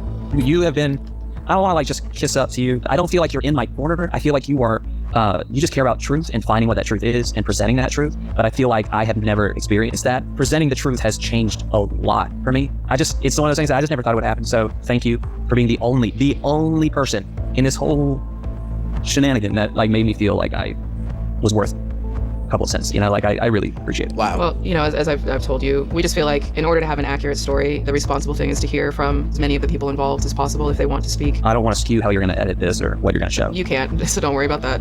And also, you know that I will grill you. You know, the truth has a way of showing itself as long as you are willing to take accountability. I do not regret caring about him. I do not regret wanting to be a positive force in his life. I regret that me giving my number to him led to a course of events that has spun out of control and the narrative has gone completely haywire. Do I wish I could take back the moment where I gave him the number? I do, because I don't want the pain that he feels to have happened. But I don't think at any point was I using him, manipulating him, getting things from him, promising him all these crazy things. All I did was I cared about him, and then I didn't know how to navigate. When this guy kept increasing the interactions between us that started to feel to me, this isn't appropriate. I don't know how to handle this. I don't know what to say. I don't want to hurt his feelings. He already feels like a vulnerable person. I don't want to be another rejection. So when I reached out to him, when I got wind that he was still so upset, I absolutely... Again, I think that Josh is being very transparent and open and makes sense with what he's saying about his dynamic with Johnny. And again, it's so unfortunate that it would fall in the hands of someone like Johnny that would use it to try to destroy your life. I felt for him. And it wasn't to save face. It was private. It was me saying, I didn't, and I misstepped in my apology. He picked it apart, but I genuinely meant I didn't mean for any of this to happen. You were too young to understand boundaries. Next sentence, that was my responsibility. He doesn't try to include all of that. In that first apology, I said, you didn't understand boundaries. Next sentence, that was my job. And I didn't do that for you. And boundaries meaning? Boundaries meaning when he started showing up at all the shows and he would just stay and after all the people were gone with me. How do you tell someone who says they don't have any friends or they... Oof, this is so cringe. This is embarrassing, Johnny. Struggle to have friends. How do you tell them, listen, man, you can't be hanging around every time like this? People start to look at that and they think, well, I want to hang around too. He gets special treatment. I saw it and I didn't know why would you say it to someone vulnerable in that point? I had already established a connection that I wasn't prepared for it to evolve into what it did. And then I didn't know how to navigate. Well, I just want to recap something that was in the Twitter DMs that you shared in the couple of minutes that we have left. There are 20 total messages between you and Johnny, between the first one and March 16th of 2015, which was the last message from Johnny where he said that you ghosted him. And 14 of the 20 messages are from Johnny. But you hadn't responded to him actually since January 30th, 2014. But as you said, your last interaction that you recall was that you said the couple of months around the divorce. Johnny had then sent 7 messages after that with no response from you. In his video titled Let's Talk About Joshua David Evans, he says very emphatically that the last interaction he ever had with you was March 16th, 2015, saying, quote, "This is the last interaction I ever had with this man." He's saying that was March 2015. But of course, he went to the Shadows show, which was a few months after that. So as we've been trying to piece the timeline together, there have just been some dates that... Ooh, soft launching that Johnny's not being truthful. This must have been validating for Josh. I think he probably would be able to suss out what's going on here. My team and I are just not quite certain what's happening with those dates. But we have seen a last interaction, it seems, was on, last public interaction, at least on Twitter, that we found was on August 16th, 2016, which sounds... Right around everything. August, September is when it happened. Yeah. Can you tell me what that interaction was? Yeah, his tweet is deleted, but your tweet says, "Bring it, bro, 90s music forever." Do you happen to remember what that was about? I mean, I'm all about 90s music. I'm sure he made a reference or something. Okay. That reaction is absolutely what I would have given anybody who referenced something that I'm into. I believe him. So to kind of wrap things up, why did you apologize in the way that you did? Because his pain in those moments, initial moments that I started seeing all this pop up, his pain seemed so guttural and real that the first thing I wanted to do was run and say, whatever I did, whatever participation I was... Again, very unfortunate when you can't even... No apology matters, no rationale with these people. Part of this, I am so sorry that it led to any type of pain for you, or it led to a disconnect of boundary or what was expected, or where I dropped off, or whatever role I played that led to this being so harmful for you. I want to let you know that that was never my heart, and I'm so sorry that that happened. It was never my intent to swoop him in and then take him on this ride that led him to then be mistreated by Colleen and Corey on tour after the fact. Like there was no ill will. I never had ill will towards him, and I'm really trying my best now to not let my ego get in the way and say things I'll regret, because if you look at the things he says to me now, or not to me, he blocked me because I kept apologizing to him, and he goes on. Which again is just so crazy. Like, what do you want? You want the fame, you want the attention, you want the notoriety, which is why he kept tweeting saying, I have more. And I just honestly think, like, truthfully, the more I've dived into this, the more I've been like, wow, it's actually crazy how much I forgot how terrible Johnny was. Like, how outrageously disgusting he was. And the manner he acted was unbelievable. It's actually, I'm glad I've done this because I actually remembered it being less bad than what it was.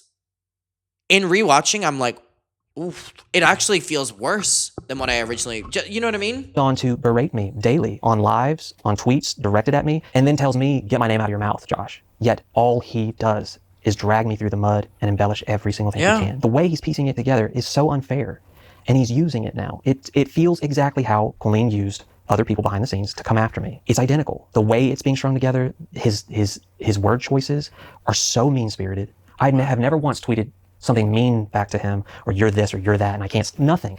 Maybe confusion, but the fact that all he wants to do is any opportunity he can get to drag me, he's doing it. To the point where, like, I'm afraid for my job. I'm afraid for the life I've built. I have lost everything. And again, Josh was forced into having to speak out because, you know, his regular place work environment are now seeing one of their employees being Joshua David Evans, groomer, Joshua David Evans, abusive, like losing his job, the mortgage on the house he's paying for with Pamela. Like, I just can't see how Johnny didn't care about the real life repercussions because he was rejected. I lost my career. I lost the family I loved. I lost my self-confidence. I lost my will to live, to then finally choose myself and fight for myself, because that's where it starts. You can't have other people do it for you. You got to do it yourself. And that's hard, to choose yourself. And I think a lot of people watching this can also understand it's hard to get up and say, you're worth it. You deserve better. So do it. To have fought so hard, to have done so much therapy, to have become so consistently sober, more than 3.5 years, to change careers completely, to start from the bottom, to live at my mom's house for 3.5 years. One, to take care of my mom and to be there for her, but also I needed it. I needed to heal. I needed to find myself again. And my mom gave me that opportunity, and I am forever grateful for my mother. To finally take a step out on my own and say, I'm doing this, and I'm going to get my wife a house. I can do it because I have this job, and it's a great job, and I've worked hard to learn how to do this new type of job. I've only done entertainment my whole life. And because of all this, it's not a safe place for me at all. Everything that made me come alive is gone. I don't want to perform. I don't want to sing. I don't want anyone to look at me. I don't want to do this. I don't want to have this conversation. I don't want to be on camera. You had indicated that you were not going to return essentially to content creation. There's no part of me that wants... And again, people doubted him in the moment, but let's look. 3 years later, did he come back to social media with the big shebang career comeback? No, he didn't want that, and he said that. This to and you should have send me off believed into a new him. direction with YouTube. I don't want it. It doesn't make me happy. It makes me terrified. There's a poison in seeking validation and being relevant. It's a constant thing you always have to fight for. I don't want to do that anymore. I want my life and my Good wife for him. and the job that I love, that I'm finally doing so well in my little dog, in my little tiny house, not some big mansion. I don't have that life anymore. I don't want it. To have fought so hard to get here, to then have someone not give two shits if their words affect me or not. When he knows so much of this is embellished and misleading. I even begged him in one of my initial messages, listen, man, I just want to live my life. It feels like right as I'm coming back up for air for the first time, you want to set fire and burn me down all over again. I've been through this and I made it out. It's triggering. For the first time, I'm not driving by a liquor store saying I gotta have it, but that thing in me is saying, maybe all this effort is pointless. Maybe all this work that you put in is pointless because someone will still find a way. You'll still be second fiddle. You'll always fail. And it doesn't matter what you have to say about it. Wow. Not how the cookie crumbled. I'm not gonna lie, I'm not even sure I would have asked Joshua these next few questions knowing what I know now, but I've decided to leave them in for full transparency. We knew John had lied to us to some degree, but we're still in the process at the time of figuring out just how much he had lied to us. So at this time, I really wanted healing between— Could you imagine how stressful that would be as well? In the middle of having to organize an interview for Josh, you find this out about Johnny, and it's not confirmed or denied to the full extent. It must have been these two stressful. men, especially since John kind Crumble of left cookie, the door open for that I'm going to be honest, I would fuck up a box of maybe 12 crumble cookie right now. Licking it empty. Probably eating the cardboard box it's in too. I'm so hungry. possibility at the end of our interview, although we kind of flipped and flopped and flipped. I don't really know. But I highly doubt that Joshua is interested in mending this fence now, especially after part 3. Fair. But to be fair to me, I really just wanted to see how Joshua's answer would look to this next question, and his answer was quite interesting. I asked Johnny what he wants from you. And people online have been asking Johnny. Again, in this current stage, the fact that Josh would feel in any way he would have to apologize or take accountability for something with Johnny when he didn't do anything, and he was actually a victim of Johnny's, in my opinion. What do you want from Joshua, from you? And he had, and again, I'm just paraphrasing here. I can't directly quote. I don't remember it immediately off the top of my head. But I think the one thing that he kind of landed on was that he wanted a phone call to talk to you. He just... Why would he get that? That's what he wants? He wants a phone call with Josh? You lost that privilege. You lost that privilege. explained it as kind of a man-to-man phone call, one-to-one phone call. Bullshit. Bullshit. The obsession is still there and you just want his attention. All you want is a phone call. You fuck, I see right through you. Looking at my notes here, what upset him the most was that after 7 years that you sent him a Twitter DM. Yeah. We've obviously heard your thoughts about the nature of how you viewed the relationship and you discussing boundaries and things and going through the divorce, which I do think, you know, is important for people to, regardless of where people's allegiance, where they want it to lie in this story, which is exceptionally nuanced. It's probably the most nuanced story that I've ever covered. That's why we've taken so much time to look into all of this, because it is, there's just so many pieces here. He said a phone call. It sounded like he wanted that chance to just talk to you and not get a Twitter DM. Yeah, that's it. He just wants to talk to Josh. He just wants to talk to Josh. Doesn't want an apology, he just wants to talk to Josh and to have his attention. That is it. Why would he expect me to call him when, for the past few years before all of this happened, he's out there dragging my name publicly, calling me a little bitch, and he would say it to my face? Yep. More than that, plenty more. Why would he expect now? Yep. Mm-hmm. Mm-hmm. Mm-hmm. For me to be like, you know what? He deserves a phone call. Why would I pick up a phone when you've already been dragging my name through the mud? When I've never said anything ill towards you or about you? Mm-hmm. Again, the audacity. What do you expect me? Okay, here I go again. Let me be the bigger person again. So many times in my life, I feel like, fuck that. I always have to like go through the growing pains and no one else does. It's always me. I gotta face it. Nobody else has to face it. They just get away with everything. And it's like, to me, yeah, if I had not seen those things, if I had not seen you dragging me for the last few years, maybe I would have thought, I don't have his number. He doesn't owe him anything. But I'll ask for it. I lost it years ago. But the word was all up in my head. So the fact that I still reached out and still sympathized with him and still spoke from the heart, and all he did was take that and make content out of it, shows me exactly where his head is at now, and where it was then, and where it continues to be. Yep. Everything out of his mouth seems opportunistic, and it seems if there's a way for him and the way that Swoop said, leech, which I think is the perfect word. Take something about me and amplify it and make it even worse, and to bring attention to every single thing I do and damn everything that I say or do, and make it about him, then that's where he wants to be right now. And he wants to be man to man. I don't think he understands what that means. True. Because a man doesn't do what he does. I'm willing to acknowledge, and I have, and I will continue to acknowledge my faults, my shortcomings, my selfishness, my bad behavior years ago. I'm man enough to face it. He wants everything in his own favor. He wants to be able to say what he wants, do what he wants, get all the acclamation, get all the followers he wants. I'm getting chills just thinking about how much of a risk this interview must have been for Josh. Yes, he was forced into it, essentially to defend himself, but this could have really fucked up his life that he built. He wants all of that. Because imagine people in this small town Googling his name and seeing this has millions of views, And then to you also know? say, I just want a man-to-man conversation. No, you don't. Yeah, true. You've not shown any type of behavior that shows that to me. That you don't come off to me as a man-to-man. You come off as someone who wants to see me suffer. You want to see me suffer. You're saying things that are just so utterly mean about everything. It's not just about our interactions. He tears apart everything I've ever done. My music, my shows, parts of who I am. He's tried to destroy every part of me. Who else did that? Colleen. Wow. And I'm supposed to say, cool, man to man, let's have a chat and be okay. In what world do you live in? Like, I want to come off like I'm okay and this is fine and let's end on a positive note, but this is hard. This is really hard and I don't feel like it's fair. And I will say to him 1,000 times, I'm sorry for hurting you. And I'm sorry that by me distancing myself brought so much pain to you and you interpret it in a way that has lasting effects. Interpret it, that's the word. More times, but I will not sit back and say, cool, say whatever you want, control the narrative, profit off of it. I'm not profiting off of any of this. I'm not making a dime. I'm not trying to spin it to get something for myself. He says everything I'm doing is performative. What part of this am I getting out of it? What good stuff am I getting out of it? I'm just getting more criticism, more finger pointing, more, he's only doing this for X, Y, Z. I can't say, I'm damned if I say something and I'm damned if I don't say something. I don't win. Not that I want to win and someone loses. All I'm trying to do is be authentic and be real and be compassionate. And all of it is rejected and twisted. He's doing what Colleen did. He's using fans, younger people, painting a picture of me, and then he's sending them out. Just like it happened in 2016, 2017, 2018, 2019, years. And now he's doing it. I'm getting those same kind of comments now. The DMs I get, I'm happy I'm sober and I don't drink, because if it was back then and I got these comments, it would have sent me right back to that bottle. But not anymore. I want my life and I want to protect it. My wife deserves it. My little dog deserves it. I feel riled up right now, but it's only because I want to protect my little bubble, my little private bubble, where I make little tiny videos on Instagram about going to Home Depot. That's all I'm doing. I'm not making money off of that. It's just, all of it feels wrong. It doesn't feel right. And once again, I feel like I either just tuck my tail and just accept that people are going to say what they're going to say and drag me once again, or I try to somewhere find the middle ground. I'm not a saint. I'm not perfect. I know I messed up.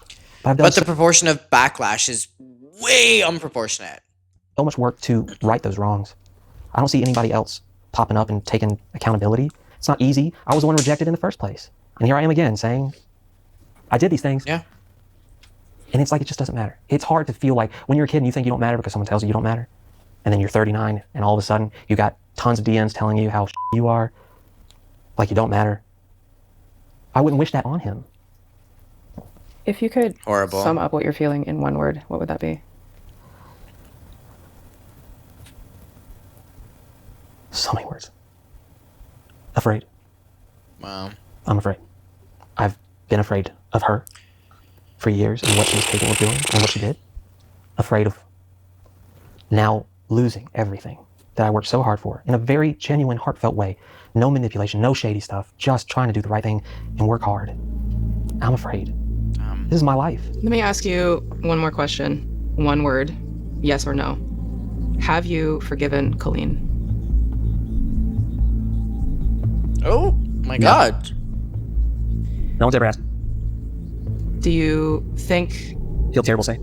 you don't have to feel terrible for saying what you feel? She's never shown me remorse. I don't forgive her, but I also do my darndest not even let her cross my mind. I don't want to think about her. And at this point, I'm very happy that I don't need it anymore. I have what I need. Wow. If you were to give one final statement to the public who's watching this, what would you want to say? I don't care how old you are. If you're a kid, a teen, college, a parent, when you seek the validation of an influencer rather than the people that are truly in your life, that's a road that becomes dangerous.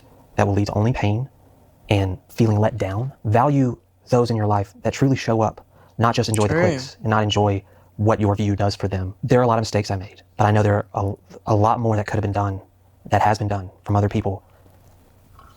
And again, he's the only person who has been willing to sit down and talk. And I plead to anyone watching. He's actually he's taken accountability for other people's actions. Seek strength in yourself, validation in yourself, and the people that are around you. And if you don't have someone around you, don't seek your validation from a social media person, a celebrity. They might care about you, but they can't. You're not. I know, it's the fact that he apologized so many times. It's dangerous. Parents, watch what your kids are doing. Pay attention. Ask them.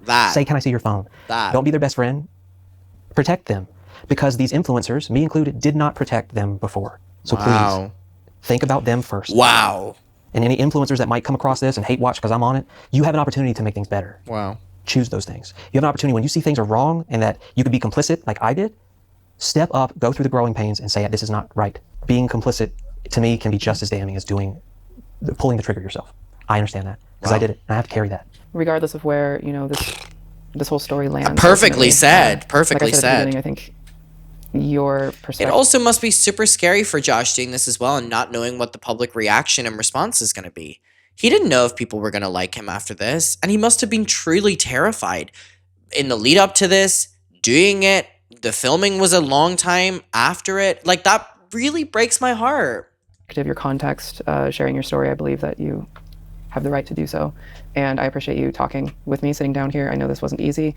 And I think your words at the end there are as complicated and as nuanced as they are, given your history with all of these things and also things that are being said about you. I think those are important words for people to hear. So I appreciate you sharing that. Yeah. There was one quote I said on my Twitter and I stand by it now. You don't have to be perfect to do the right thing. That's it. So start now. So I'm trying day after day. I also hope, because I assume the time in between the interview and when this was posted was a lot, that he walked away from it feeling good. You know what I mean? Thank you for the opportunity. Yeah, thank you for sitting down with me. Yeah, this is the only. I think he would have. And I value how you create these things and your perspective and your professionalism. Everyone you've brought into this mix, you've handled me with the kind of care that I have not experienced in years, and it means more than I can express in words. So my only hope is that everyone involved in this story finds some healing. My God, Swoop is so fucking intelligent and well-spoken. Jesus Christ. At the end of the day, everyone is on their own journey. Mm-hmm. They have their own feelings. Like incredible answers. Everyone finds healing, and that includes you. Wow. Appreciate that. Yeah. And I hope they find that too. All right, thank you. Thank you.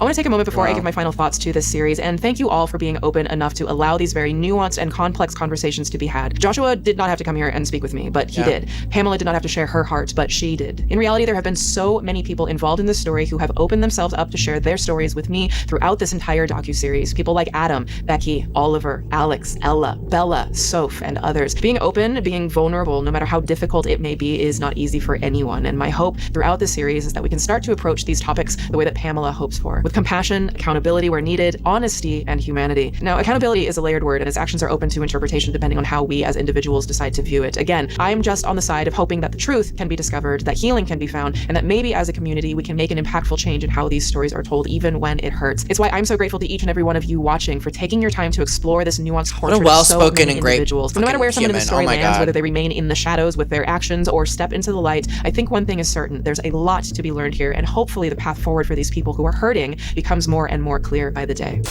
As always, please excuse the brief tone shift as a bit of a palate cleanser, and then I will conclude all of this with my final thoughts. You can be sure to grab your pieces from the brand new Petty University Valid collection by tapping the link below and in the pinned comment. I truly believe you're gonna love these pieces as much as I do, and I hope they are a constant reminder of just how powerful, brave, and valid you are, and I can't wait to start seeing your outfit photos. Please do tag me on Instagram so I can repost you. That is also linked below. I'm also launching a brand new second channel that you can subscribe to right now. Well, I'll be producing entirely new docs on truly mind-bending topics as well as interviews. Swoop and her team did a phenomenal job with this. Linked below. Be sure to check my link below at kenzie.com and use code SWOOP2 to get 20% off your Kenzie IPL device, because you deserve it, honey. Come on, final thoughts. I want to echo some of the sentiments that I've had throughout covering this story over. So again, just want to stress, this is the last episode. This is the last moments here of this. It was crazy for me. I assume it was even crazier for her and the team. You know?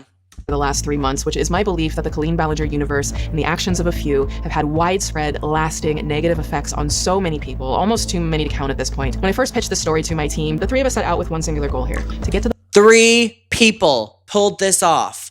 How is that possible? The bottom of this story, figure out the pain it has caused so many, find the truth, and try to present that truth in hopes that maybe we can start to have healthier conversations around these topics so that 3 people in is time, crazy. everyone involved can find healing and the support that they need. I never imagined that the story would pan out the way that it did. If you told me this was a team of 10 people, I would still be shocked as to how they were able to pull it off.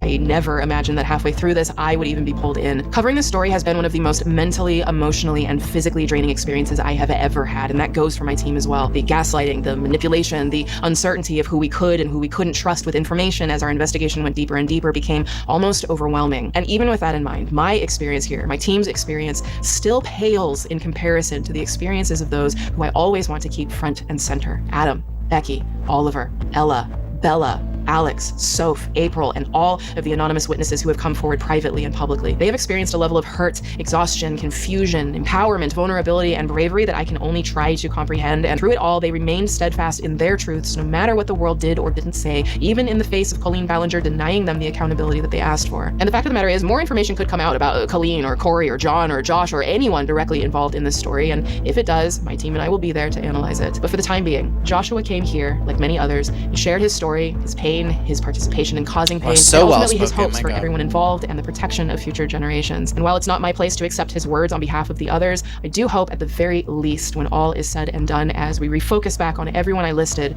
that it might bring everyone maybe just one step closer to true healing when the time is right for them. So thank you all for watching, for giving me the space to share this story. Be good to each other, hold each other up, and I will see you in the next one. Incredible. I mean, let's give it up. Like, incredible. Okay, I have thoughts.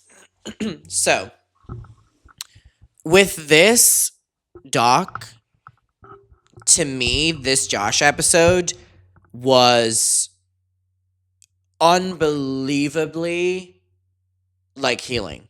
Truly. When I just couldn't believe it. It was like someone involved was willing to acknowledge what happened. Now, I don't believe that Josh should have been solely responsible and have to be held to everything. I don't believe that at all. But what I will say is it felt really just validating to have Josh, who I grew up a fan of and then had my interactions with and blah, blah, to be like, yes, we did this. Yes, we did this. And again, he's overextending himself. You know, in my opinion, he's overextending himself. It also had me feeling a deep level of resentment towards Colleen and regret.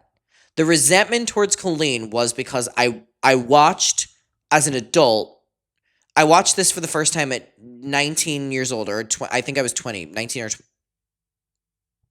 I was 21. I was 21 when this came out. I think so. 21. I was whatever age I was. So whenever this came out, I was watching this as an adult, is my point, right? Regardless of what age I was. Above 18, I'm an adult. And I was an adult watching an adult talk about their experiences in their adult life at the hands of my and my friends' interactions based on following a lead and believing something. And I have deep resentment towards Colleen for that because I'm now watching someone be honest and how that impacted them. And I'm like, ooh, she just gets to run away from it. Deep resentment towards her. Truly. I'm angry towards her. And I'm angry at those wasted times and how that impacted Josh's life.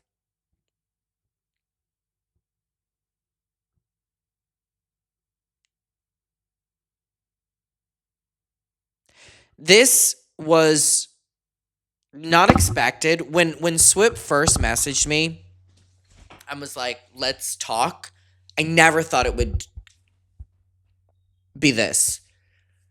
Never thought it would be the Johnnies and the Codys and the Josh interview. I never thought it would go like that at all. Never. I thought that what was going to happen was there was going to be episode 1. And it was going to be all of us, Johnny included. And then in episode 2, I truly believed, in my heart of heart, that Colleen was going to do an interview with Swoop. Episode 2. And it would be Colleen trying to debunk everything. And I didn't know how the narrative was going to go, you know? Which is why I was nervous to do all the Swoop stuff. But then, as things progressed, was whenever I started to trust Swoop more. But I know that Swoop and her team were also not anticipating it to go down this route. And the fact they didn't give up on it when they found out all this shit and could have easily jumped ship, which a lot of people would probably do out of easiness and just, oh, this is messy now. But they dived in deeper because at the root of it, what I realized is they truly do care about people who've been wronged by people in power. And the way that there's 3 people on that team, get out of here. 3? I don't believe it. 3 people? That is to me almost unbelievable. Like, almost, I don't believe it. I know it's true. I trust what she's saying. But it's almost a stage where I'm like, I don't believe that 3 people could pull it off. How the fuck can 3 people pull off this entire, all the interviews behind the scenes, rewatching the interviews, piecing things together, interviewing more people, pulling all the editing, research. Oh my God. How did they do it? How did they do it? I don't know.